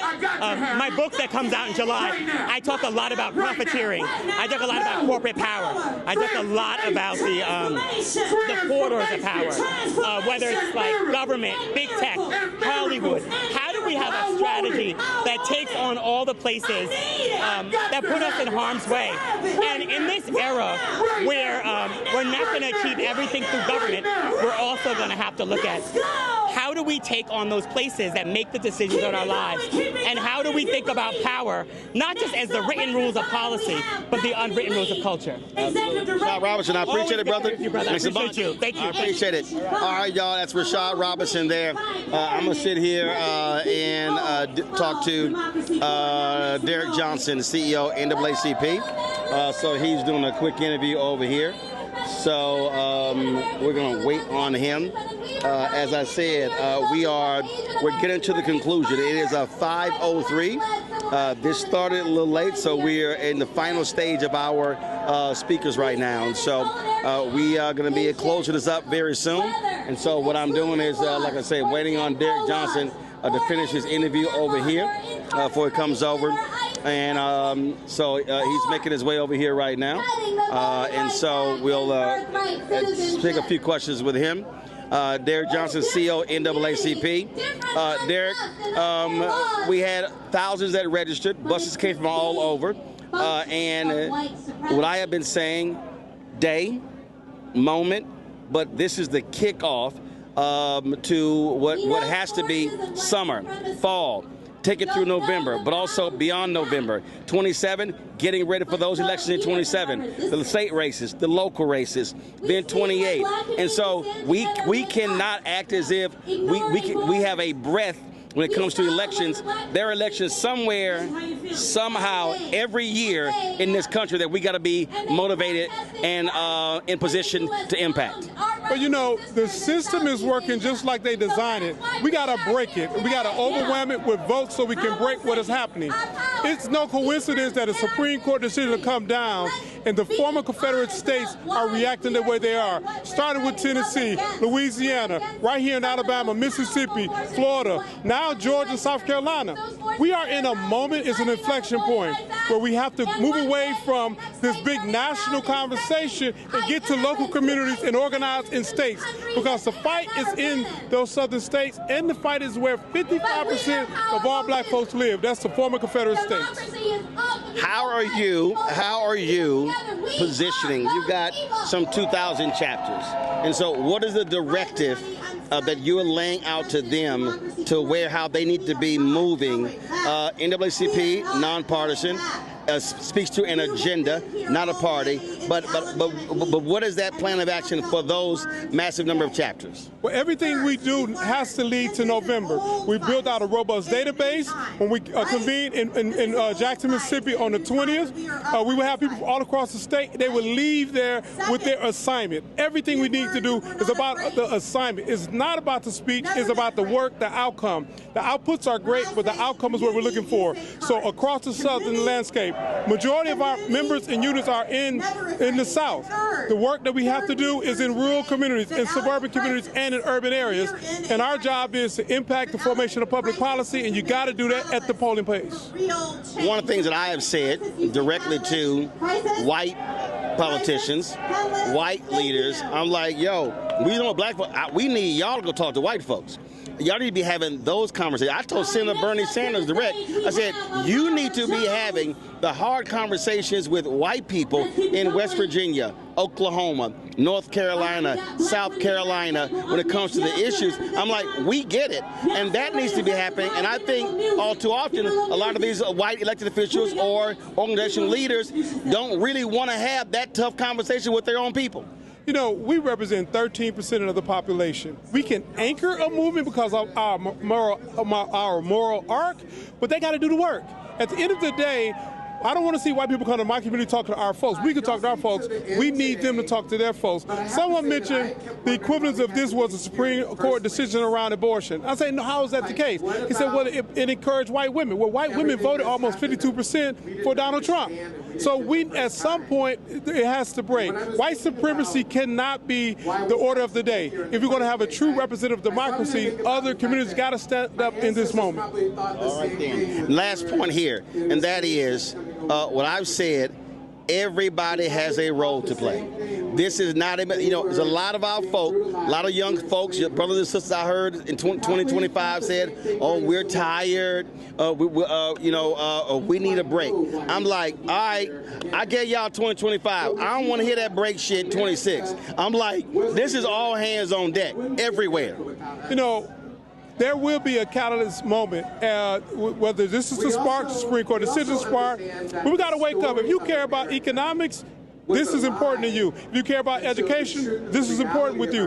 If you care about, you name whatever the policy issue, this must be important for you, and it has to be intergenerational. We can't go to this young versus old, male versus female. It got to be us for us in this moment for Black Power.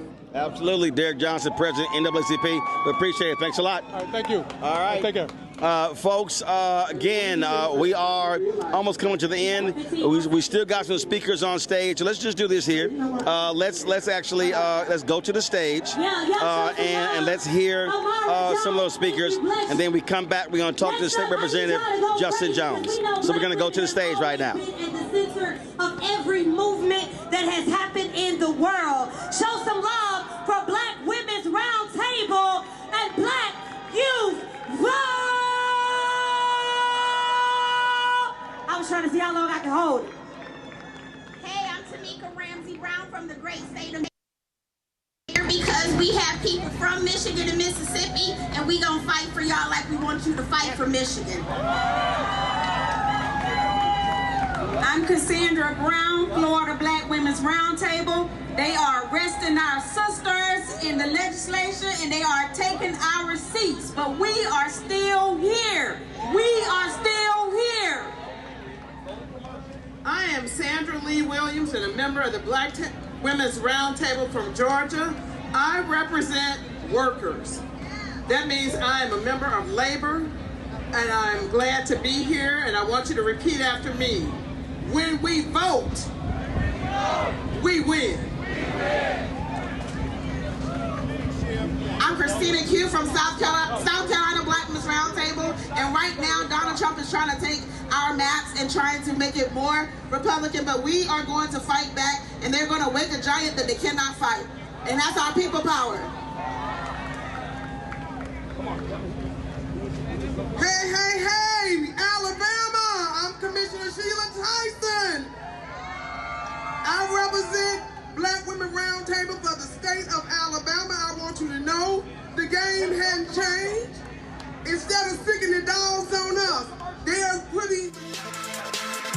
Hey y'all, welcome to The Other Side of Change, only on the Black Star Network and hosted by myself, Bria Baker, and my good sis, Jamira Burley.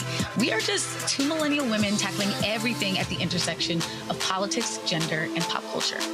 And we don't just settle for commentary. This is about solution-driven dialogue to get us to the world as it could be and not just as it is. Watch us on the Black Star Network, so tune in to The Other Side of Change.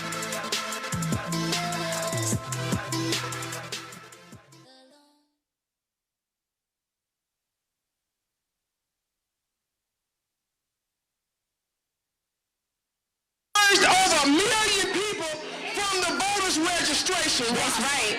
So we are in the fight of our life, and we're going to win, and we're not going back. Let's go one time. This is Deborah Scott from Georgia Stand Up. We are members of the Black Women's Roundtable. Say Black Women's Roundtable. Black Women's Roundtable. Black Women's Roundtable. Black Women's Roundtable. Black Women's Georgia is in the house. We have a legislative session. All the things that they're doing in all the states, they're coming to a state called Georgia. Meet us at the Capitol on June 17th. We're going to turn Georgia blue. Next up, we have Black Youth Vote. Let's go. We got 1 minute, rapid fire.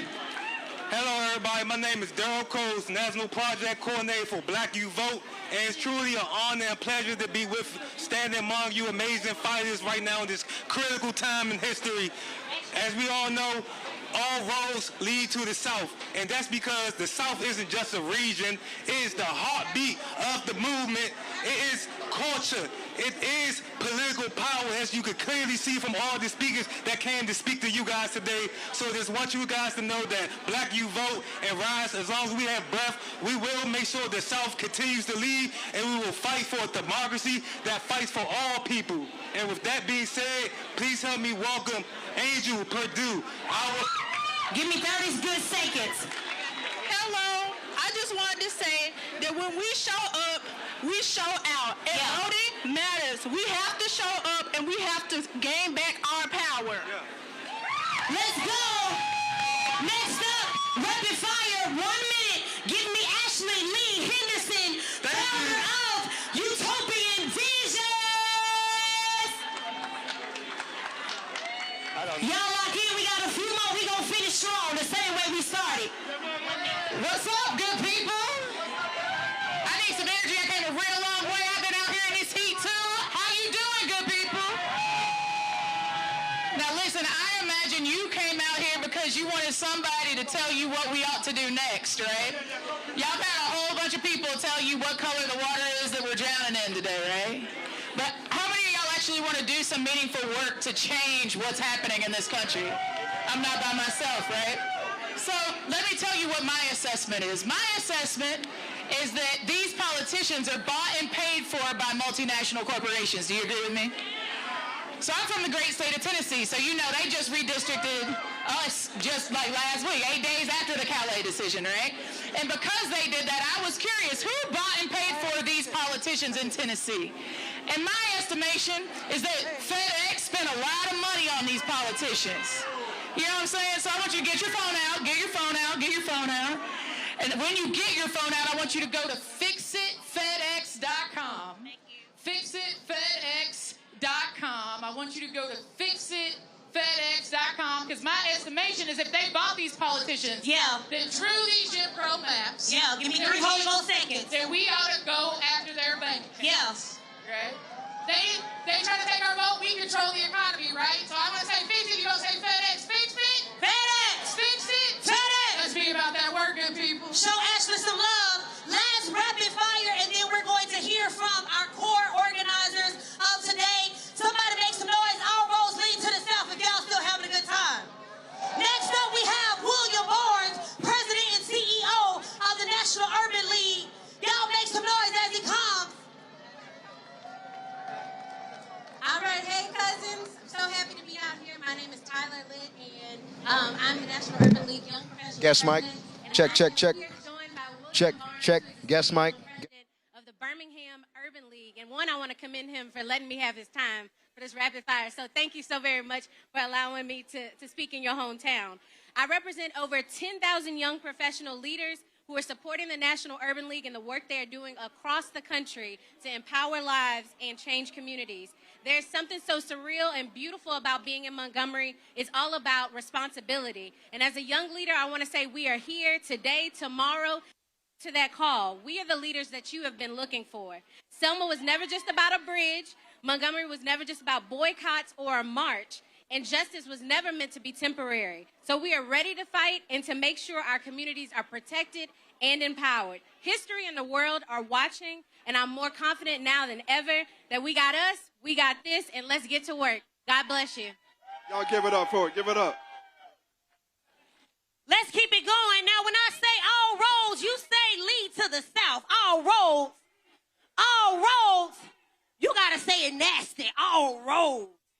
Yes, sir. Now, I need everybody forward. I need all of your cameras out because we're going to introduce the organizers, the visionaries of today's event. Oh, wait a minute. Hold up, wait a minute. Y'all thought we was finished? Y'all still feeling good? Come on, we got a quick word. Y'all show some love for Brother Vince Evans. Y'all still with us? All right. We're about to end, but before we do that, we got Pastor Glasgow. But I want y'all to wait 10 more minutes because today could not happen without some very powerful leaders in this country. When the Voting Rights Act decision came down a couple of weeks ago, there were a singular group of leaders who pulled this off. Y'all, we pulled this off in 8 days. That's what y'all did. So, Pastor Glasgow, I'm going to get you to come up here for your 1 minute, and then I'm going to introduce the people who brought us here today. I don't know how I'm going to do this in 1 minute, but let me tell y'all something. Get your phones out. Get your phones out real quick. Text somebody right now. Tell them I need to meet me in Washington with Thompson Nan. We're going to do a march on Washington on August 28th. Text that right now, August 28th, march on Washington. Let me tell y'all something. Voting rights is connected to housing rights, connected to education, connected to everything that we have. When we won the lawsuit in 2008, we could take that same lawsuit according to due process by them locking people up, by information, not grand jury indictment, and then we could get everybody's voting rights back. I need y'all to get in touch with everybody you know, get in touch with people. We got AJI, and we got all different organizations, the Alabama Justice Initiative, TOPS. We got all the people that's finna come before you, and they can tell you, get with somebody. So you can get educated, you can get informed, you can get trained, you can learn strategies, and you can learn how to get out there and vote. I said, my brother made a statement. He coined the name, no justice, no peace. No justice, no peace. No justice, No vote, no win. No vote, no win. No vote, no vote, no vote. No vote, no win.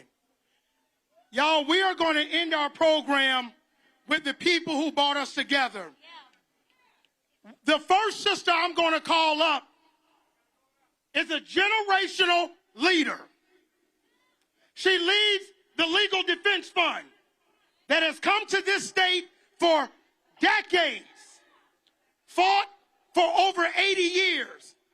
This is the woman who went to the United States Supreme Court and argued this case. I am pleased to introduce the Director Counsel, a bad, powerful sister, the Honorable Janae Nelson.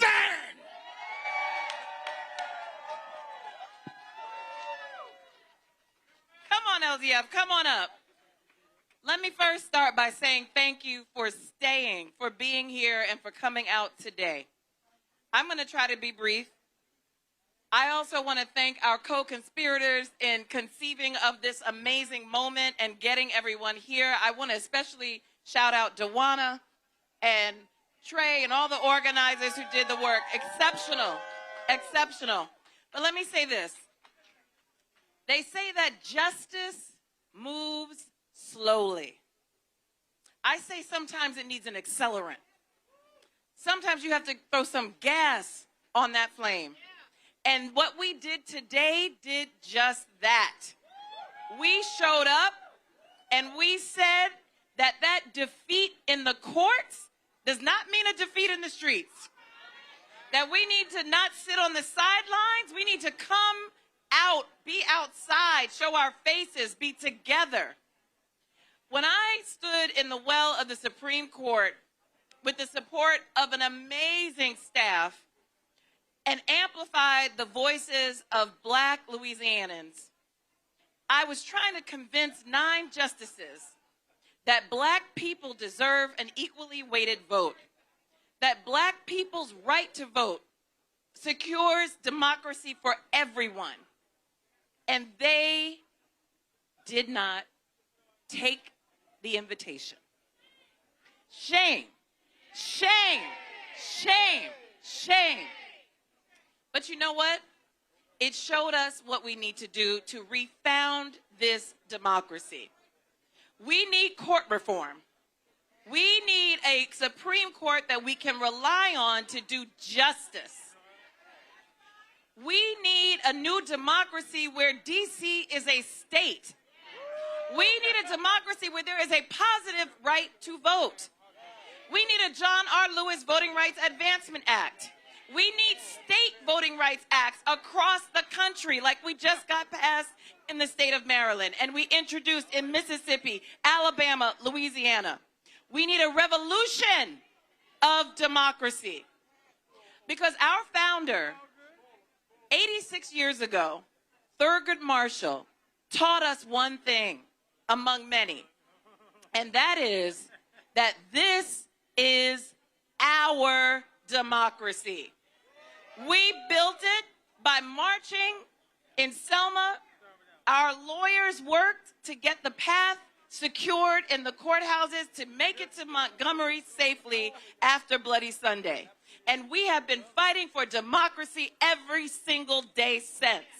And we will not stop. We were built for this. We were built in 1940 when there was no possibility of this multiracial democracy. If you looked at the laws and you looked at what was being created and the barriers that existed, but we were able to dream up with our clients and others who wanted to support the work of multiracial democracy to create this splendid, splendid experiment. And we're not giving up on it now.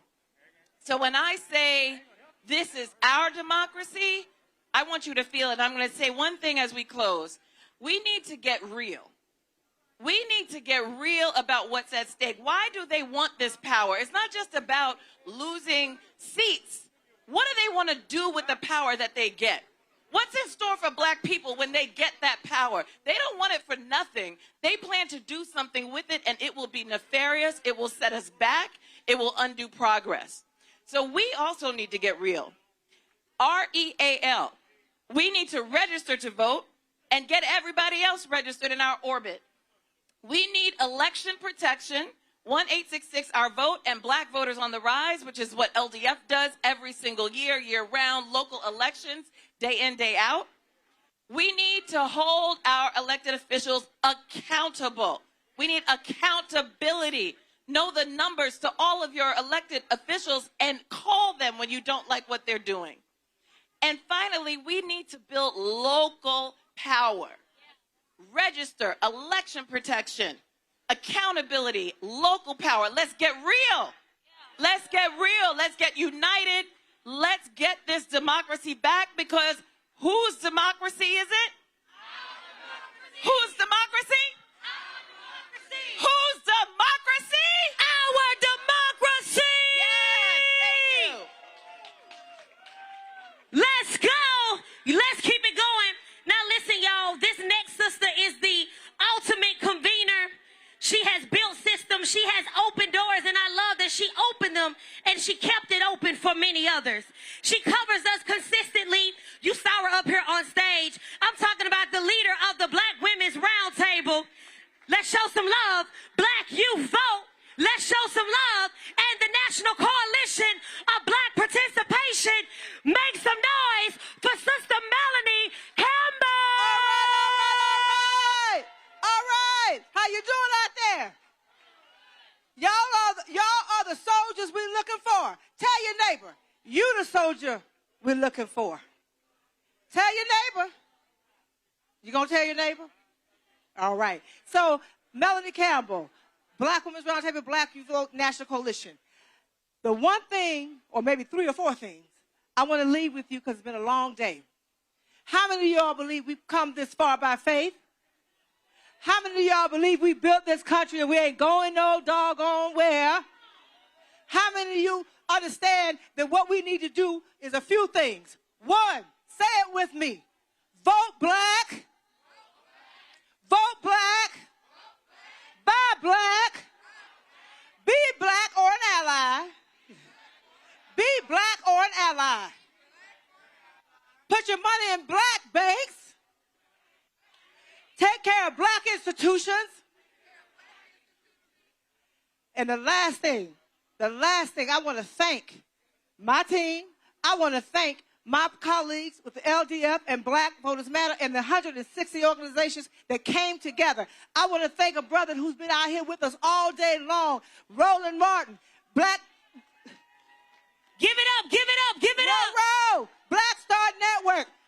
He owns his network. That's what time it is. I'm going to sit down because we got work to do. Say we got work to do. Right? And last thing, I'm a Baptist AME. Who in here from Florida, Georgia, Louisiana, Mississippi, North Carolina, South Carolina, Tennessee, Texas, Arkansas? That's the heart of this country. That's why they're coming for us. But guess what? They've awakened a sleeping giant. We ain't going nowhere.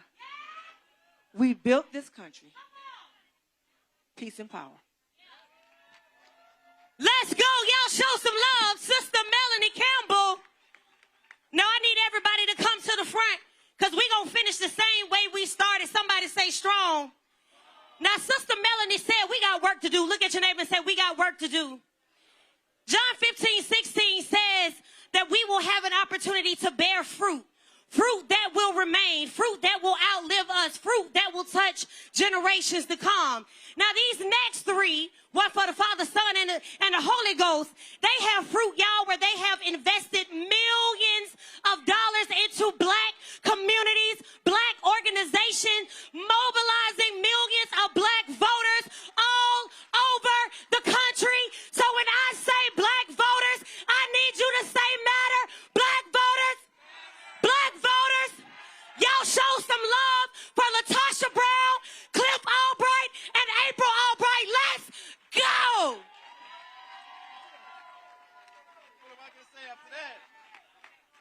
What am I going to say after that? Y'all give it up for the best MC I've ever seen, D. Reed.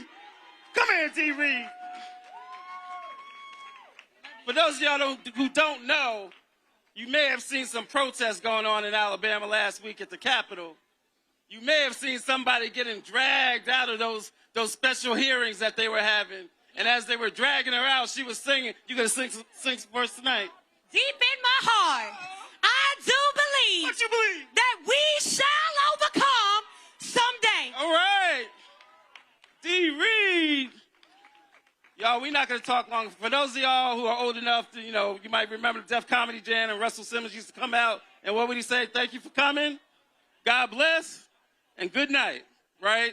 But I can't do that without first thanking a whole lot of folks that made this happen. Before we do that, clap for yourselves, because y'all are still here. Y'all are hardcore. I'm scared of y'all. I see you over there, too. I see you over there. I see y'all back there, too. And so, thank you. But we got to thank a few folks. First off, we got to thank our dear sister, Dewana Thompson, for handling all the logistics, all the planning meetings. Thank you so much, sister. So many folks to thank. We got some folks hiding in the background. Black Equity Strategies and Trust. That's Dewana's organization. Look it up. Find them, support them. Black Equity Strategies and Trust. Who else? We got Vincent. Come on up, Vincent. Thank you, Vincent. Anybody who found out about this through the media, through seeing an article someplace, seeing a press release, seeing a brilliant strategy of creative, online creators, give it up for Karen Finney, y'all. Dom. Oh, Dom. Oh, yes. Give it up. Again, we've had a lot of partners, but, when we look at all the partners that we had, we knew that we had to have included in that the oldest, the boldest, our friends at NWOC, and especially this one. Give it up for Dom.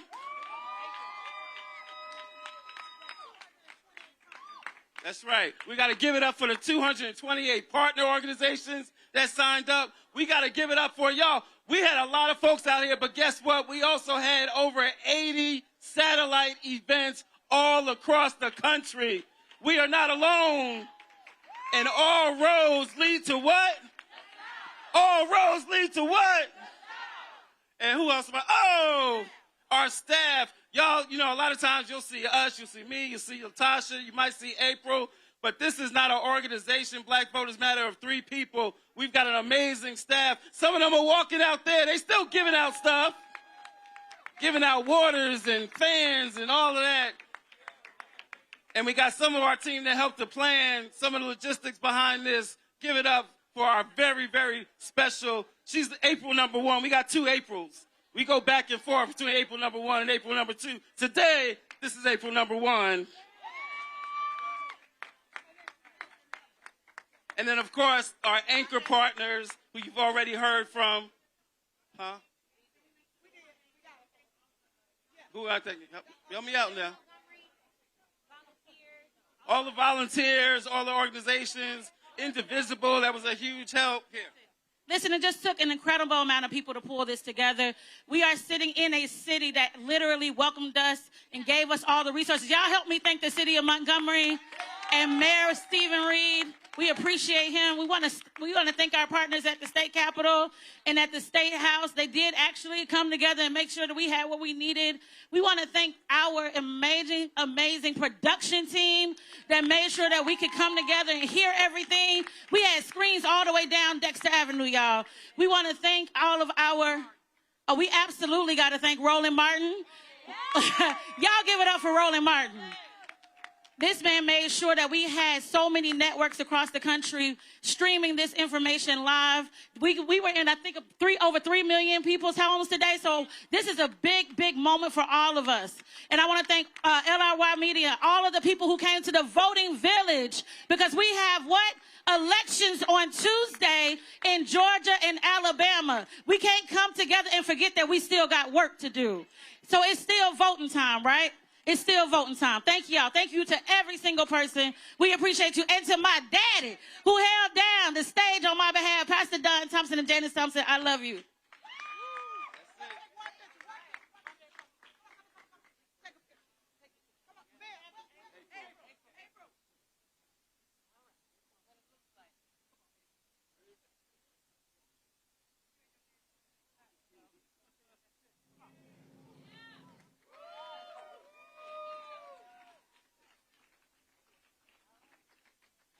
I believe that we will win. I believe that we will win. I believe that we will win. I believe that we will win. I believe that we will win. I believe that we will win. Take it away, DJ.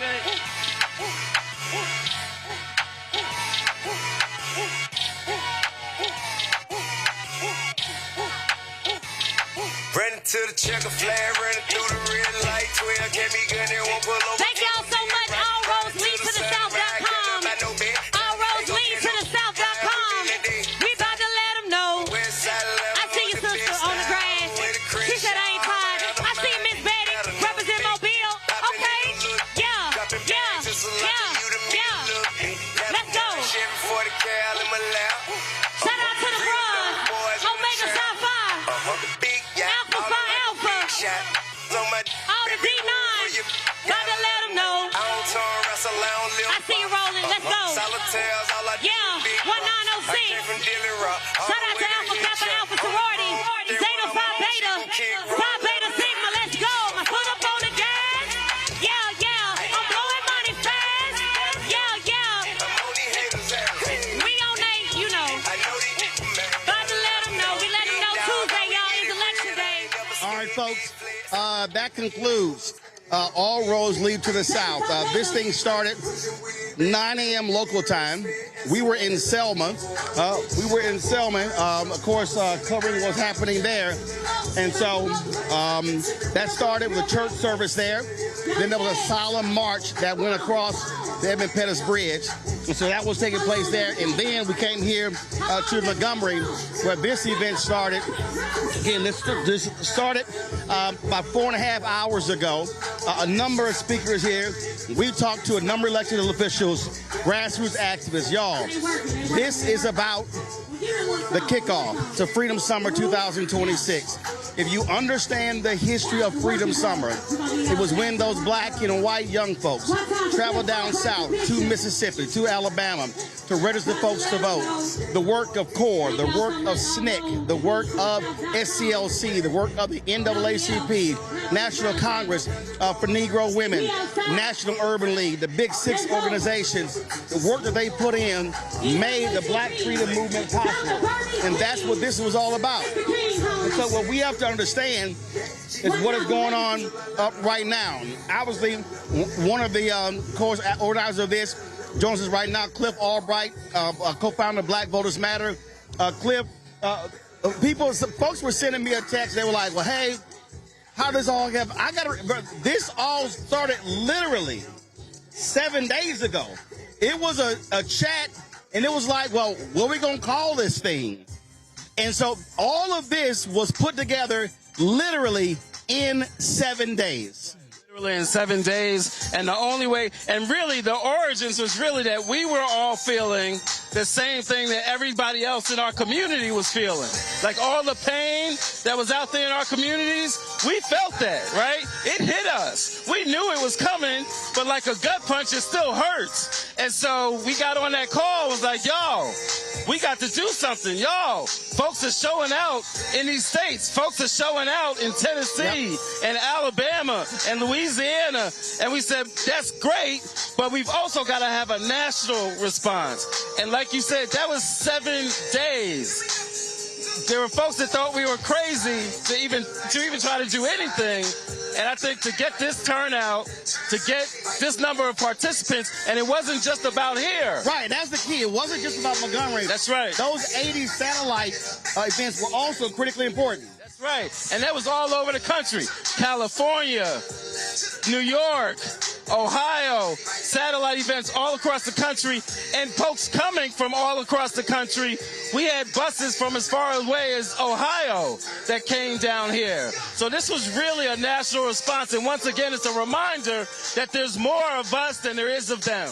Absolutely. And it also shows why there has to be organization mobilization, why it has to be data collection. It can't just be, people say, we got to do something. We got to do something. Okay, what you going to do? That's what it has to be. And it's got to be done in a way where, some folks are willing to put some stuff aside. So, like, we were very intentional. The first hour, maybe even hour and a half of today was nothing but the states. It was organizers from the southern states. It was state legislators, state reps from the southern states. Some congressional representation from the southern states. It was all of that for the first hour and a half before we got to one single national organization. That's because we were committed that this national event, that this national call had to somehow support all of those activities that are going on, not just last week, not just this week, but for the rest of this Freedom Summer and Freedom Fall. And so we also make clear this is a day. The point of a day is to go to a second day, a third day. And so this was a day of action. Now is when the work begins. You got an election in Louisiana today. You got voting for another hour and 20 minutes. If you're Louisiana and you're black, we need you voting. That's what we need you doing. But you got election in Georgia and Alabama on Tuesday. You got election in other places happening as well. So joining us right now, Latasha Brown. She also co-founded Black Lives Matter. Melody Campbell, National Coalition of Black Civic Participation. And what I was saying to Cliff is that, okay, one day this event is over. Now it's Monday. It's Tuesday. It's churches. What are they saying in their pulpits tomorrow? Then it's Wednesday and Thursday. And so folk have to understand that's when the work begins. Begins. This was just an altar call. We're telling people that they got to come out and we got to do this work. This is about our lives, and it's not just about vote.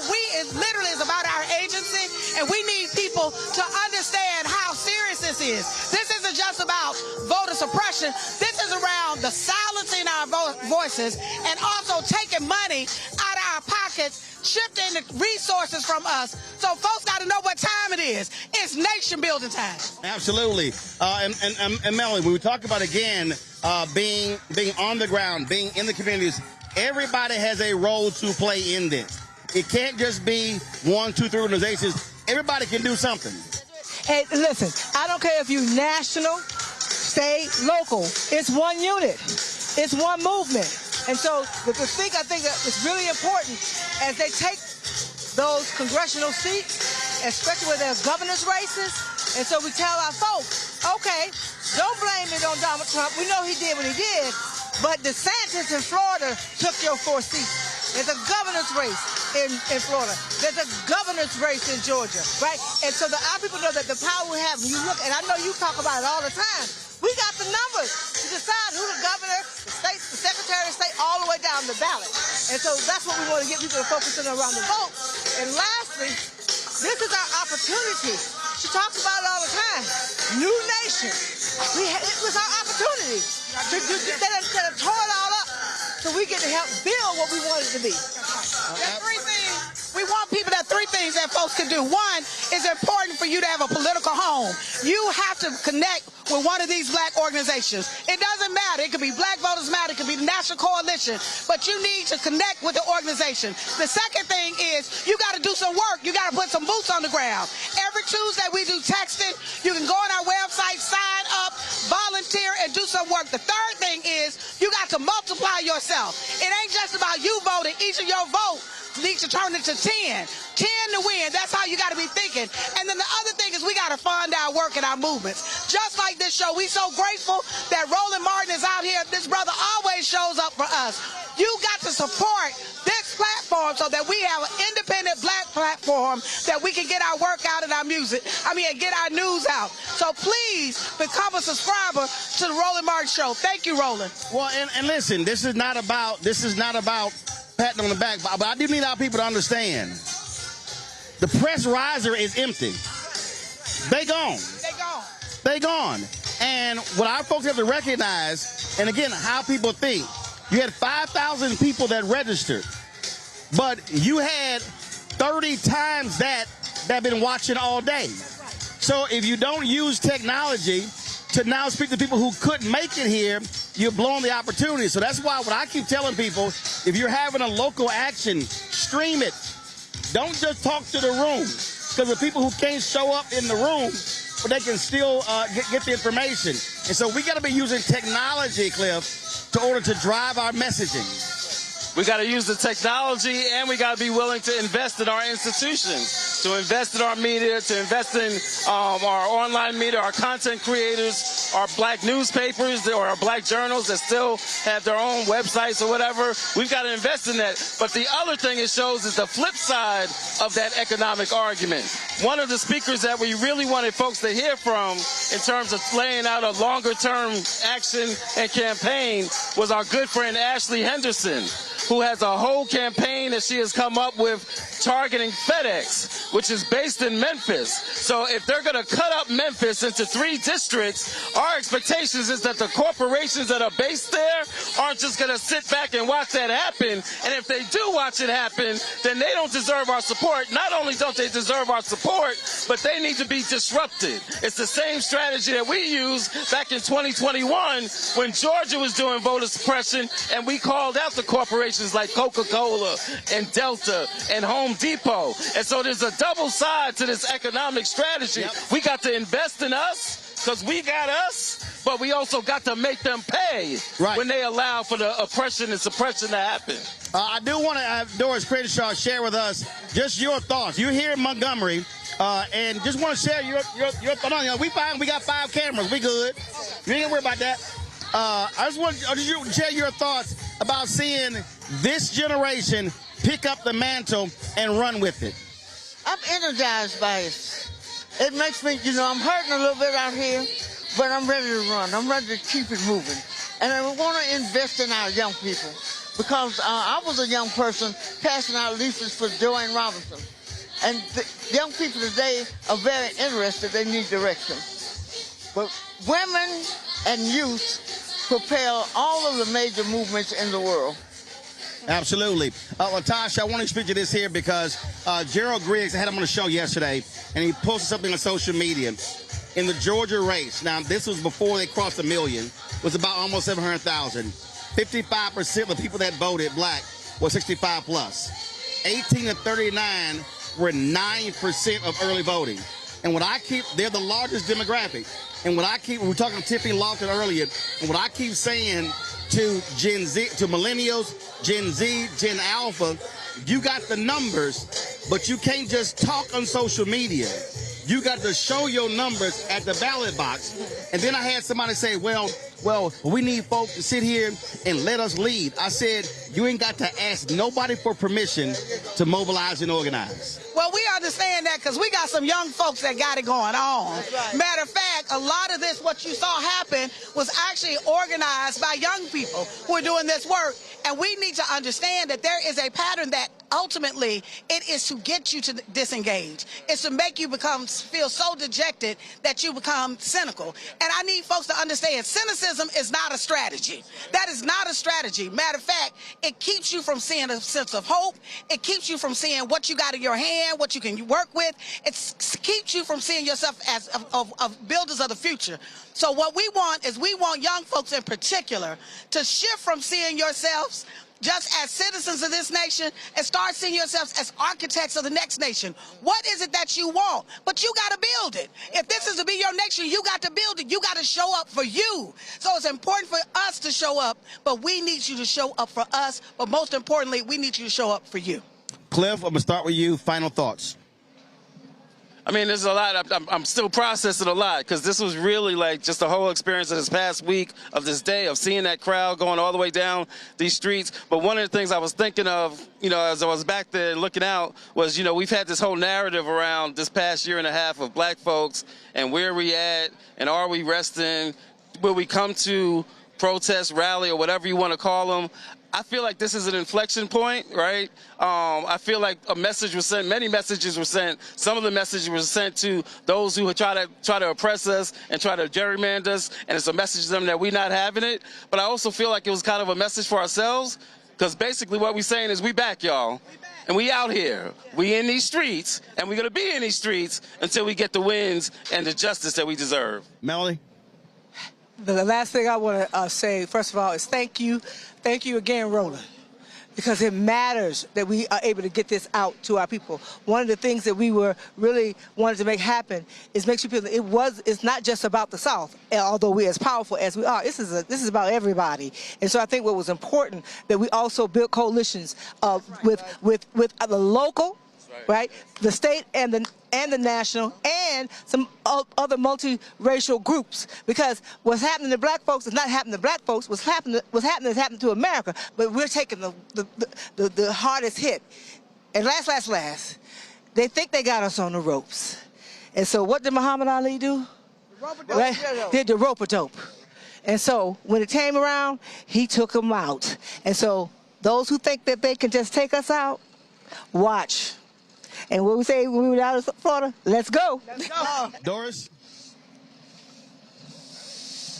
Well, I'm just so happy about today, and I'm especially happy about Roland Martin and communications. When we grew up, it was the Pittsburgh Courier and Jet Magazine and women passing out leaflets. But communications is very important, and you send the information, Roland, and we're so happy about that. And we want to begin to train our young people to be able to communicate. Absolutely. Latasha. You know, Latasha, go final comment. You know you're going to sing something. Go ahead. Go ahead. Before I do that, I do want to say that oftentimes people think that you need money to get started, and money is important, right? Or you need to have the right idea to get started, or you need to have all this time. Sometimes those things are excuses, or either they're masking our fear. The truth of the matter is we were able to do this in 6 days. Yep. 6 days. We didn't go to the mainstream media. We didn't list a famous name. You think that you can't move unless you get a name to come. Yep. We didn't list any names. It was a people's action that we came together. There were 50, it was over 50, 75. How many? It was 80. It was close to 80. We had 80 actions that were self-organized all around the country, including in Alaska. We had black groups, white groups, the No Kings groups that people are saying, well, do they stand with us? Yes, they were standing with us today. Right? Indivisible was standing with us today. The NAACP, the SCLCs, the National Coalition, Labor. This is what movement looks like. And so the last thing that I'll say is that, and the faith community. We actually, in Selma, Alabama, we had over 600, I think it was close to 1,000 faith leaders that came, that we saturated. Our movement is rooted in our rich history of literally of faith. That we understand that our true power is not about what the Constitution says. It's not about what the Bill of Rights says. Our true power comes from the highest power, and that has always been rooted in our belief and faith in God and a power that is greater than these folks on here. And so in this nation. And so in this moment, I just want people to understand that pain births possibilities. And so when it is a moment like this, that many of us are frustrated, this is when our best thinking comes. And so I'll just leave saying, well, the first thing I did right was the day I started to fight. Keep your eyes on the prize and hold on, hold on. Hold on, family. We got this. We back outside, y'all. All right. We certainly appreciate it, Latasha. Thanks so much. Doris, Melody, Cliff Albright, we appreciate it as well. Folks, I just want to read for y'all. Let's see here. Amplified Voices TV, Anti-Social Studies on Twitch, April Turner, Facebook, Black Voters Matter Fund, Black Voters Matter Fund on YouTube and Facebook, Black Women's Leadership Collective, Cat Ladies for America, Cheryl Smith on LinkedIn, Cody D on Facebook, Conscious Environment Creation on YouTube, my man Ebro and Laura. We appreciate it. Emily Glankler on Facebook and LinkedIn, Higher Heights for America on YouTube and Twitter. I Def Overthink on Facebook, Joanne Reed on Facebook and LinkedIn, Kate Langer, Kind Not Nice, Miss Peppermint, NAACP, National Council of Churches, Native Land Pod, Palmetto State News, People's Action on Facebook and YouTube, Peppermint 247, Phi Beta Sigma Fraternity Incorporated, Phi Beta Sigma on YouTube and Facebook, Raising Readers, Sisters Lead, Sisters Vote, State of the People, Stephanie Jock, Sway, my man Sway Universe, Tevin Davis, Texas Metro News, The Christian Recorder, The Equity Alliance, The Joy Reid Show on YouTube, Legal Defense Fund, National Urban League, The Root, Thomas Madden, Facebook, Zeta Phi Beta Sorority Incorporated. So we had a total of 49 different. Okay, all right. Melody's group posted. I got you. All right, then. So we had a total of 50 different people, and so the whole point here, y'all, was that we didn't just want to say, hey, let's just come just solely to our channel.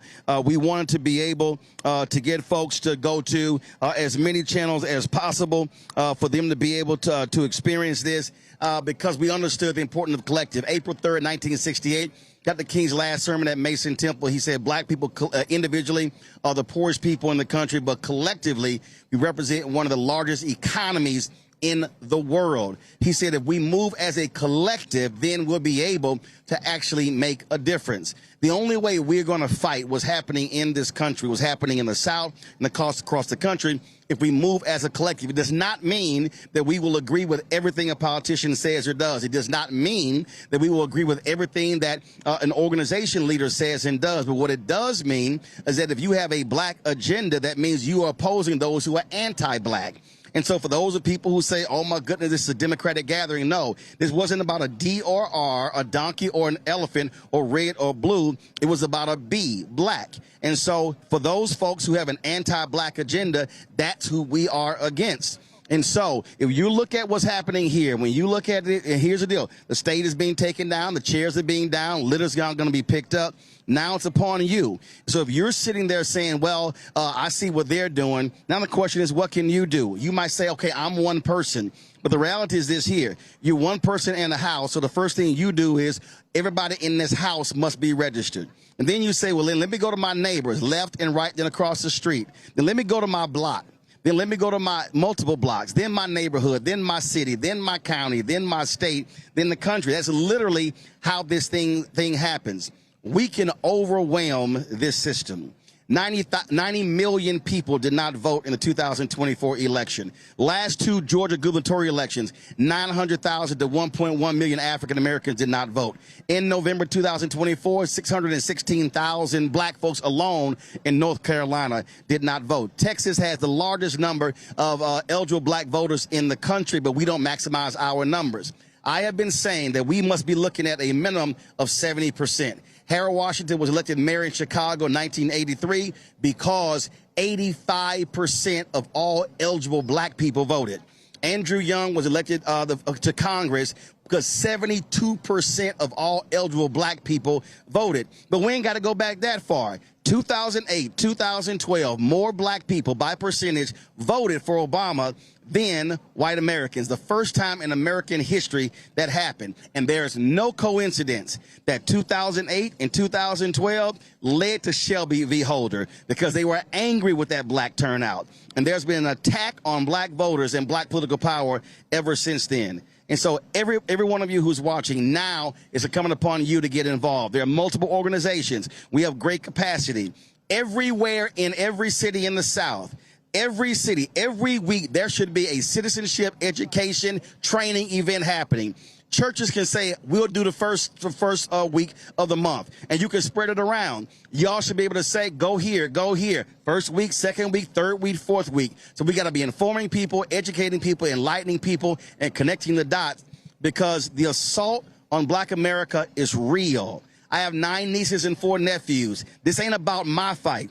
This is about what kind of world they're going to live in, and we need every single one of y'all to be activated and engaged. And trust me, if we show up and show out, they are going to be shocked, and we cause a shock to this system. And what we're going to tell them is, y'all tried all of it. Y'all used not your Supreme Court, but your extreme court to take things away. And we going to show y'all how black people roll. Last point, a whole bunch of young folks keep saying we're not our ancestors. You're right. You're not. Now is the point for you to show how they worked and how you can do it. And so if you say that, well, it's time for you to show up. And just sitting here around and commenting on threads and Twitter and Instagram and TikTok, that ain't it. You got to be in this game and ready to win. And so that's what we need everybody to do. And so that's what they're doing. They're committed. And then you got to be committed as well. So we appreciate everybody who's been watching, who've been sharing. Don't forget, support Black-owned media. Support the folks that have been streaming this. We made it clear, the folks who do the work that we do every single day. You can watch us live 6 to 8 p.m. Eastern on our YouTube channel, Black Star Network. Look, we here 5 days a week. We stream 7 days a week. Of course, your support is also critical. And to Latasha's point, we got to fund this, because understand, y'all can't keep asking black folk to go to white philanthropy for our community. And I'm purposely about to show you this here. So the shot that you're seeing when you see what's going on with us, very simple. Everything that you see here that we did, all this is owned. It's as simple as that. We own it, and that's the most important thing. Folks, that's it. We'll see y'all on Monday on Roland Martin Unfiltered. We're going to rebroadcast this all weekend as well. Y'all all take care. Holla!